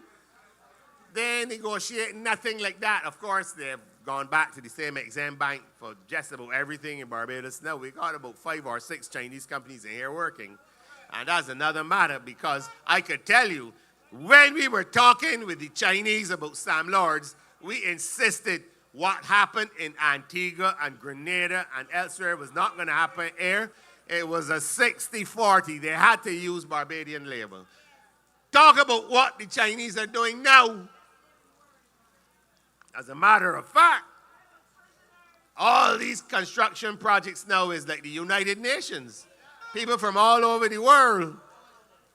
And that is something that also needs to be unpacked and looked at when we talk about the social challenges that we have. Our young men have lost hope, they're feeling frustration, and what do you expect? You tell them, go and get an education, or go and get a trade, or both, and then they have to stand up alongside the road, I could use Beijing too, and watch Mexicans, Colombians, Chinese, and people from all over the world. Costa Ricans about to come in here as well too. Again, Colin Jordan, Minister of Labor, immigration don't come under him. That's actually the young man that's about to lose to Amoy. What's his name now? Wilfred Abrams, yes. He has approved work permits for Costa Ricans. And again, he can respond and tell me I'm wrong. This is what's going on in Barbados. And this is why we need a Democratic Labour Party government that is going to simply put Barbados first.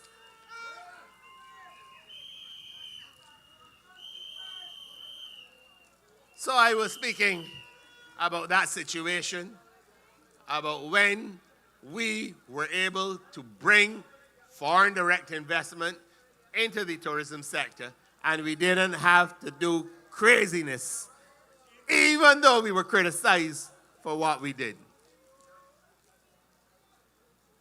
I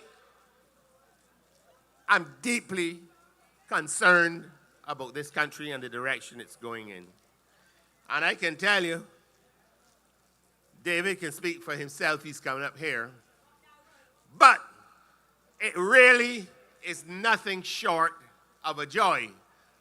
Now that I am on the other side, I'm not one of the youngsters anymore, one of the more experienced ones, to be a part of this team of young men and women who are bubbling with excitement to do right by Barbados.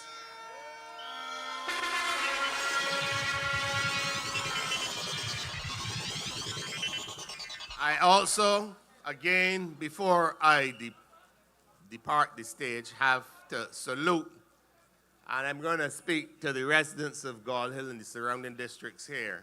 I'm going to salute your next parliamentary representative, Mr. Ralph Thorne. He has dealt with adversity all along, and he has stood up. He has never shrinked. I am sure on occasion he could have packed it in, but he never once. He has stood to the task. He has maintained his position, and he has been a good leader of the Democratic Labour Party.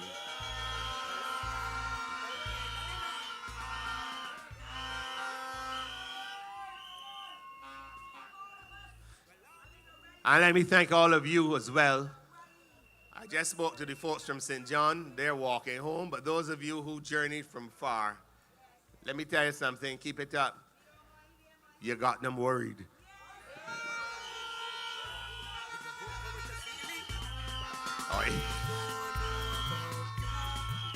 They had a special meeting at the lower court the morning after Oystins. They had a special meeting. I could tell you, she was so worried she forgot to order the breakfast. I tell you. I heard. Jerome, come here now. They're going to have another one after this tonight. When they see people stand up in the rain in Gall Hill, St. John.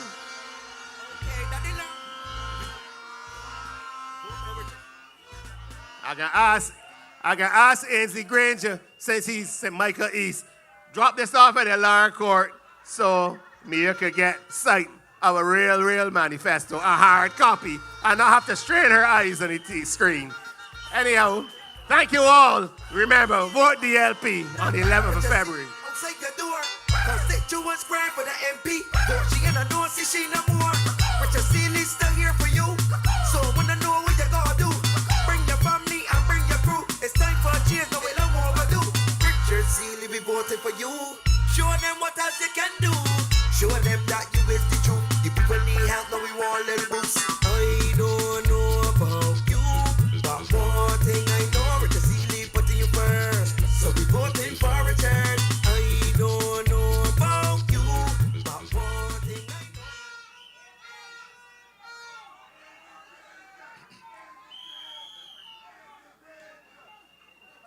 I just feel like something good is about to happen. I just feel like something good is on its way. Come Wednesday, the 11th of February, 2026, something good is going to happen.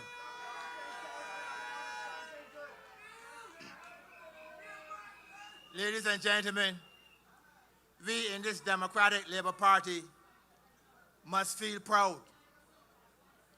Proud in the fact that we have as a leader Ralph Anthony Thorne, who stands head and shoulders above any political leader in this country, and I dare say in the Caribbean.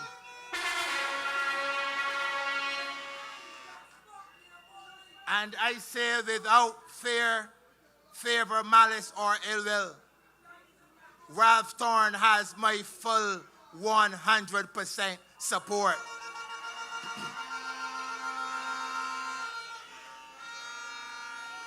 And I can say that in front of his face or behind his back, he has my full support. As indeed the other candidates. But I make it clear, publicly clear tonight, that is where I stand. I stand shoulder to shoulder with my leader, Ralph Thorne. I have no other political party to go to. I cannot be offered any money or anything to leave the Democratic Labour Party or to betray my leader. Like the song of the Jamaican reggae artist Sugar Minott, I am not for sale.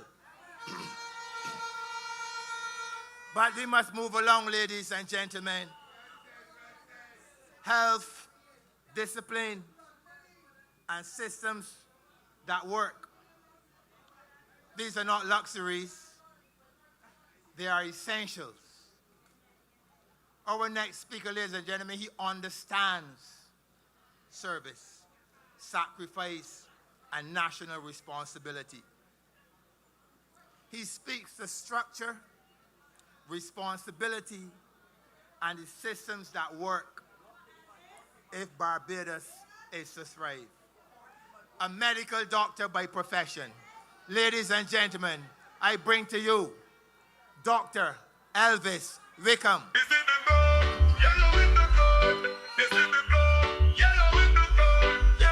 Youth stand strong. It's time for us again. Barbados rising again. Youths, them send the Dlp. Yellow is the code. The code. The code. The code. Youth stand strong. Yellow is the code. Barbados rising again. Youths, them send the Dlp. Yellow is the code. Good night, Gall Hill.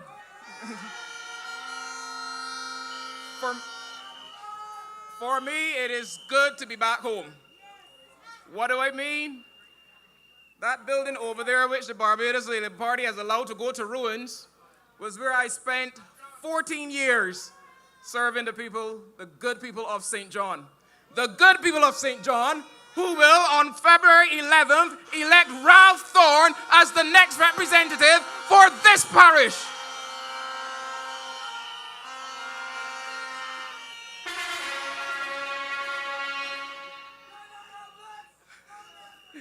I have treated many difficult diseases in my time.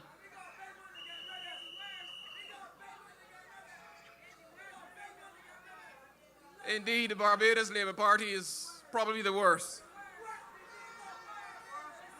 I return tonight to the scene of my formative practice years with a message of hope, mindful that the challenges facing our country are great. It did not have to be this way, Barbados. It did not have to be this way. We have seen a Barbados Labour Party government that prioritizes convenience and its comfort over accountability. We heard about the Whole Town Civic Center after the deals were already done in the dark of night. We know of the $120,000 trip to a private party in New York. We know that a massive entourage was taken to a party in Dubai. We know that September last year, while our hospital was begging for money, our Prime Minister was on a private jet traveling to Africa to the cost of almost $40,000 per hour. Now, I try to be a fair person, and it is possible that that trip was the gift from a friend. But what was the quid pro quo if it was a gift from the friend? Because no one will give you all of that for free. We still do not know how much Carifesta costs. But we do know that over $100,000 was spent on 13 minutes of pretty lights in the sky the same week our hospital was begging for $100,000.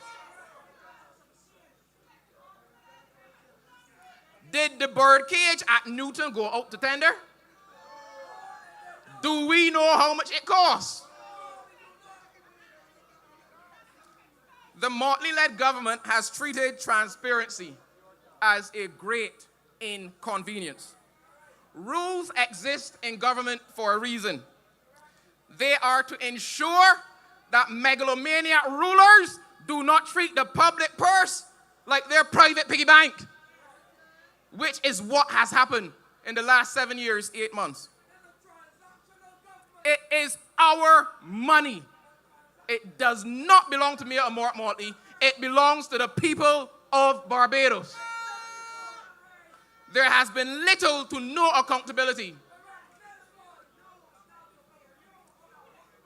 The BLP forgot that it was elected not to impose its rule on us, but to serve we, the people of Barbados.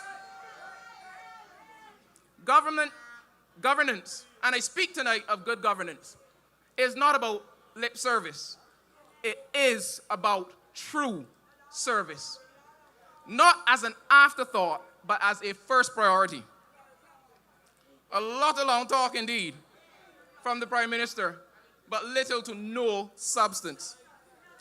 Confident in appearance, I will give her that, but incompetent at the core. They are serial bunglers, can't get anything right the first, second, or third time. We have seen the BLP government of the last 7+ years bypass the various established guardrails. There are guardrails enshrined in how we do things, how we did things in this country for a reason.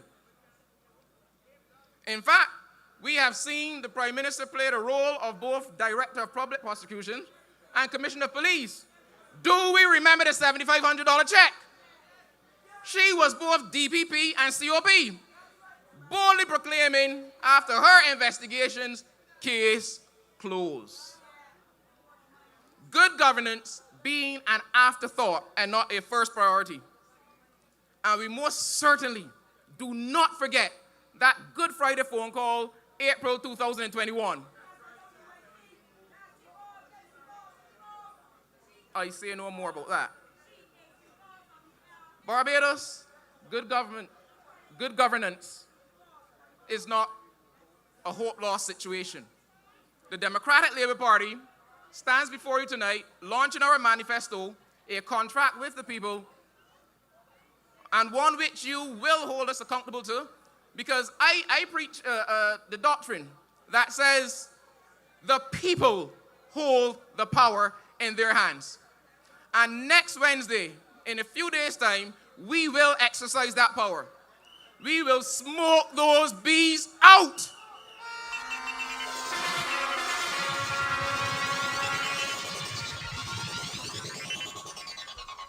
I was, as a youngster, forced quite often to drink various bush teas. Not most palatable to the throat. But the taste of the Barbados Labour Party has been horrible to the people of Barbados. We have seen neglect after neglect after neglect. Good governance is not only possible, it will begin next Thursday, February 12th, when the Democratic Labour Party take the reins of government in this country.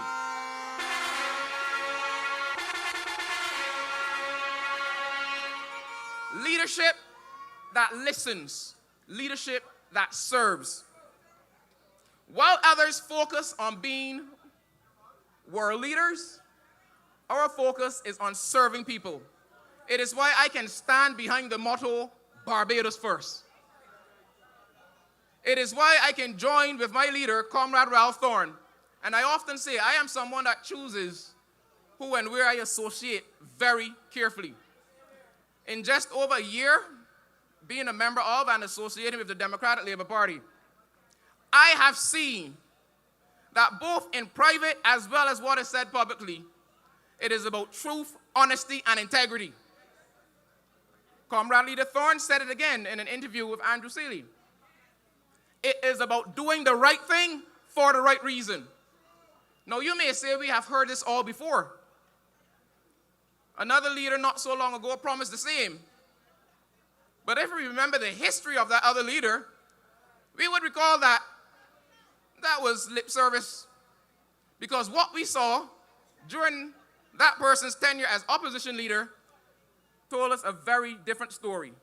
So much so that former Prime Minister Owen Arthur described her as a despot. Now, English was not my strong point at school. I admit that. I'm a scientist.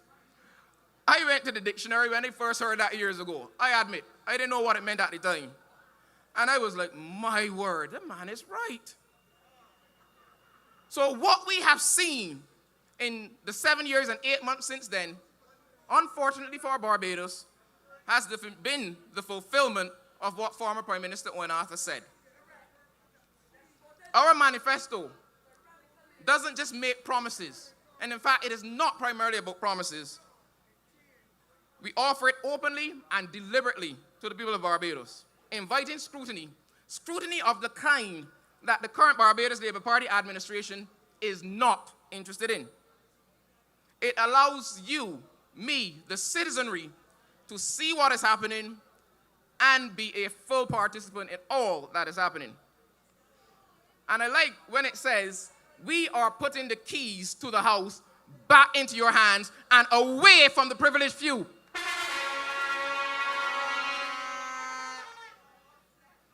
We will ensure that those shadowy figures in public life are finally chased away by the light of transparency.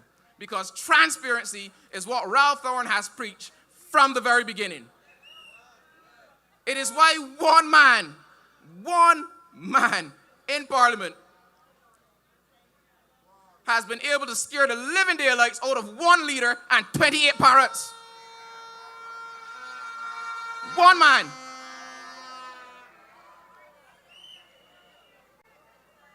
Now, they have boxed us into such a mess economically, and Comrade Dr. Estwick will speak on this.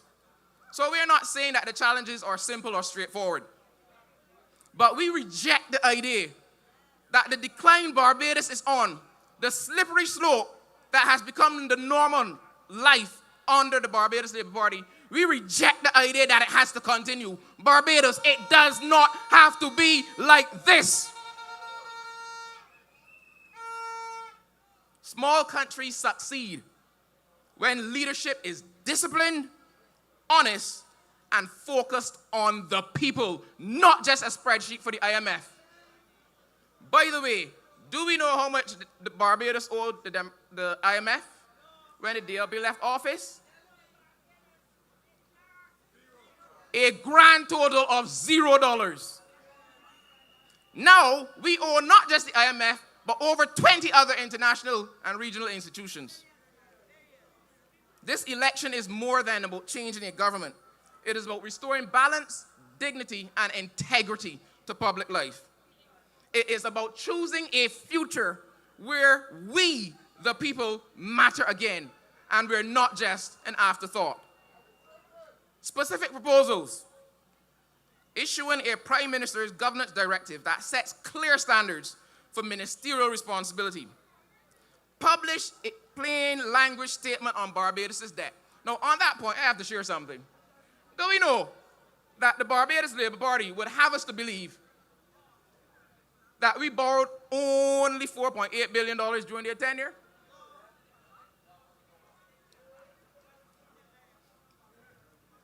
I have here a note for XA8414, XA8414. Please attend to your vehicle. I believe it needs removing, XA8414.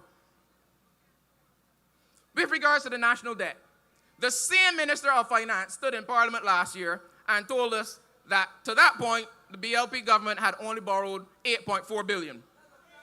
In the same parliament, he came back in December and said the figure was now 7.4 billion. And a few weeks ago when Bert 3 was laid in parliament, the figure is now mysteriously $4.8 billion. Telling so much lies, he doesn't remember what he said.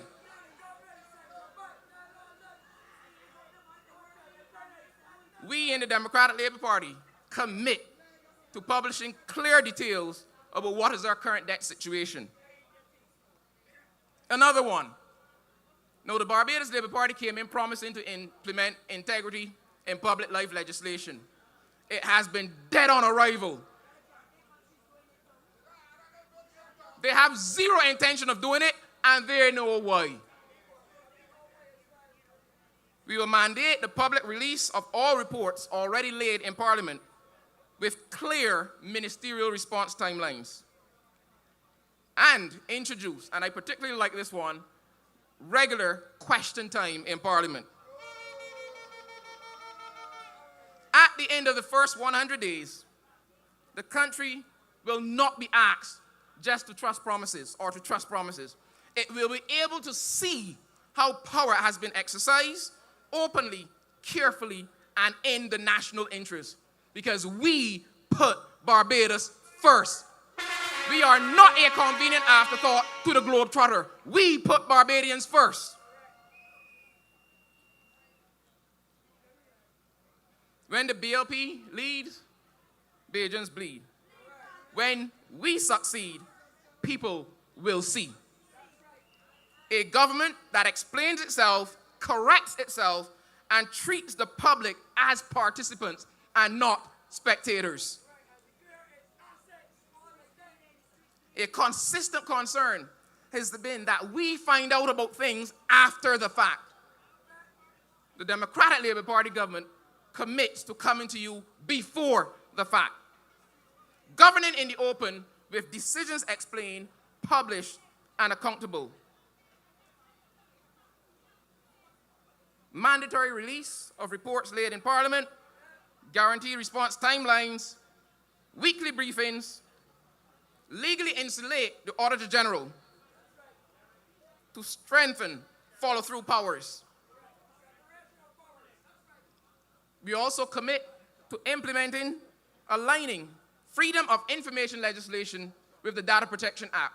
I say to us, the two are not mutually exclusive.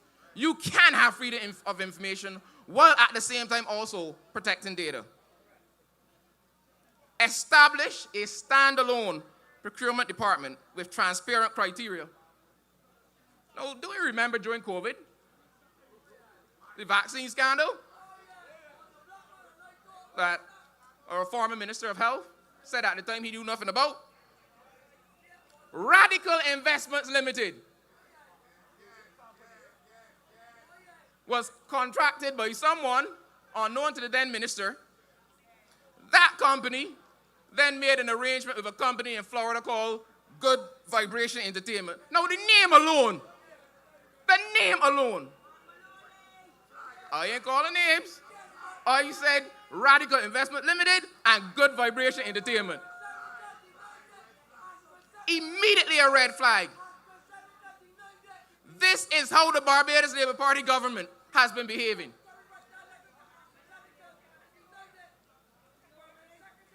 With regards to responsible borrowing, we commit to ending the practice of borrowing to fund routine consumption, tying public borrowing to productive purposes that generate economic value, foreign exchange, and long-term savings. This is what good governance looks like. All major borrowing to be accompanied by public statement explaining what asset or capacity is being created, how it strengthens productivity or resilience, and how it will help repay or offset the debt incurred. Decisions to be made in the open, power exercised with restraint, and public resources used in the national interest, not just to benefit a special few. Barbados First is not a convenient slogan. Barbados First is a standard that is entirely possible, and we commit to governing by that standard.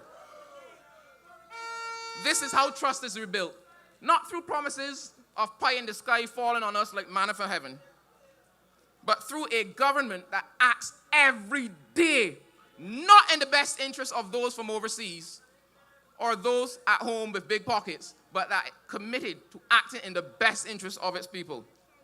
It is possible that the people and economic choices which will guide our decision-making will not only protect Barbadians today, but secure Barbados for those tomorrow. Now, if a leader has managed a country for 7 years and 8 months, weak transparency, poor accountability, and questionable economic management, on what rational basis is this leader now being presented to us as the great things since sliced bread? Talking about strong leadership for changing times. Multiple walkbacks, twice getting 30 love at the polls, yet our lives are no better off. Absolute political dominance has not translated into improved governance outcomes. Leadership in changing times is not measured by international acclaim, glowing profiles, or choreographed routines. It is measured by domestic outcomes. We do not elect a prime minister for the world. We elect a prime minister chosen by their constituents. We elect a prime minister of Barbados who puts Barbadians first. We have seen no tangible improvement in citizen outcomes, and now they come with a manifesto of more promises talking about give us some more time. We ain't get time to do everything. They were given 10 years and chose to take 7, 8 months. Time to go. Time to go. Time for the Barbados Labour Party to go.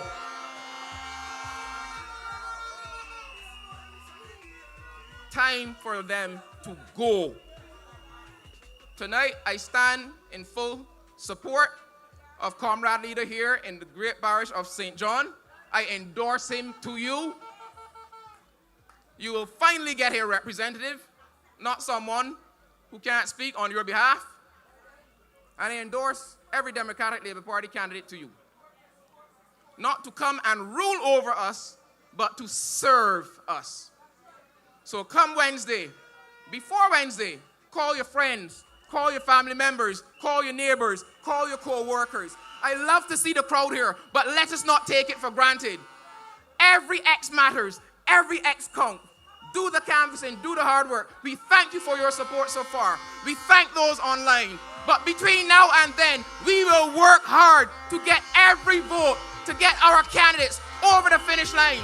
Gall Hill, join with me. Come Wednesday, vote for Democratic Labour Party. Good night. God bless. Yellow is the goal. Barbados rising again. Youths, them and the Dlp. Yellow is the goal.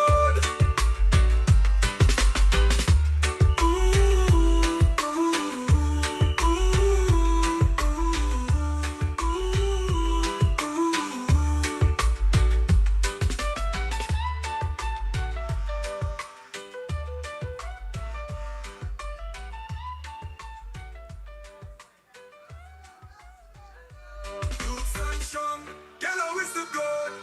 Barbados rising again. Youths, them and the Dlp. Yellow is the goal. Keep some noise, keep some noise.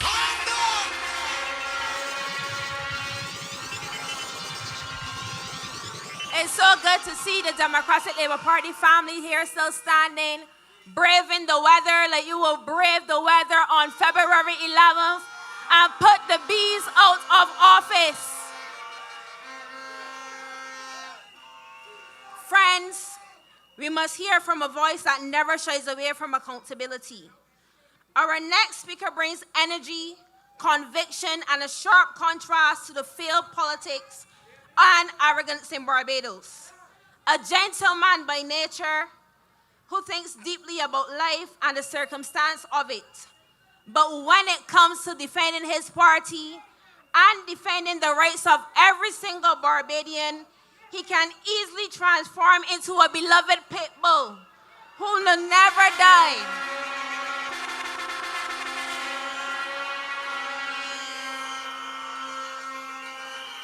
speaks with urgency, clarity, and a commitment to putting Barbados first. Democratic Labour Party family, Barbados, please welcome your candidate for St. Philip West, Dr. David Estwick. We are here to save you from mayhem. Look out for the M's with message and vision. So place your X for Neil, David and Simon. So we take it all three. We take it all three. All three of the St. Philip constituencies. We take it all three.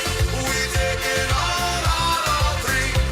We ain't leaving none for our baby.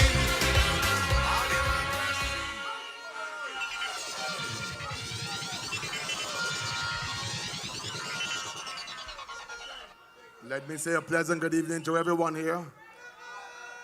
And it is indeed wonderful to be on this platform in support of the great Democratic Labour Party. And I'm going to say tonight, don't worry about the rain. What is important is the message. And I want to say this evening that I have a task. That task that I have will require me to not to be my normal self. I have to now be somewhat deliberate this evening, and I have to be able to explain to the people of this country what this Barbados Labour Party has done to the economy and how it is that we are going to resolve some of the issues that they have created. What I would say to you is this. I will start off by being very deliberate. They have been telling you lies. And why they have been telling you lies, I will start off with where Dr. Wickham ended.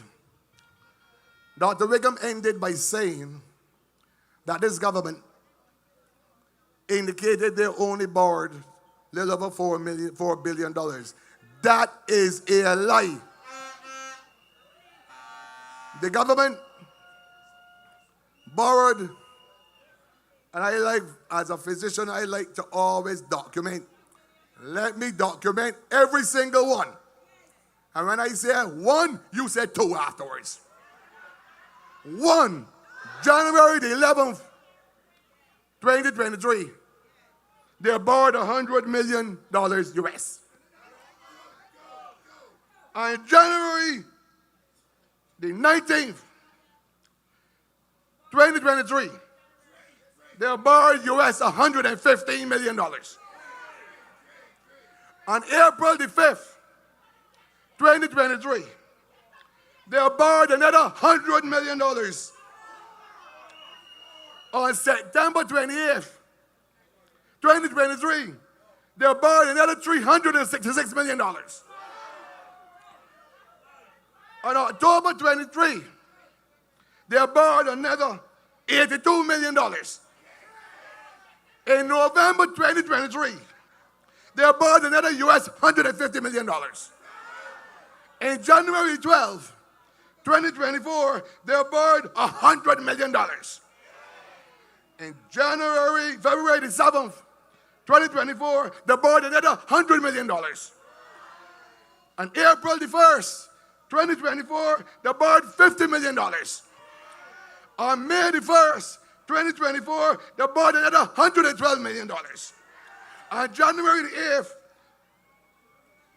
28th, 2024, they borrowed another $160 million. In June 2024, they borrowed 300 million pounds, which is $774 million. November 2024, they borrowed another $108 million. November 25, 2024, they borrowed now US $500 million. December 2024, they borrowed another $80 million. On December 19th, 2024, the board 56 million US dollars. On February the 1st, 2025, they board 100 million US dollars. April the 10th, 2025, they board $60 million. June the 25th, 2025, they board another US $500 million. June to July 2025, they bought another US $58 million. July 2025, they bought $185 million. In October 2025, they bought US $195 million. And December the 9th, 2025, they bought $316 million. Look, when I total those loans up, all external loans, you know what the value is? $6,548 million. Stop lying to the people of this country. And furthermore, those do not add in domestic debt. June the 25th, 2025, they borrowed $625 million from the central bank. And that isn't including when I added the funds between May 2018 and January the 23rd, 2023. Let me be clear here. Between May, when we lost the government, and July 2023, they bought another $2.6 billion. So between when the Barbados First party came to office in May 2018 and now, they have borrowed over $10 billion. No, not $4 billion that you're telling the public. You are a liar.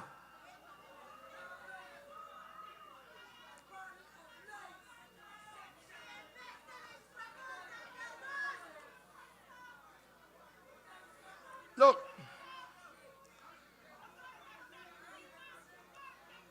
this government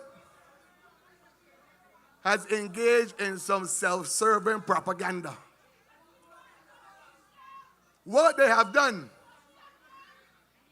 is they have bought temporary prosperity, but which will lead to permanent pain and permanent destruction of the Barbados economy. I can assure you it will happen, because I have not seen any foreign assets that will generate the foreign exchange to pay back $6.8 billion.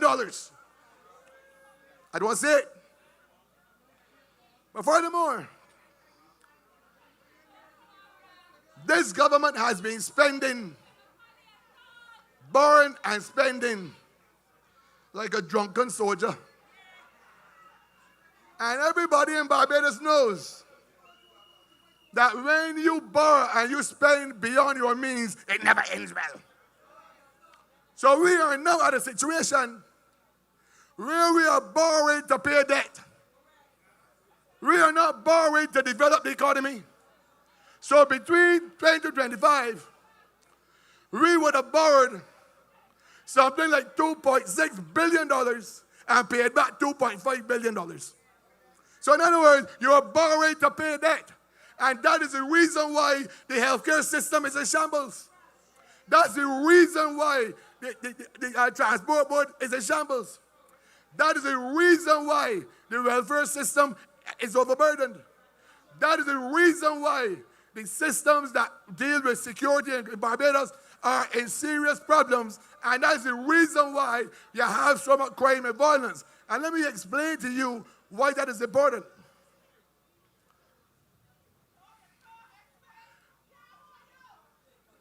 Kirk Humphrey made a statement in late 2024. He said that the number of people seeking welfare has increased from 3,500 to over 6,000. But yet they're telling you the economy better. everything going good. He went on to say that the budget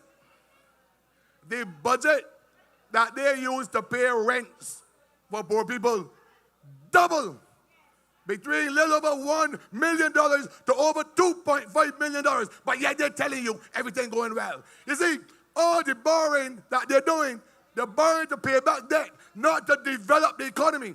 So you have not seen any of the assets that will be put in place to help the government repay all of those loans. So as a result of that, it has to go back to borrowing more and more and more. And we are at the point where we are in a debt trap economically.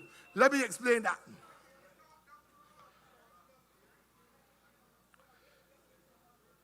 In economics,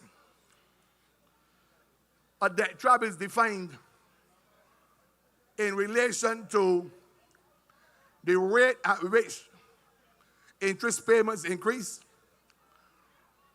and the rate at which the economy grows. The rate of interest payments in Barbados have increased significantly beyond the growth in the Barbados economy. And the Barbados economy is predicted to be slowing. As a result of that, that is a debt trap you cannot get out. Because your rate of growth of your cost of debt is growing at a faster rate than the economy is growing. That is what they did to this country with their reckless borrowing. And I can tell you this, between 2019 and December 2025, this government's revenue increased only by $500 million. But you know, its expenditure went up by $1.2 billion. So where the money gonna come from? You have to borrow it. And because you now create what one would call, in economics you say it's called duration risk and interest rate risk over time. So you remember when she went and borrowed money from overseas and forgot that they were adjustable rates? The woman signed on contracts and did not understand that what she was signing on to was what you call a variable rate loan. So she woke up one morning when the interest rates went up in the United States under the federal fund rate. And there were two other rates that were increased. One is increased called the SOFR rate, which is the secured overnight funding rate. And the next one is called the commercial international reference rate. All of those are variable rates. And she signed on all those loans and then started to curse the IMF and curse all the people. When she's the body who made the mistake. With a lot of advisors that seem not to understand the fundamentals of economics. Right? A bunch of bagoos. Understand? But I promise that I would pull back a little bit. Look, I want to say that they went on and they did something again, attempting to trick you. They talked about this debt swap, debt for nation swap. The woman went about the world giving the impression that Barbados created it. It was started in 1987 in Latin America, woman. And what is sad about this debt for nation swap is that the debt for nation swap has caused significant further damage to the national insurance scheme and puts your pension at risk. Let me explain. When the government lied to the people in this country in their 2018 manifesto, and they told the investors in this country that they were going to reprofile the debt, they refused to pay back the national insurance $1.6 billion. On top of that, the debt for nation swap that was done in 2021, the NIS lost $110 million in investment returns. And then in 2025, when the last debt for nation swap they did, the National Insurance Company lost another $300 million in assets. This is over $2.3 billion of your money that is for necessarily your pensions going forward. Bajans understand what rubbish these people did. And you need to understand there were decisions that they took. Nobody forced them to take them. They just didn't understand what they were doing. And all the fancy rhetoric and move them about does not solve the problems. No.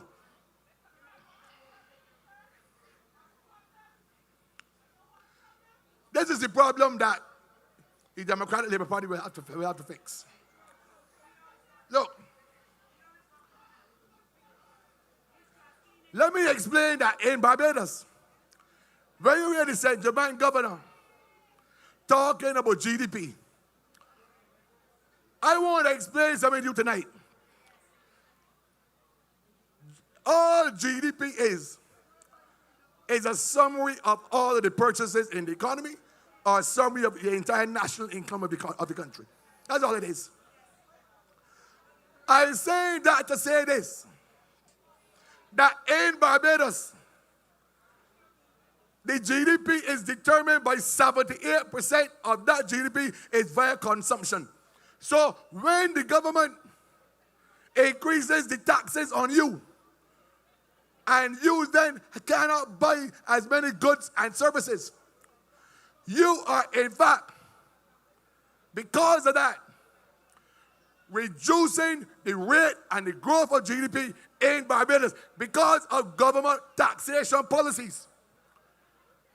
And I am saying to you tonight that what is important for you to understand is unless you create a situation where people can buy goods and services, their disposable income can go up. You cannot grow the economy unless you are invested all the time. And Bajans do not have the funds to invest. So we are dependent upon people that come in from overseas to invest. That is why she went and took up the $225 million from the Consolidated Fund to give foreigners to come into Barbados to invest. Understand the linkage here.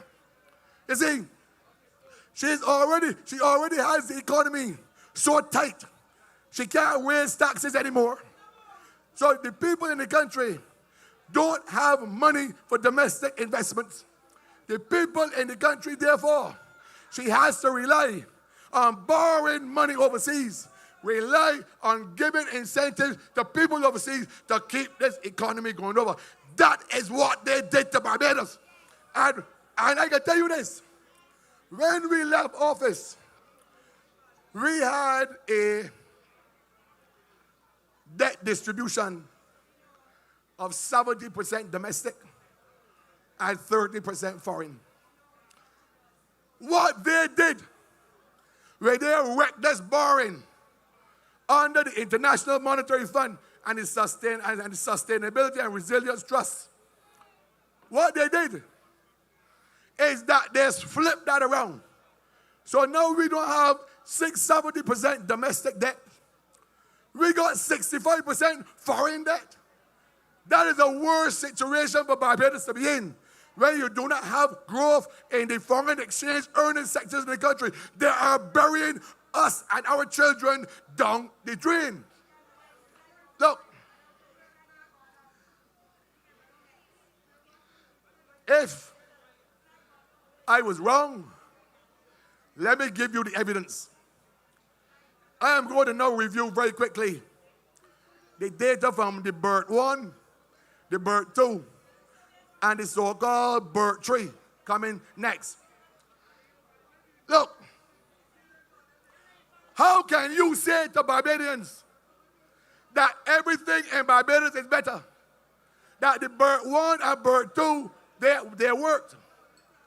If the BERT 1 and BERT 2 worked, well then all of government measures on their expenditure should be better because we don't have the economic growth going on in the country. Let me give you the data.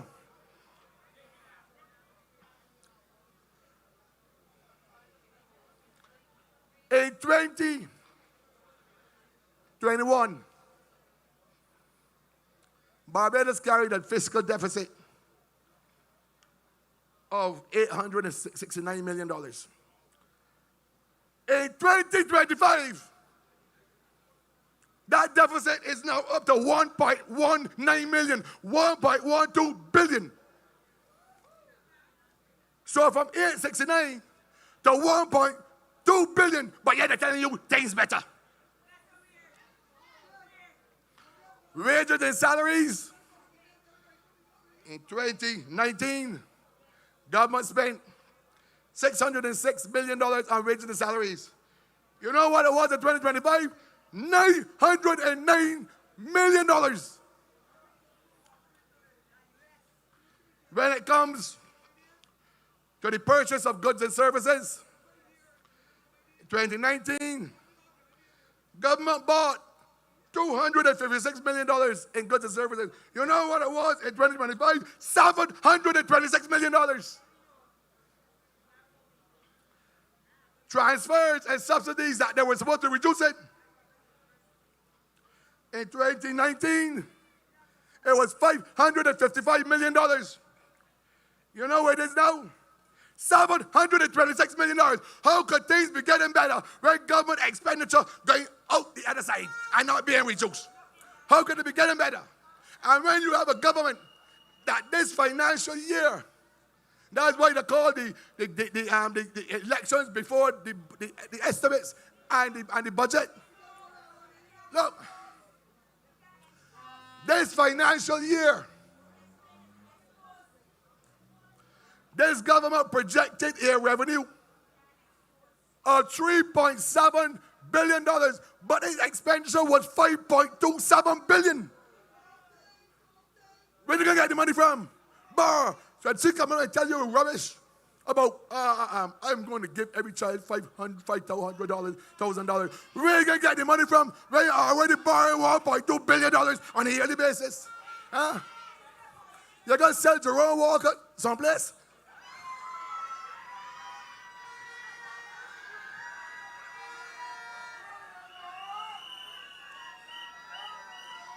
Every single debt service metric has worsened. 2019, if you go out there and you get a loan has two components to it. One called the interest cost and amortization. Amortization is the principal side of things. Look, in 2019, amortization for the government was $255 billion. You know what is projected in 2025? $1.2 billion. You see why they're running? You see why they're running and hiding? The interest payments in 2019 was $295 million. You know what is it? 25% projected? $720 million. You see why they're running and hiding? See why they're running and hiding? Where are they going to get the money from? They're going to put you now in a debt spiral. Borrow to pay debt. Borrow to pay debt. You can't get out of the hole. That is what they did to Barbados. Look. I want to say to Kevin Greenwich, I like Kevin, he's my friend, but he's talking to fearmonger rubbish. Look, when I hear the central bank governor speaks of something called a primary fiscal surplus, I know Kevin knows better. And let me explain to you what it is, because it can be explained. You look at whole government expenditure, and you take out the money you're going to spend on debt. Now, so when he says that they would have met a target on the primary surplus, it's a target with debt not included, because you are expecting that over time, the debt will be brought down over a period of time. But this is the clincher that I want Kevin to tell the people. You cannot talk about achieving a primary surplus if at the same time your debt stock and debt service increasing. Because the objective of a primary surplus is to bring down the debt over time, Kevin.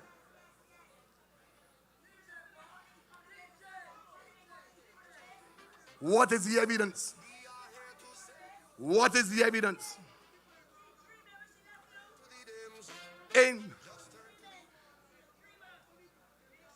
in 2019, the total debt stock and the debt service was $550 million. You know what is projected for 2025-26? $1.78 billion of a revenue, a projected $3.7 billion. So we are already spending close to 68 cents out of every dollar bill on debt. You see why they're running and hiding? And Dr. Antonio Ali wrote an article, and the could question him that it is even more significant than that. It is up to 76 cents out of every dollar. You see why they're running and hiding? But I have to make some very quick adjustments here because I have to make room for my good friend Ralph, my good comrade, and a man that I will stand by his side at all times. But I want to leave by telling you what the IMF said about Mayor Motley. Not David Estwick. The IMF report of December 2024 advanced a scathing attack on the Prime Minister, her ministry, and the Public Investment Unit. This is what it said. The IMF report spoke to capacity deficits as if flying about the world like Joe Hitler.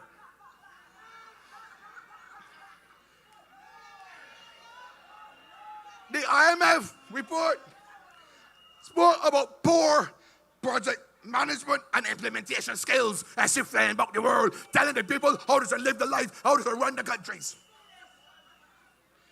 The report speaks of weak governmental structures. Can you imagine that?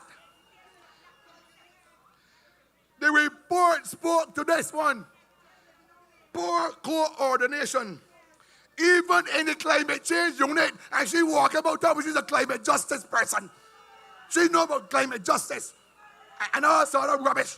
And the IMF said, your own Department of Barbados is in a shambles. Stand to hell home and do some work. But the Democratic Labour Party under Ralph Thorne will commit to making some adjustments. And we will commit to develop a balanced economy where economic growth is driven by the foreign exchange earning sectors as well as the foreign exchange consuming sectors. Given that Barbados now imports 85% of everything that you eat, it is necessary that we commit to a policy of produce or perish, produce more domestically. And I'm confident that the Democratic Labour Party with Ralph and the team will commit to ensure that where government is spending its money, we're going to use that expenditure to protect and buy from local as opposed to buying imports wherever we can. We will commit to the highest standard of fiscal prudence and responsibility, not have a revenue increase by $500 million and expenditure by $1.2 billion. That is not fiscal prudence or responsibility. That is recklessness. When we borrow, we are going to borrow for productive assets. The assets are going to be able to generate revenue to help pay back the debt. So, we will commit to having a situation where we will not go there and be running large deficits. What we will do is commit to a deficit that's manageable. The standards are normally 1% to 2%. And what you do is that you run a counter to that. So when you run for a couple of years a deficit, run a surplus for the same number of years. Run a surplus for the same number of years so that you can level out that economic variables. Thank you. All right. And what I would say this, ladies and gentlemen,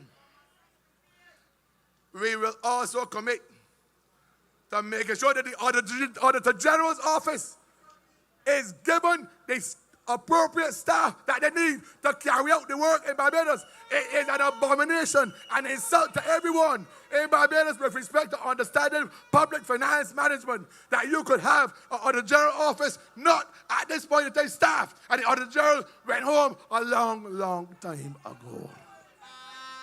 So ladies and gentlemen, I want to say this. That would require that we respect the Public Finance Management Act. And the Auditor General's last report before he went home, he said that even though you have that Public Finance Management Act, the state-owned enterprises do not adhere to it.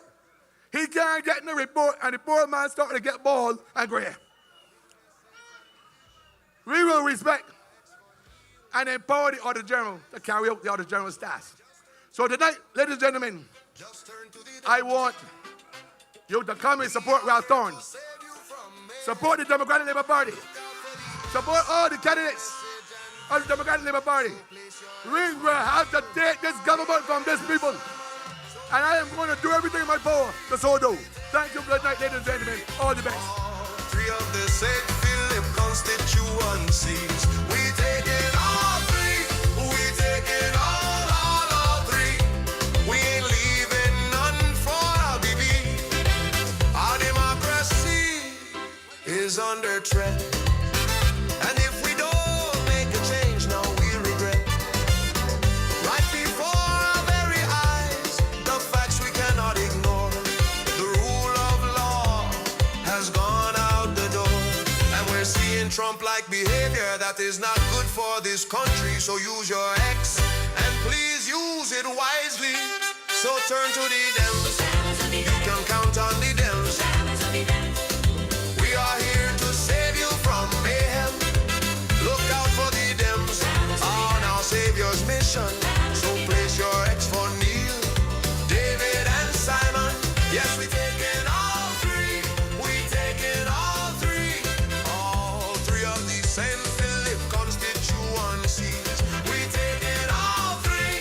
We take it all three. We ain't leaving none for the bees. More than 300 murders in 8 years. So please don't come telling us about me or cares. All the gun violence got people living in fear. It is pure lawlessness and chaos bow here. The criminals became emboldened after May 2018. So you must know exactly what that means. So turn to the Democratic Labour Party family, we're coming to the moment that you all have been waiting for.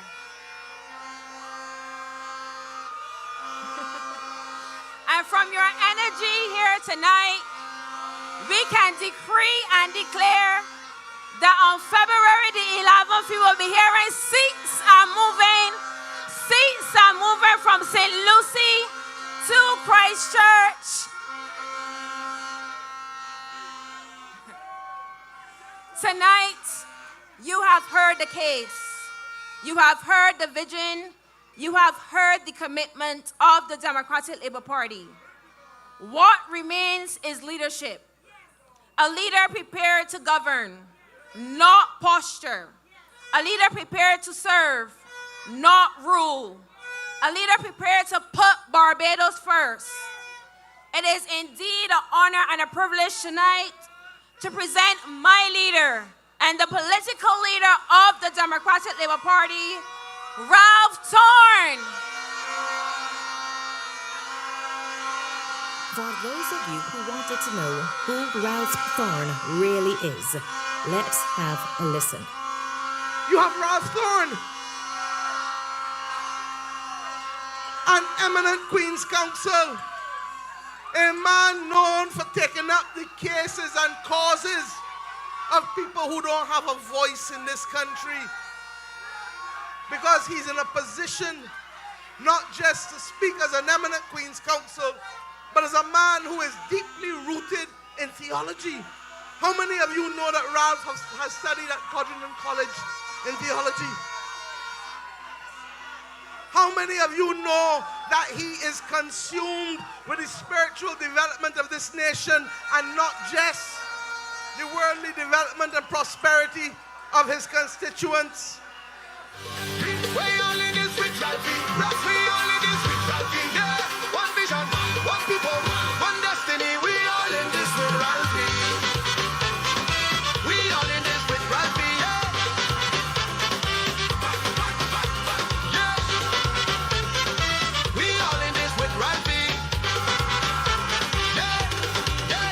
He crossed the floor, not for fame or glory. He crossed the floor to rewrite this. We are in this.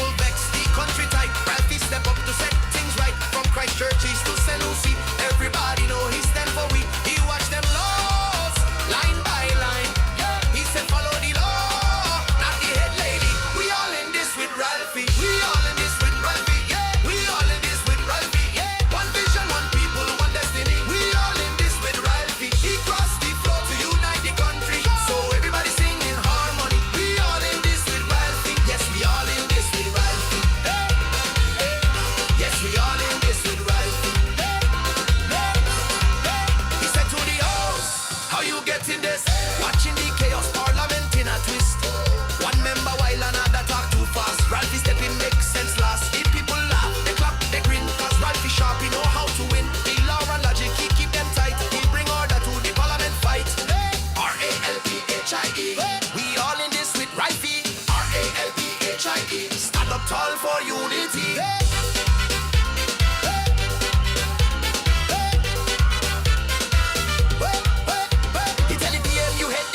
Not the state, so respect the law before it's too late. The legal business done on the floor, not in your mind behind closed door. He cool, collected, full of class. He used the facts and bust up, she bubble fast. He Chevy down falsehood, clean and neat. Ralphie drop logic on every seat. Tourism built it, build now this new move. Free movement by imagination to prove no legislation to pass immigration gate. Have you telling visitors come citizens wait? Ralphie say hold on, let's get it straight. Law before limelight, check the man day. He watching close, he people clap. Cause Ralphie catching every trap. We all in this with Ralphie. We all in this with Ralphie. We all in this with Ralphie. One vision, one people, one destiny. We all in this with Ralphie. He crossed the floor to unite the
Thank you, thank you, thank you.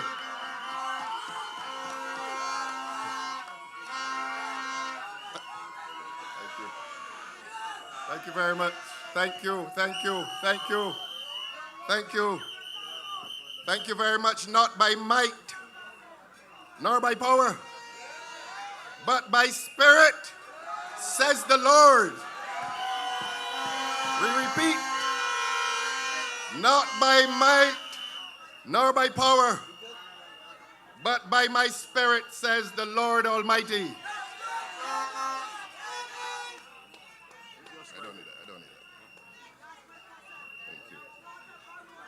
Don't worry about the rain. Don't worry about the rain. Don't worry about the rain. No, you hold it. You hold it.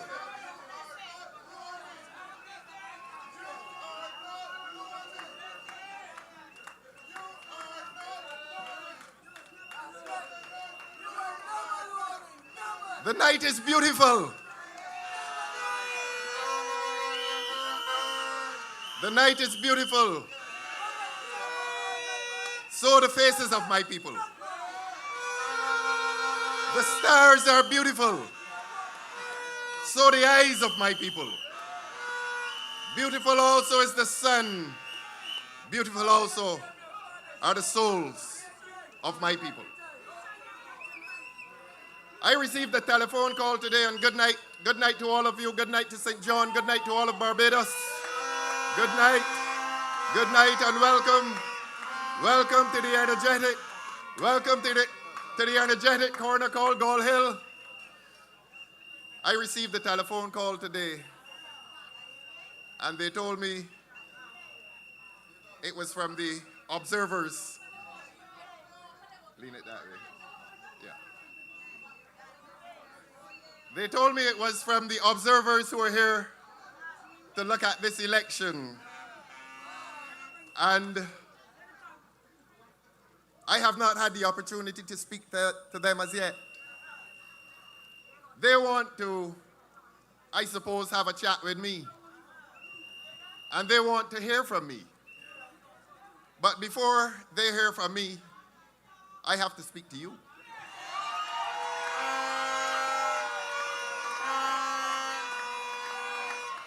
I did not bring them. You did not bring them. But we have something to tell them. They're not voting for me. They're not voting for this great Democratic Labour Party. You, the people of Barbados, are voting for this great Democratic Labour Party. So before they speak to me, I want to speak with you. And I want to write a letter to the observers tonight. And I want to write this letter with you to the observers. And we have something to tell the observers. And how do you begin a letter? Dear observers. Dear observers. Dear observers. I have a few things to tell you, not from my own personal perspective, but from the perspective of the people of Barbados. You're a tourist to this country and welcome. And we have a thriving, and have had a thriving tourism industry for many years. And we welcome our tourists. Welcome observers. But tonight we want to write a letter to you. Dear observers, we bring you into a country in which the Electoral and Boundaries Commission, under the law, was meant to be an independent body, a constitutional body that oversees elections in this country. And when we say constitutional and independent observers, dear observers, it means that it is independent of the government of Barbados, that the Electoral and Boundaries Commission has a chairman, it has a deputy chairman appointed by me on behalf of this great Democratic Labour Party, and that is Mr. Howe Gollop. Mr. Howe Gollop has with him Miss Maxine McLean, a long-standing servant of this party, and you allow the opposition to nominate 2 members of that commission so that the commission remains under the scrutiny of the opposition, but it remains independent, dear observers. And on that commission is a lady called Miss Debbie Hughes, and on that commission is a lady called Miss Thompson. And that commission is headed by a man called Mr. Roman Aline. And that commission, dear observers, is meant to be independent. I have come here and you have come here to Gall Hill tonight to ask Mr. Aline, can you say to the people of this country tonight on behalf of the Electoral and Boundaries Commission that you are truly and genuinely independent? Mr. Aline, have you been in conversation with the government? Have you been in conversation with the cabinet of this country? Mr. Aline, Mr. Aline, do you chair any other boards in a political capacity on behalf of this government? And do you also chair a body that is constitutional and meant to be independent, Mr. Aline, dear observers? Dear observers, sometime last year, the government of this country hired postmen, and I have nothing against postmen, dear observers. And those postmen were asked to do an enumeration exercise. In other words, they were to go into the villages of this country and to do an enumeration of all eligible voters in this country. And under the laws of Barbados and under the customs, conventions, and traditions of a democratic country, the enumeration exercise is supposed to be free, open, fair, transparent, and patient, in order that every man and woman in this country over the age of 18 is given the right to vote. And those postmen who normally deliver our letters and our bills, which are high, they were asked by the government.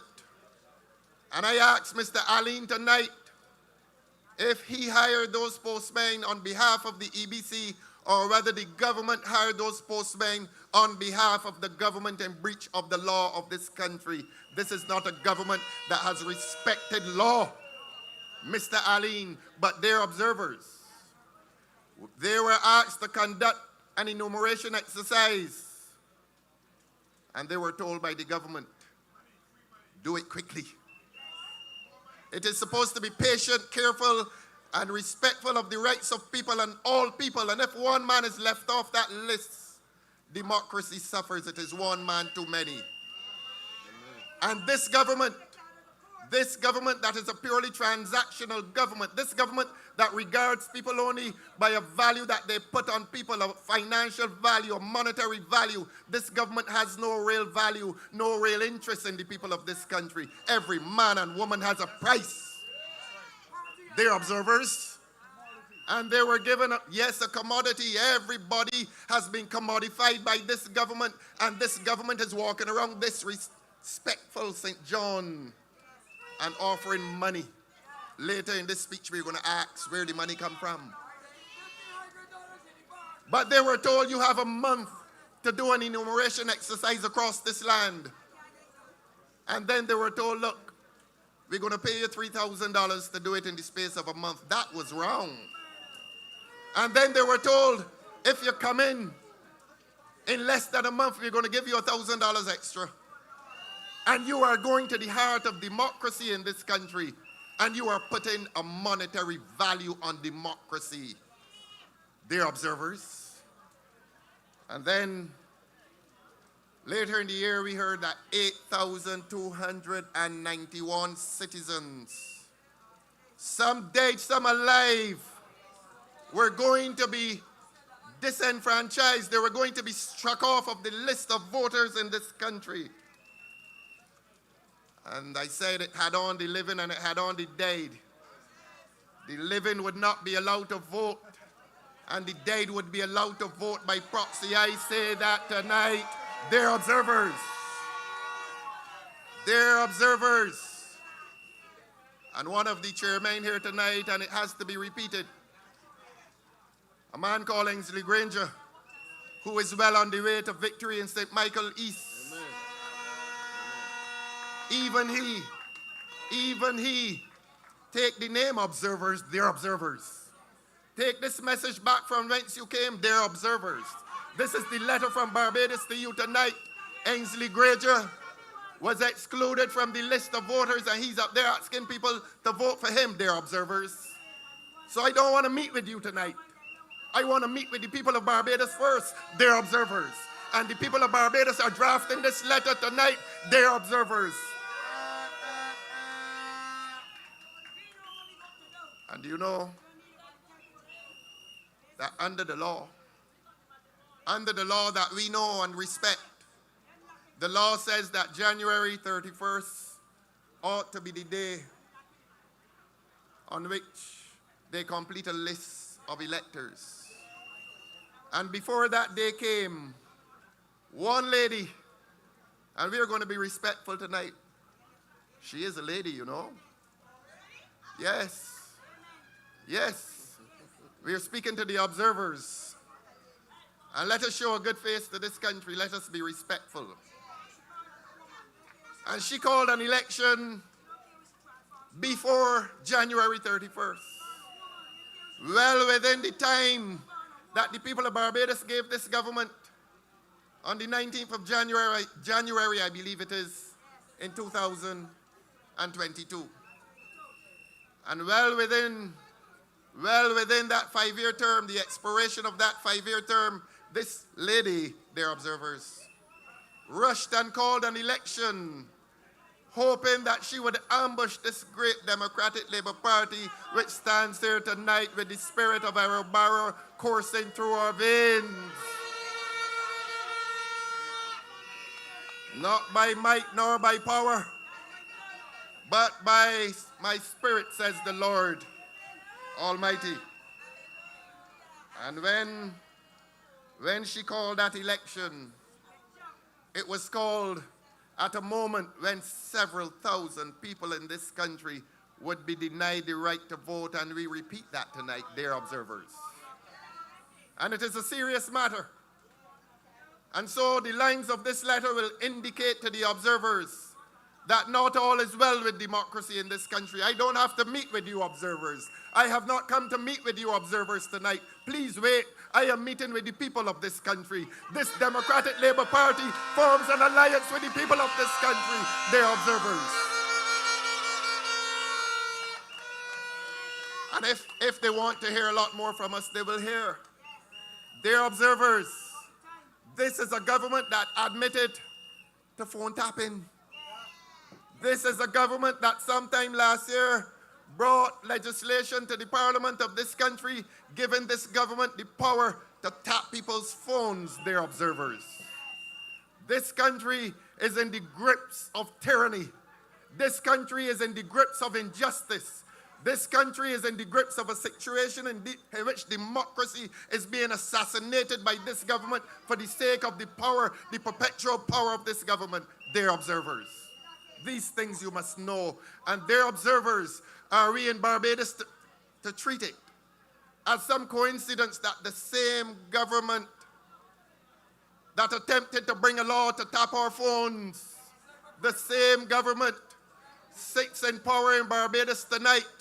And yesterday, I believe it was yesterday or day before or some day this week, a certain telephone company, must we treat it as coincidence that within the halls of a certain telephone company, the numbers of subscribers were taken, and I wouldn't say made public, but were those numbers given to certain individuals to conduct a campaign on behalf of this tyrannical Barbados Labour Party government? We ask the question tonight, their observers. Take the message. This is the letter written to the observers. And so we are in that climate, a climate in which people in this country are being punished by a government. A country in which people are punished by a government for supporting this great Democratic Labour Party. And again, Again, the wrong deepens. Again, the wrong deepens. This government has not only admitted to tapping phones.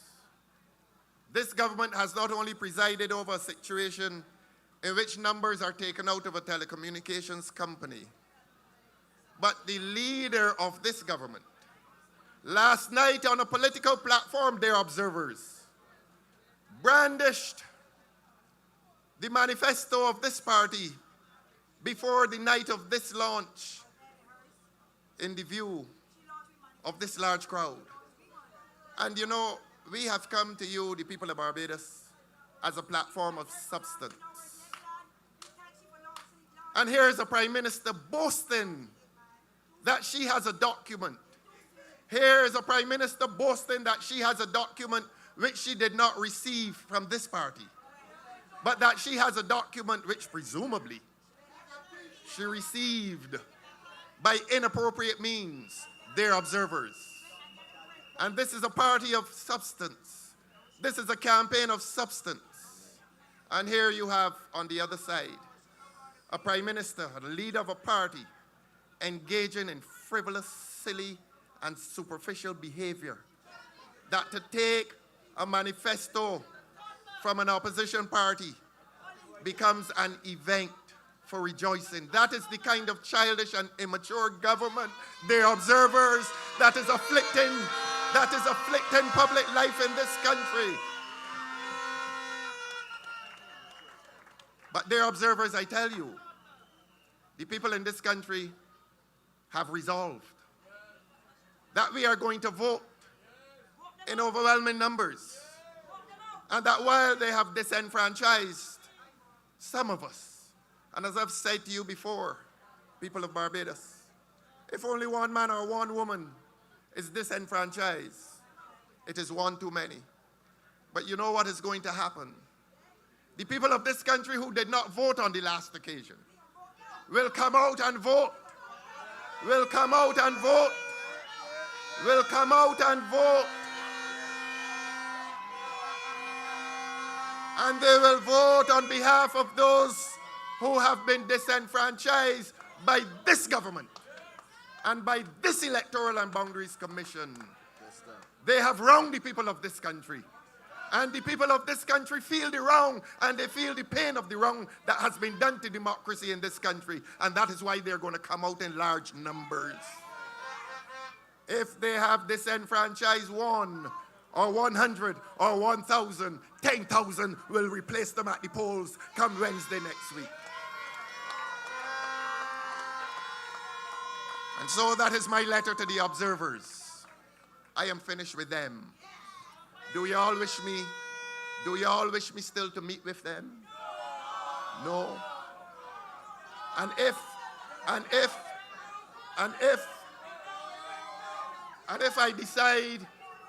I decide to be courteous and respectful, and I do meet with them, do you ask me to say to them what you and I have said to them tonight? Thank you very much. So welcome to St. John. Welcome to these verdant cliffs, these beautiful cliffs, Pot House and Cliff Cottage and Edge Cliff. And welcome to these rolling agricultural lands. Welcome to St. John. We are here for good reason tonight. We are here to celebrate Ira Barrow and David Thompson and Mara Thompson. We are here in celebration of these patriots, these heroes tonight. Welcome to St. John. We are here in this energetic crucible called Gall Hill. We are here tonight, and we say, on behalf of St. John, welcome. But we are entitled, we are here to launch a national manifesto tonight. But the people of St. John have asked me to beg you to give us a little time to tell you about our own manifesto for the development of this constituency, of this parish, of this, the most beautiful of all the parishes in Barbados. I beg your pardon, Ian Griffith. I beg your pardon, Ryan Walters, who thinks that St. Michael is the most beautiful. I beg your pardon, Amoy But St. John is really the most beautiful parish with beautiful people. But the time has come, and we recognize, it hurts me that I drive to this parish, and if I want to refill my car in this parish, there's only one gas station. And this is a parish that has welcomed you tonight, and this is a parish that has welcomed people to this beautiful place for many, many years. And the most gas stations this parish has ever had was 3. 4 Roads, Messiah Street, and the older ones will know of Mrs. Simpson.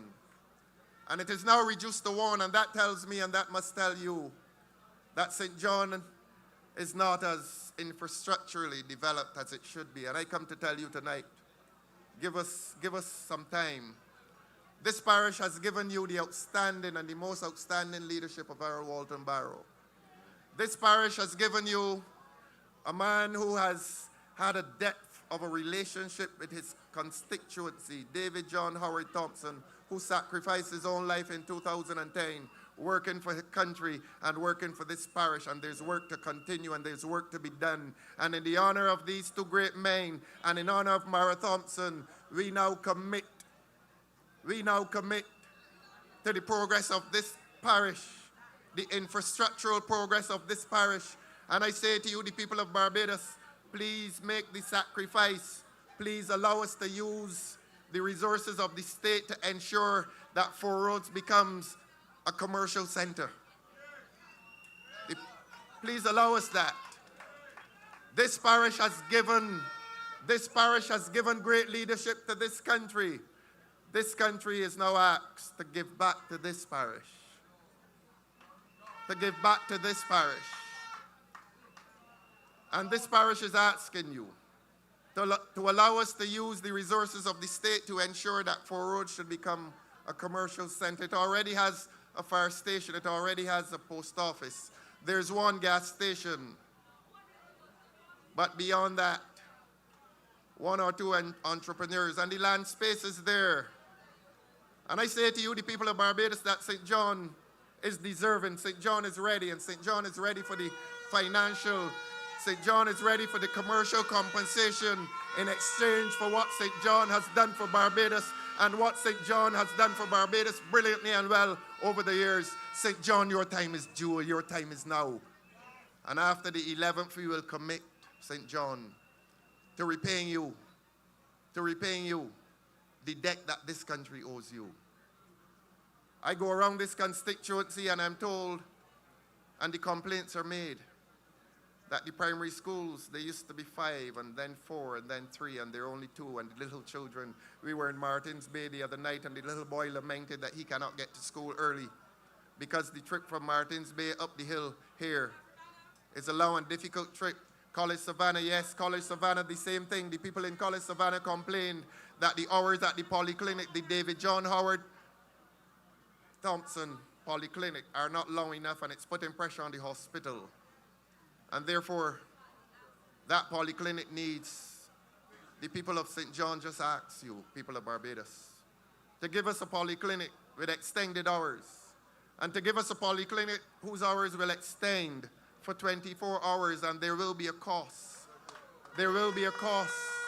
There will be a cost, but Errol Walton Barrow and David John Howard Thompson paid a heavy price and gave their lives, one at the age of 49, one at the age of 67.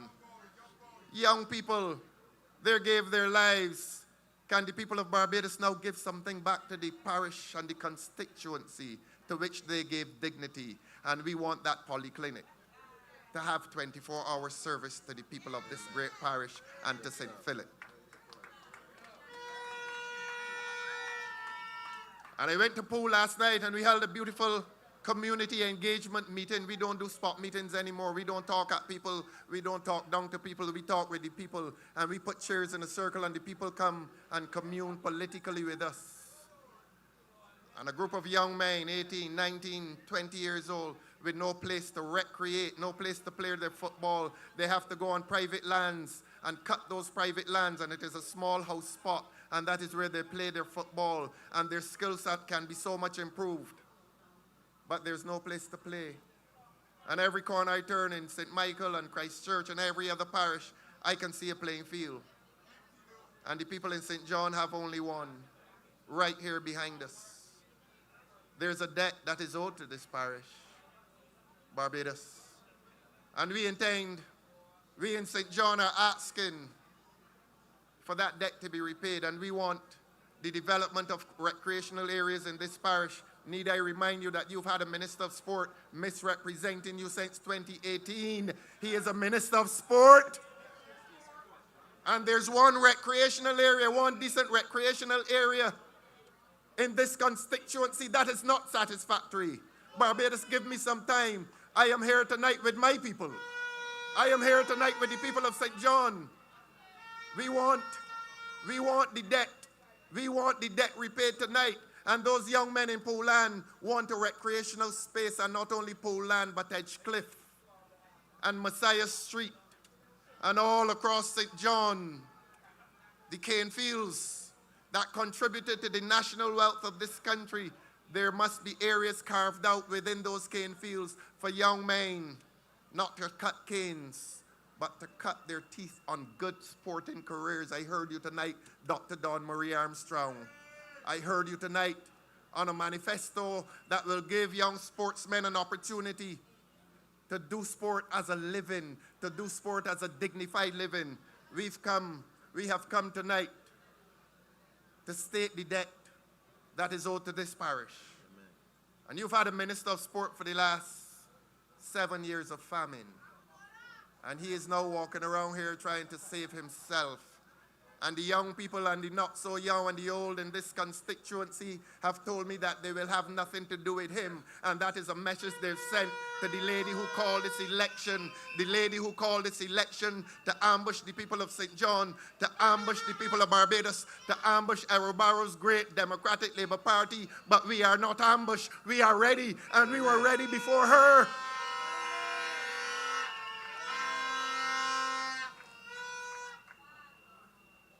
And it's the time due, St. John, for the construction of a large and modern primary school so that the little children of this constituency and this parish can sit in the same dignity as other children sit in their primary schools. And there's one secondary school here, and that is Lodge. And Lodge is modern. And the wealthy men who went to Lodge modernized it a few years ago. And this country that has some wealth, but that wealth is squandered by a government. Some of that wealth must come to this St. John and build a primary school for the little children of this country, of this constituency. All the children of St. John must be given the opportunity to receive an education together in a modern environment. I beg your pardon, the rest of Barbados. I have to express the manifesto of the people of St. John tonight. Can you give us that time? Can you give us that space? Can you lend your public resources to the development of this parish that has done so much for the economy of this country, this parish that has done so much for political democracy in this country? I've named the patriots who represented this parish and who made great sacrifice, not only for parish and constituency, but for country. St. John, your time is now. St. John, your time is now. And as I said, we will upgrade the polyclinic. And it will become the shining star of polyclinics in Barbados. And it will take the strain off the Queen Elizabeth Hospital. For those of you who wonder, Damien Fannis is well. Amen. Damien Fannis and Paul Rollins are well. They had a little accident on their way here. They're well. Amen. Damien is our representative in St. Michael West. And Damien is well. And while speaking about good and bright and beautiful young people, little Josiah, let us say happy birthday to Josiah. He is 12 today. Josiah came and introduced himself at Oystons, at that great Oystons meeting.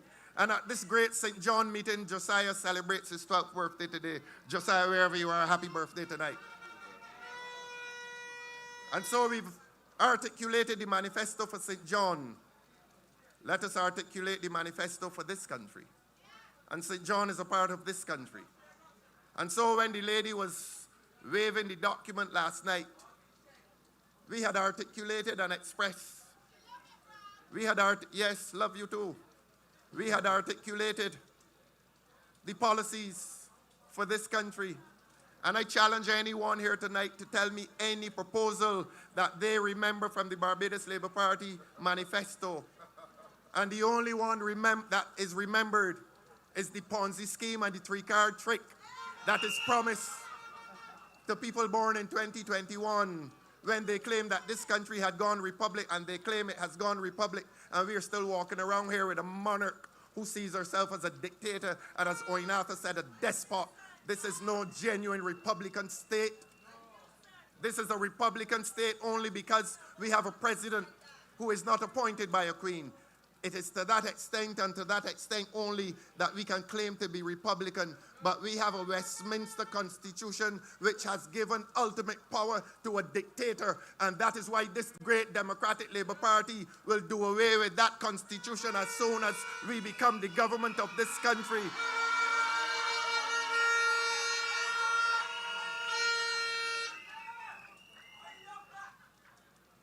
Yes.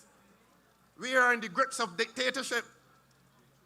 And let us go back to the letter that is written to the observers. Yes, observers. We forgot a line. We forgot a line in that letter, dear observers. Barbados is under the weight of dictatorship. Barbados rests tonight under the weight of a tyrant. And the people of this country, on February the 11th, Wednesday next week to be precise, will relieve this country of dictatorship, despotism, and tyranny. I heard Ryan Walters on this platform tonight. Brilliant speech, Ryan, and all the speeches. And it was Ryan Walters who came here and told you that this great Democratic Labour Party intends to alleviate the financial hardship that visits the lives of people not once a month, not 18 years from now, but right now. Right now, there's hardship visiting the lives of the young people of this country and the old and the middle-aged. And this is a government that tells you that they're going to do something for the children of this country in 18 years. It has to happen now. Prices are high right now. There's hardship in this country right now. And it is this Democratic Labour Party that intends after the 11th to say to the people of this country that relief will come right now. It must be right now. This is no project that must be postponed 18 years from now. Tell the Prime Minister, the lady, that we want tax relief right now. And as Ryan said, I repeat, one of the strategies that we will implement, there's no guarantee, but let us make the effort. And if your bill has 17.5% on everything you purchase, except a small basket of goods, let us lower that. We have told you before, we are not here to trick you. Every citizen has an obligation to pay tax. But when that obligation becomes a burden, a government that imposed taxation in the first place must respond. And the response of this Democratic Labour Party is to remove 2.5% of the burden of taxation from the shoulders of the poor people in this country. And that is where we begin. Thank you so much, Senator Ryan. And he's not going back to the Senate, you know, he's going downstairs. Aye. He's going downstairs. I was with him in Deacon's Road today, and the people tell me they want Ryan downstairs in the House of Assembly. And the man who opened the battle here tonight, my friend, I do not know of any man who has given as much as Andre Worrell for Barbados Party. Andre Worrell. And he's going downstairs too. Amen. He is going downstairs in the House of Assembly. So we have to look for some more senators. We have to look for some more.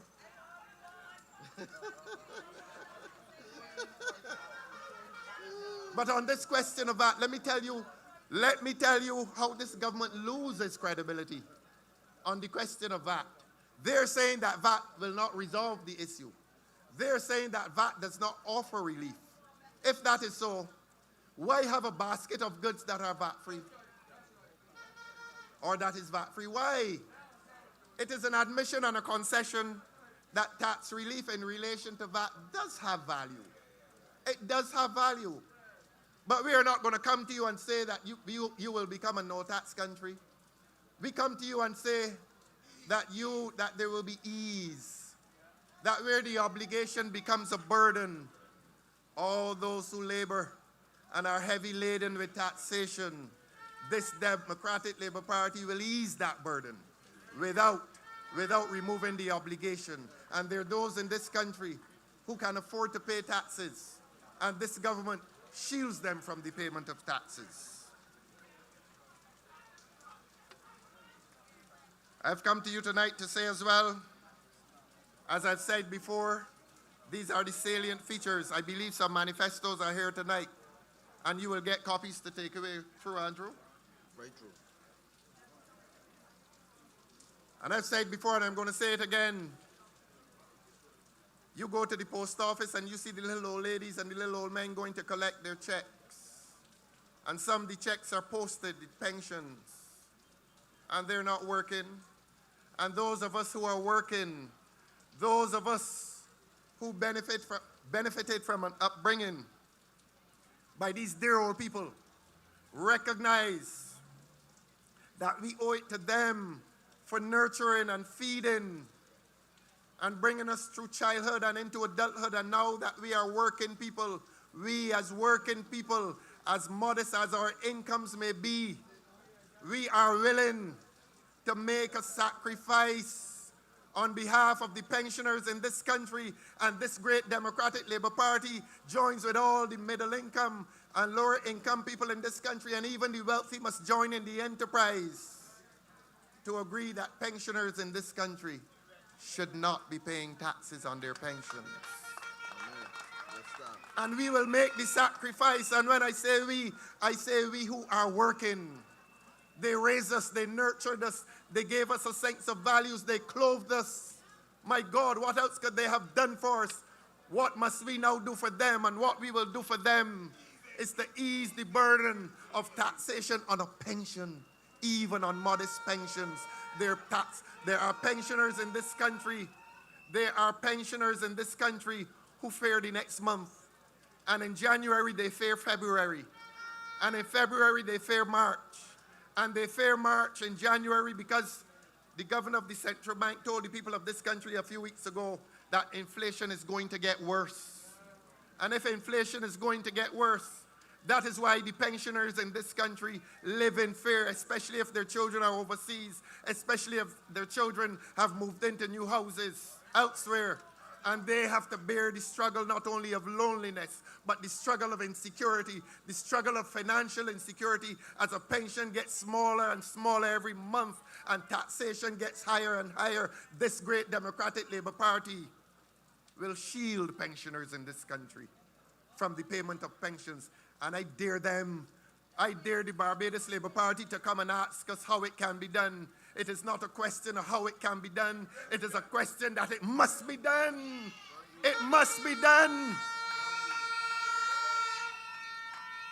Verla came here tonight and gave a prescription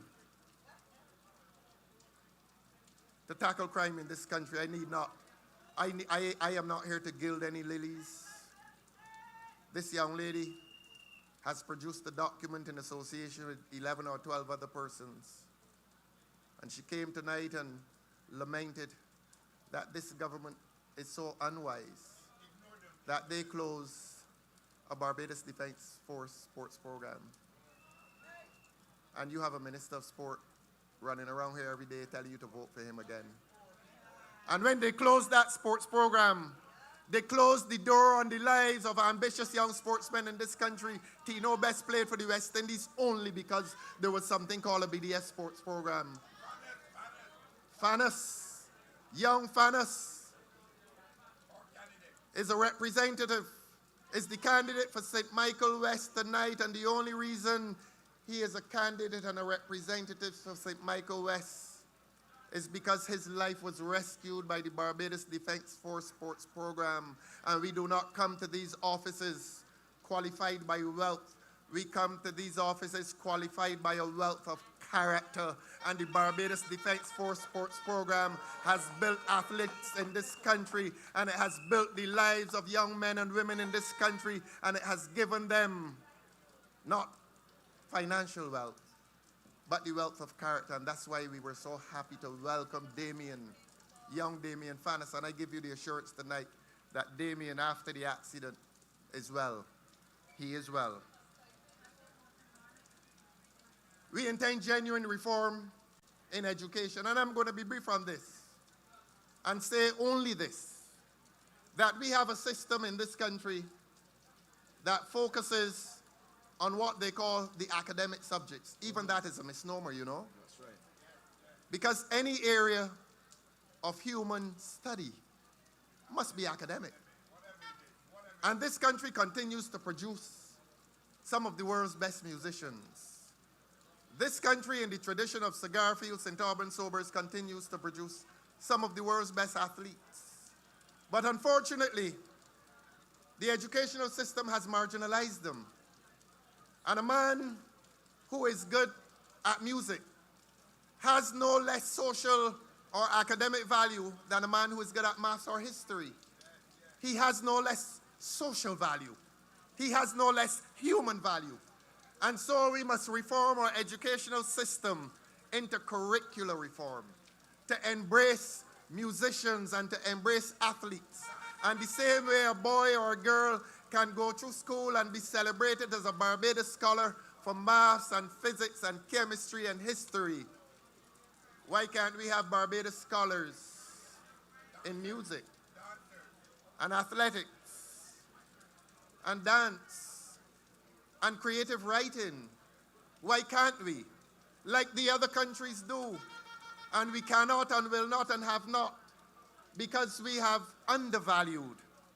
We have undervalued a large segment of our citizens to whom God has given great talents. And we have marginalized them. And an educational system has marginalized them. And they survive only because of that God-given talent. And at the end of that talent, when they become into their 30s and 40s, and we see them and we speak only of when they were great. We speak of them in the past tense. Can you imagine a man being spoken of in the past tense when he's 32 years old?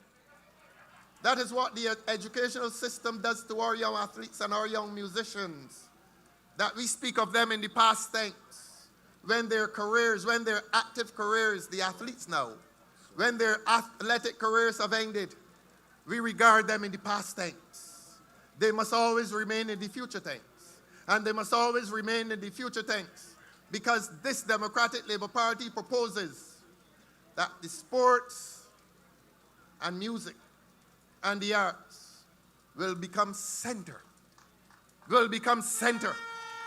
of education in this country. This is St. John, and we welcome you to St. John tonight. We've canvassed so many areas. And one of the persistent complaints is the bus service. So that the people up here in St. John, like the people in St. Philip, and I went to St. Lucie with Ian, and I spent some time with Ramon in St. Andrew, and I've spent time across rural Barbados.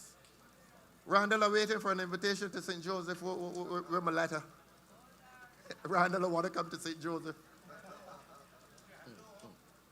And this government, while people are struggling with a bus service that is unreliable and inefficient, and this is no condemnation of those who drive the buses, this is no condemnation of those who run the transport board, but they are being frustrated in their efforts to run a board and to run a board properly. But their frustration is not as great as the people who are being deprived of that bus service. A man who lives in Pot House is entitled to a good bus service as a man who lives in Pinelands. And that is what this government is doing to poor people in this country. I heard one of the speakers here tonight speak of that. I think it was Andre, and I think it was Ryan as well. Great speeches. And they spoke of the burden that is placed on the poor by this government. They spoke of that burden. And this Democratic Labour Party cannot exist as a government and see the burden that is placed on poor people in this country and people who live far from Bridgetown and say to them that we are going to take away the people's limousine, the transport board. The transport board has been the people's limousine, you know. And this government that is so lacking in compassion intends to take it away. And I know there are routes that crisscross this country, but the problem with the transport board is that it has not developed sufficiently to have centers or zones for the buses. The major zone is Bridgetown, and everything moves from Bridgetown into the country. And I know there are a few buses that crisscross Barbados, but it needs to be a system that is developed so that Bridgetown ceases to be the focal point. And there must be many focal points across this country so that a man can get from Gall Hill to Speightstown on a good bus. Yes, this Democratic Labour Party is thinking, so let them steal a manifesto, but I want them not only to steal it, but read it. But read it. Because it is that manifesto, according to the will of the people, which will determine policy in this country after the 11th. It is that manifesto. So we invite the lady to read it. Read it. Local government. I was in Poulan last night at our community engagement meeting, and we introduced the concept of local government. It is empowering people in their local communities. People know the state of the roads. People know that garbage collection is unreliable. People know that the bus service is unreliable. People know these things. And if people know these things and experience these things, he who feels it knows it. Why cannot the same people get together as local councils in this parish, in all the parishes of Barbados, and constitute themselves as local government, which will make requisitions to central government and demand that central government sends in the roadworks teams and fix the roads in every village and every nook and cranny of this country, not only St. John, but all across Barbados. The time has come for local government in this country, not only to empower the people, but to give the people a sense of responsibility. Amen. And to give social stability in these local communities. And when you have social stability, chances are you will have a peaceful country. And that is what this Democratic Labour Party will do for the people of this country. Some time ago, this country saw a parliament pass integrity legislation, integrity in public life. And that legislation was passed in 2018, and I spoke on it. And I spoke in favor of integrity in public life legislation. And integrity in public life legislation requires and demands that all politicians and all members of a government must function with integrity. In other words, that they must not steal money. I'm going to state it in simple terms. And if a man comes to government with modest income, modest wealth, and 7 years later he's leaving as a multimillionaire, a governmental or parliamentary salary cannot make you a multimillionaire. It cannot. And I want to say to you tonight, St. John, I want to say to you tonight, Barbados, I want to say this to you. I am willing, and not only willing, but I am ready to disclose my assets. I am willing to disclose my assets, and I am willing to articulate, to outline, to identify all of the few assets that I have, and to put it in an envelope, and to give it to all the media houses in Barbados. If you want it tomorrow, come and get it. I am willing to do that, and I'm willing to do that because I don't have any accounts in bank accounts in Africa.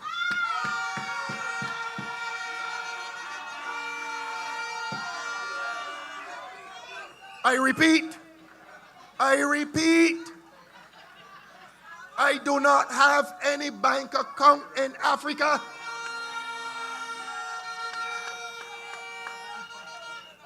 I repeat, I did not give $54 million to two men to come here and deprive The National Insurance Fund of $1.3 billion that the government had owed it, 27 million US dollars was paid to those two men. Who paid it? The government of Barbados paid it.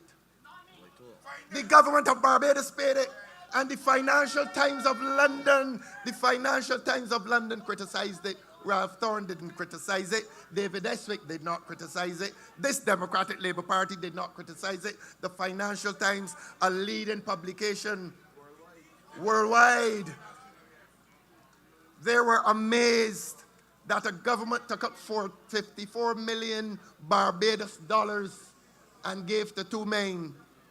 And I repeat, to do a debt restructuring that Arthur said he could have done by himself. I believe Clyde Maskell could have done it as well.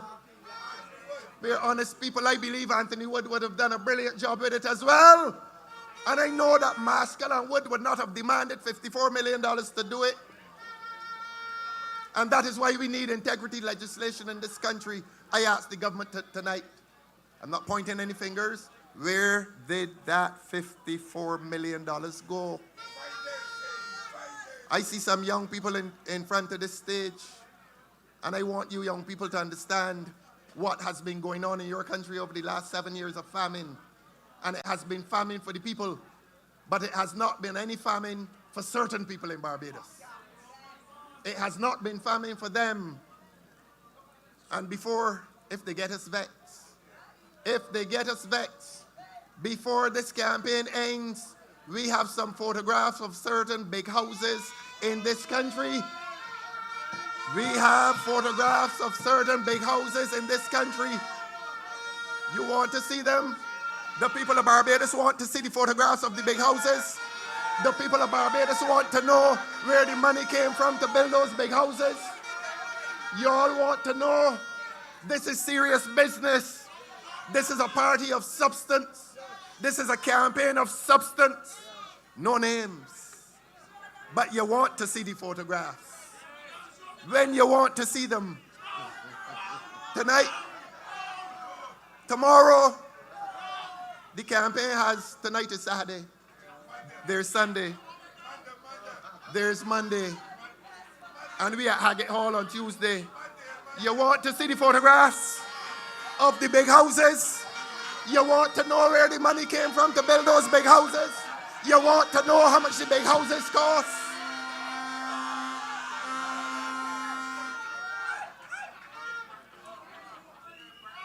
But you're cheering, you know. You are cheering. But while you're cheering, please shed some tears. Please shed some tears, people of Barbados, people of St. John. Please shed some tears. You will shed some tears when you find out where the money came from. You will shed some tears. And I want to tell you this as well. I want to tell you this, that 500,000 US dollars was paid to a lobbyist in the United States to secure a meeting with the Secretary of State of the United States. Where did that money come from? Did it come from somebody's personal piggy bank? Or did it come from the taxpayers of Barbados? That is why they don't want this campaign to be serious. That is why, precisely, they don't want this campaign to be serious. They don't want us to deal with serious issues relating to corruption. That little children in this country, and I say it every time and I'll say it again to make and to demonstrate the point, that little children in this country should not be going to school without breakfast.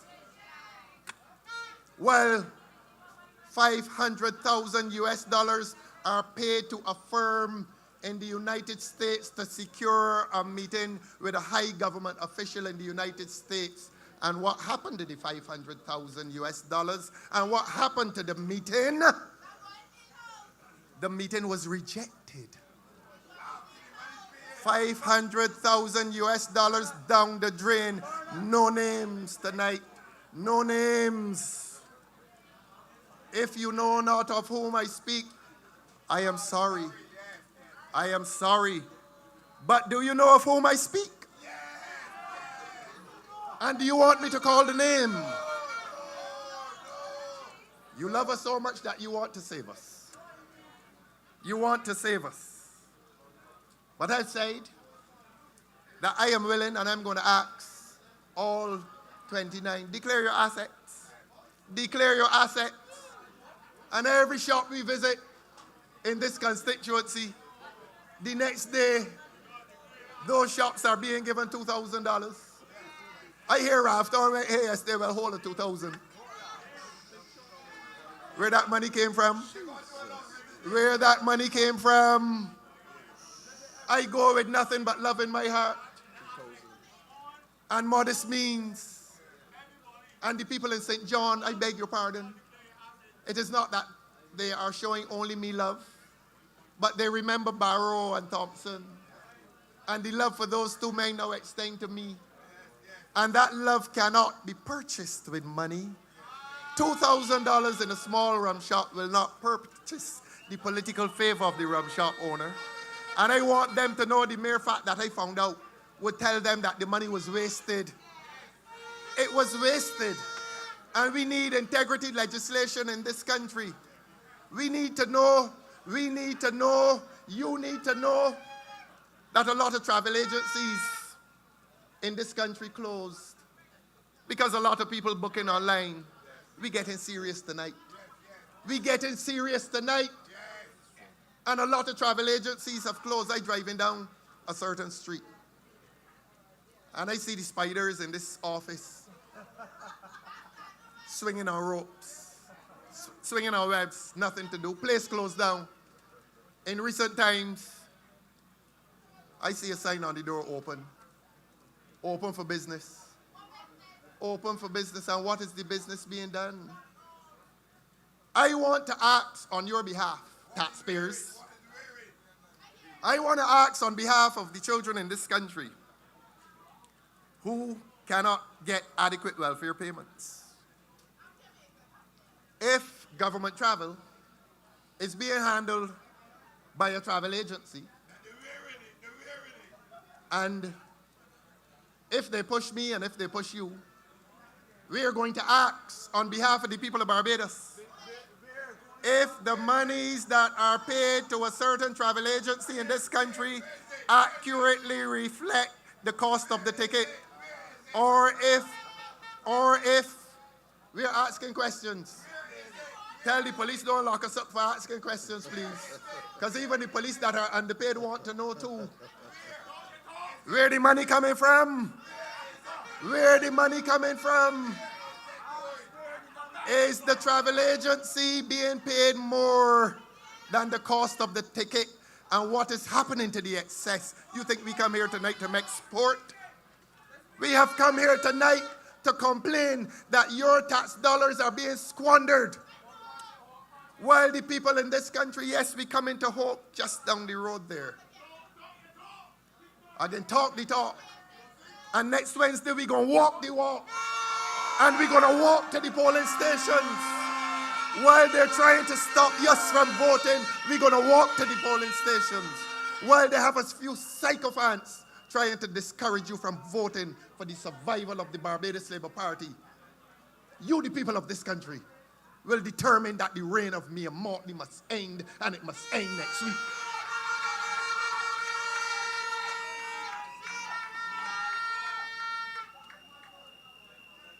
One day I am in the house standing up, criticizing a loan that this government took. Criticizing a loan. Criticizing a big loan that this government took. I believe it was the loan that they borrowed to repay an earlier loan. The ignorance. And in comes, I can call her name tonight. And the lady got up and criticized me for criticizing the government for taking a loan. And then she said, don't mind him, he built a house without a loan. That is what she said. My personal financial business was disclosed in the House of Assembly by the Prime Minister, by your Prime Minister. It was wrong, it was unethical, but this is the same government that admitted that they tap people's phones. How did the Prime Minister know that I built a house without a loan? I am no different from the man who lives in a chattel house And one day some wall goes up around it. Young people, listen to me, I beg you. Some wall goes up around the chattel house. And it may take 2, 3, 4, 5, 6 years. And when the roof goes on to the wall, the ring beam, the carpenter comes and he removes the wood. And he does that as part of his financial strategy because he wants to commit his funds to his children. And so he wants to avoid the bank because a mortgage is a very burdensome thing. You tired? You tired? For you? Yeah. Nah. I'll start up there. Okay. A mortgage is a very burdensome thing. And there are people in this country who want to avoid a mortgage. Thank you, Derek. Look, you will hear people say, boy, I can't lose this job. I got a mortgage to pay. That's the first thing they say. And that indicates to you the burdensome nature of a mortgage. And this is not to criticize people who take it because for many it is a convenience. But some take the position that they want to avoid the mortgage. And they will make sacrifice over a period of years.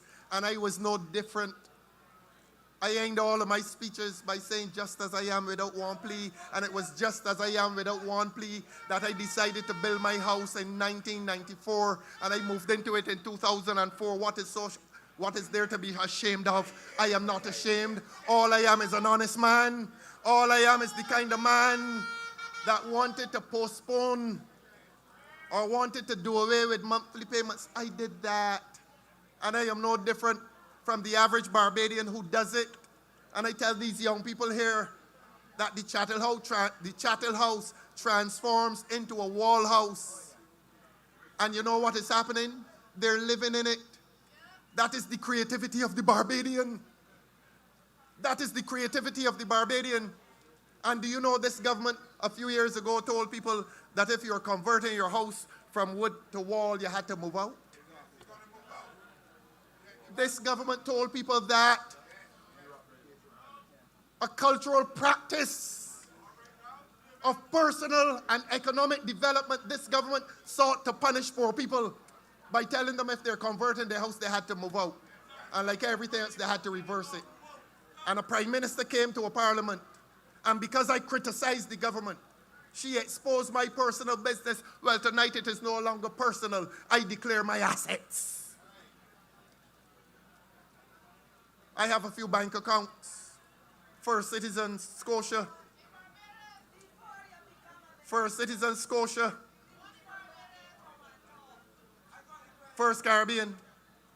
I went and did a case in Turks and Caicos a few years ago, and they used to pay my money into a Turks and Caicos bank account. A little something still down there. I got 2 vehicles, one Mark X80 and one Mark X81.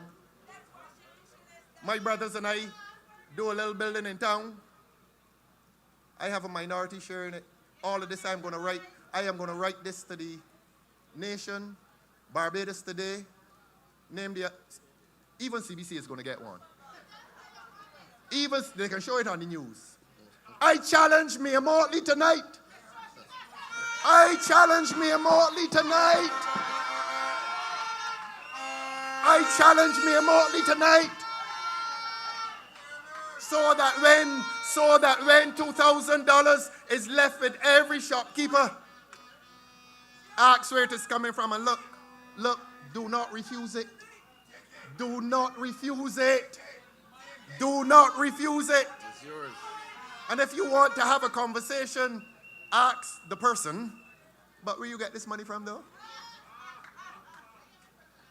You don't have to write it in any pretty letter, you know.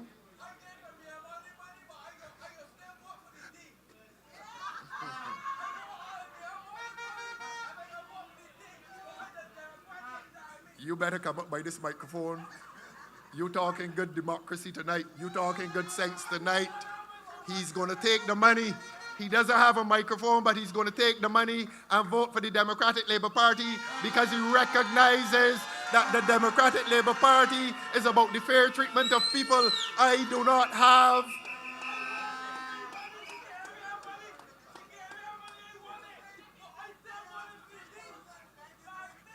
He is saying where the money came from, but I'm not going to let him say it through the microphone.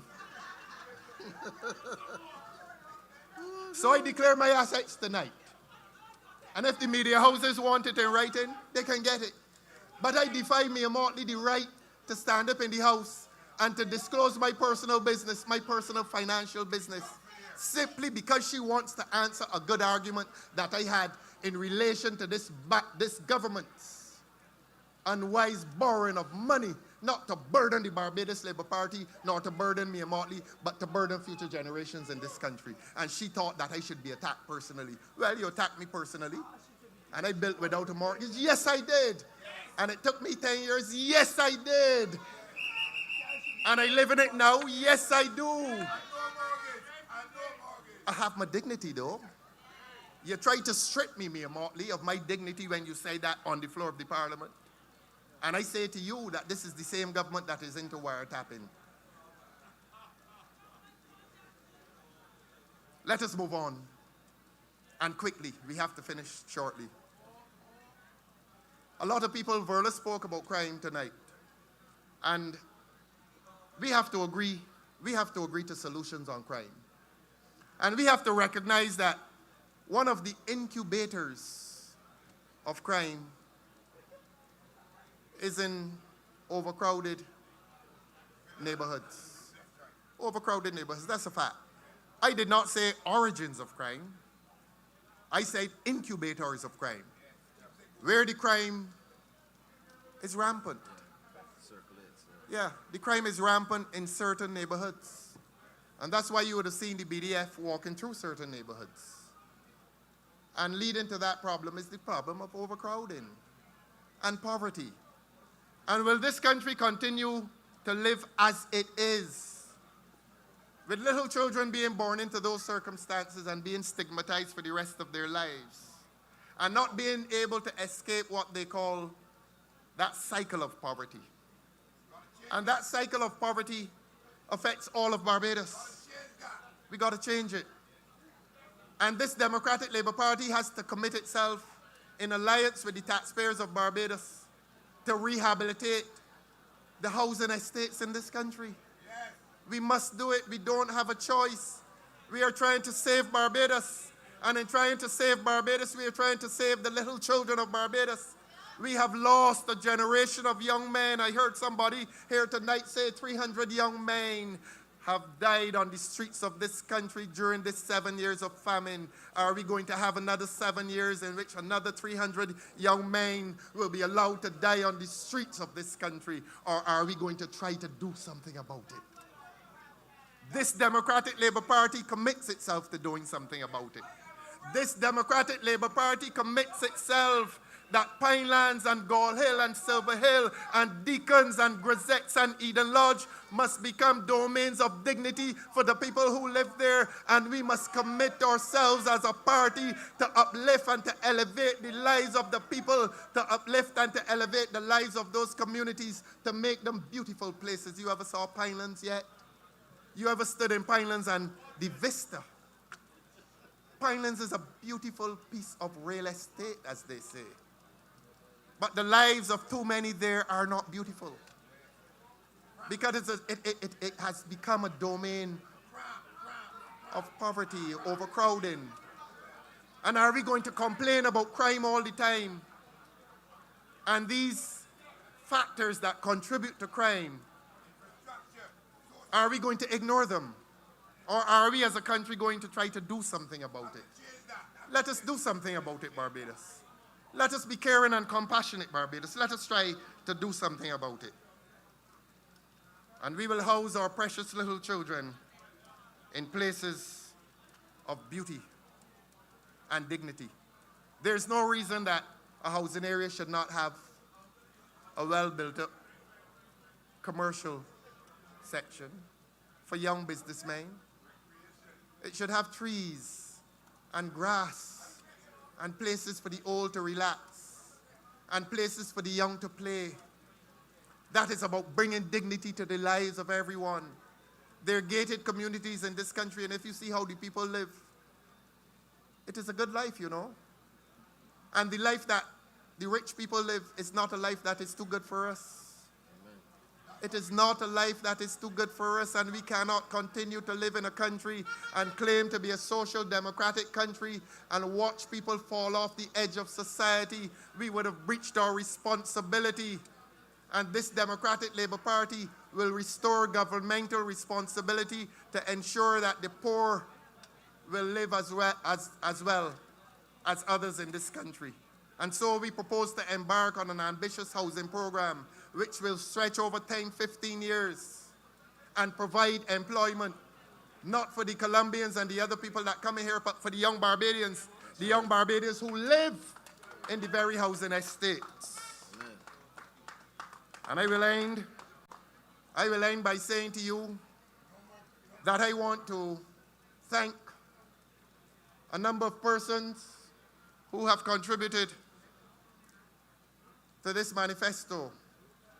And I don't mind calling the names. I won't call the full names because we know how vindictive is this government. I will call first names: Carlos and Darcy, Maxine and Derek, that bright man standing right there, Andrew, Anthony, he knows who he is. I saw him there a few minutes ago. And there are others. There are others. And those others, I make this announcement tonight. This government will not exist unless those fine Barbadian brains become advisors to this government. Their skills must be made available to these politicians here, who we hope will become members of government here and members of parliament here. They will not be alone. They will be accompanied by the academic, professional, and intellectual expertise of the Anthonys of this world, of the Darcys of this world, of the Maxines, of the Carloses, of the Andrews. Not by might, nor by power, but by the Spirit of the Almighty. Thank you so much. Good night, and God bless you.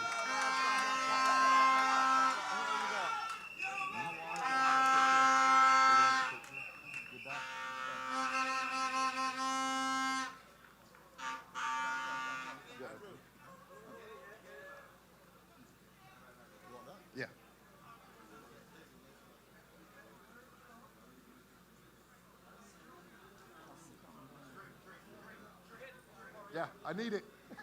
How you getting this? We all in this with Ralphie. Plus we all in this with Ralphie. Yeah, one vision, one people, one destiny. We all in this with Ralphie. We all in this with Ralphie. Yeah. Yeah. We all in this with Ralphie. Yeah. Yeah. He crossed the floor, not for fame or glory. He crossed the floor to rewrite the story. The people vex, the country tight. Ralphie step up to set things right. From Christchurch East to St. Lucie, everybody know he stand for we. He watched them laws, line by line. He said follow the law, not the head lady. We all in this with Ralphie. We all in this with Ralphie. Yeah. We all in this with Ralphie. Yeah. One vision, one people, one destiny. We all in this with Ralphie. He crossed the floor to unite the country. So everybody sing in harmony. We all in this with Ralphie. Yes, we all in this with Ralphie. Hey, hey. Yes, we all in this with Ralphie. Hey, hey, hey. He said to the house, how you getting this? Watching the chaos, parliament in a twist.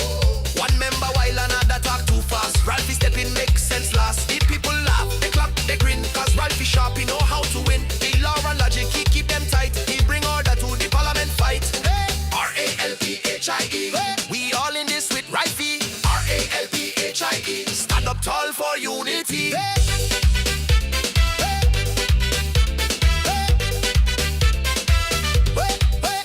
He tell the PM you head the cabinet, not the state. So respect the law before it's too late. The legal business done on the floor, not in your mind behind closed door. He cool, collected, full of class. He use the facts and bust up, she bubble fast. He shaving down falsehood, clean and neat. Ralphie drop logic on every seat. Tourism built it, build now this new move. Free movement by imagination to prove no legislation to pass immigration gate. Yet you telling busy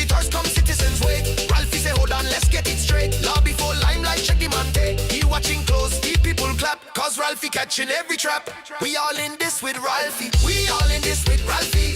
We all in this with Ralphie. One vision, one people, one destiny. We all in this with Ralphie. He crossed the floor to unite the country. Now everybody singing harmony. We all in this with Ralphie. Yes, we all in this with Ralphie. We all in this with Ralphie. Yes, we all in this with Ralphie. We all in this with Ralphie. Yes, we all in this with Ralphie. We all in this with Ralphie. We all in this with Ralphie. We all in this with Ralphie. We all in this with Ralphie. We all in this with Ralphie. We all in this with Ralphie. We all in this with Ralphie. When the bells start twist and spin, Ralphie stepping again. When imagination start run this state, Ralphie pull it straight. Are you getting this? We all in this with Ralphie. Sit and moving, sit and moving. One Dlp, sit and moving. Sit and moving, sit and moving, sit and moving. One Dlp, sit and moving, sit and moving. Yellow is the code, determination the mode. Young them rise up, we carrying the load. Future in we hands, Barbados we see. Sit and moving, jump on the Dlp. Sit and moving, there we push the bus. One Dlp, moving on with us. Together as one, we can take the fight. Sit and moving, the future bright. All we don't have we eyes on the prize. No time to waste, energy strong. We setting the pace from the block to the hill, from the coast to the town. One Dlp, we can hold it down. Sit and moving, let we push the bus. One Dlp, moving on with us. Together as one, we can take the fight. Sit and moving, the future bright. New ideas, fresh minds, we bringing the flame. Barbados future, we changing the game. Every street, every parish, everybody see. Young them's leading, we claiming victory. Yeah, sit in the bus, sit in the hall. Together we rise, we answer the call. From east to west, let the people know. One Dlp, we ready to go. Sit and moving, let we push the bus. One Dlp, moving on with us. Together as one, we can take the fight. Sit and moving, the future bright. Oh, we are not just who got the energy. Who we riding? Dlp bus. Future clear, Barbados strong. One Dlp, we all be sit and moving. Let the people see. Give us on the road. Full speed we be. No stopping now. We answer the call. One Dlp, one family standing tall.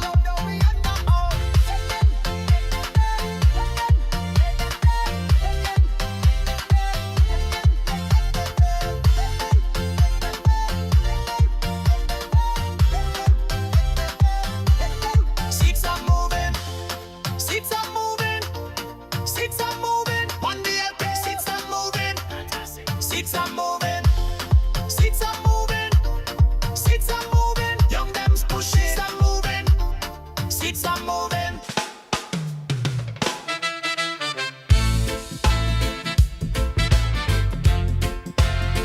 Whoa, oh, oh, oh. Whoa, oh, oh, oh, oh. Yeah, yeah. Whoa, oh, oh, oh, oh. Whoa, oh, oh, oh, oh. Yeah. The bees rambling, the bees scrambling, 'cause they know they have not done very well. Yeah, the bees hustling, the bees boasting, yeah. But the cost of living got me catching hell. Yeah, they're trying to patch the patches in the roads and delivering plenty lies by the loads. They now promising beach access when all along it was causing us stress. We don't want the bees no more. We don't want the bees no more.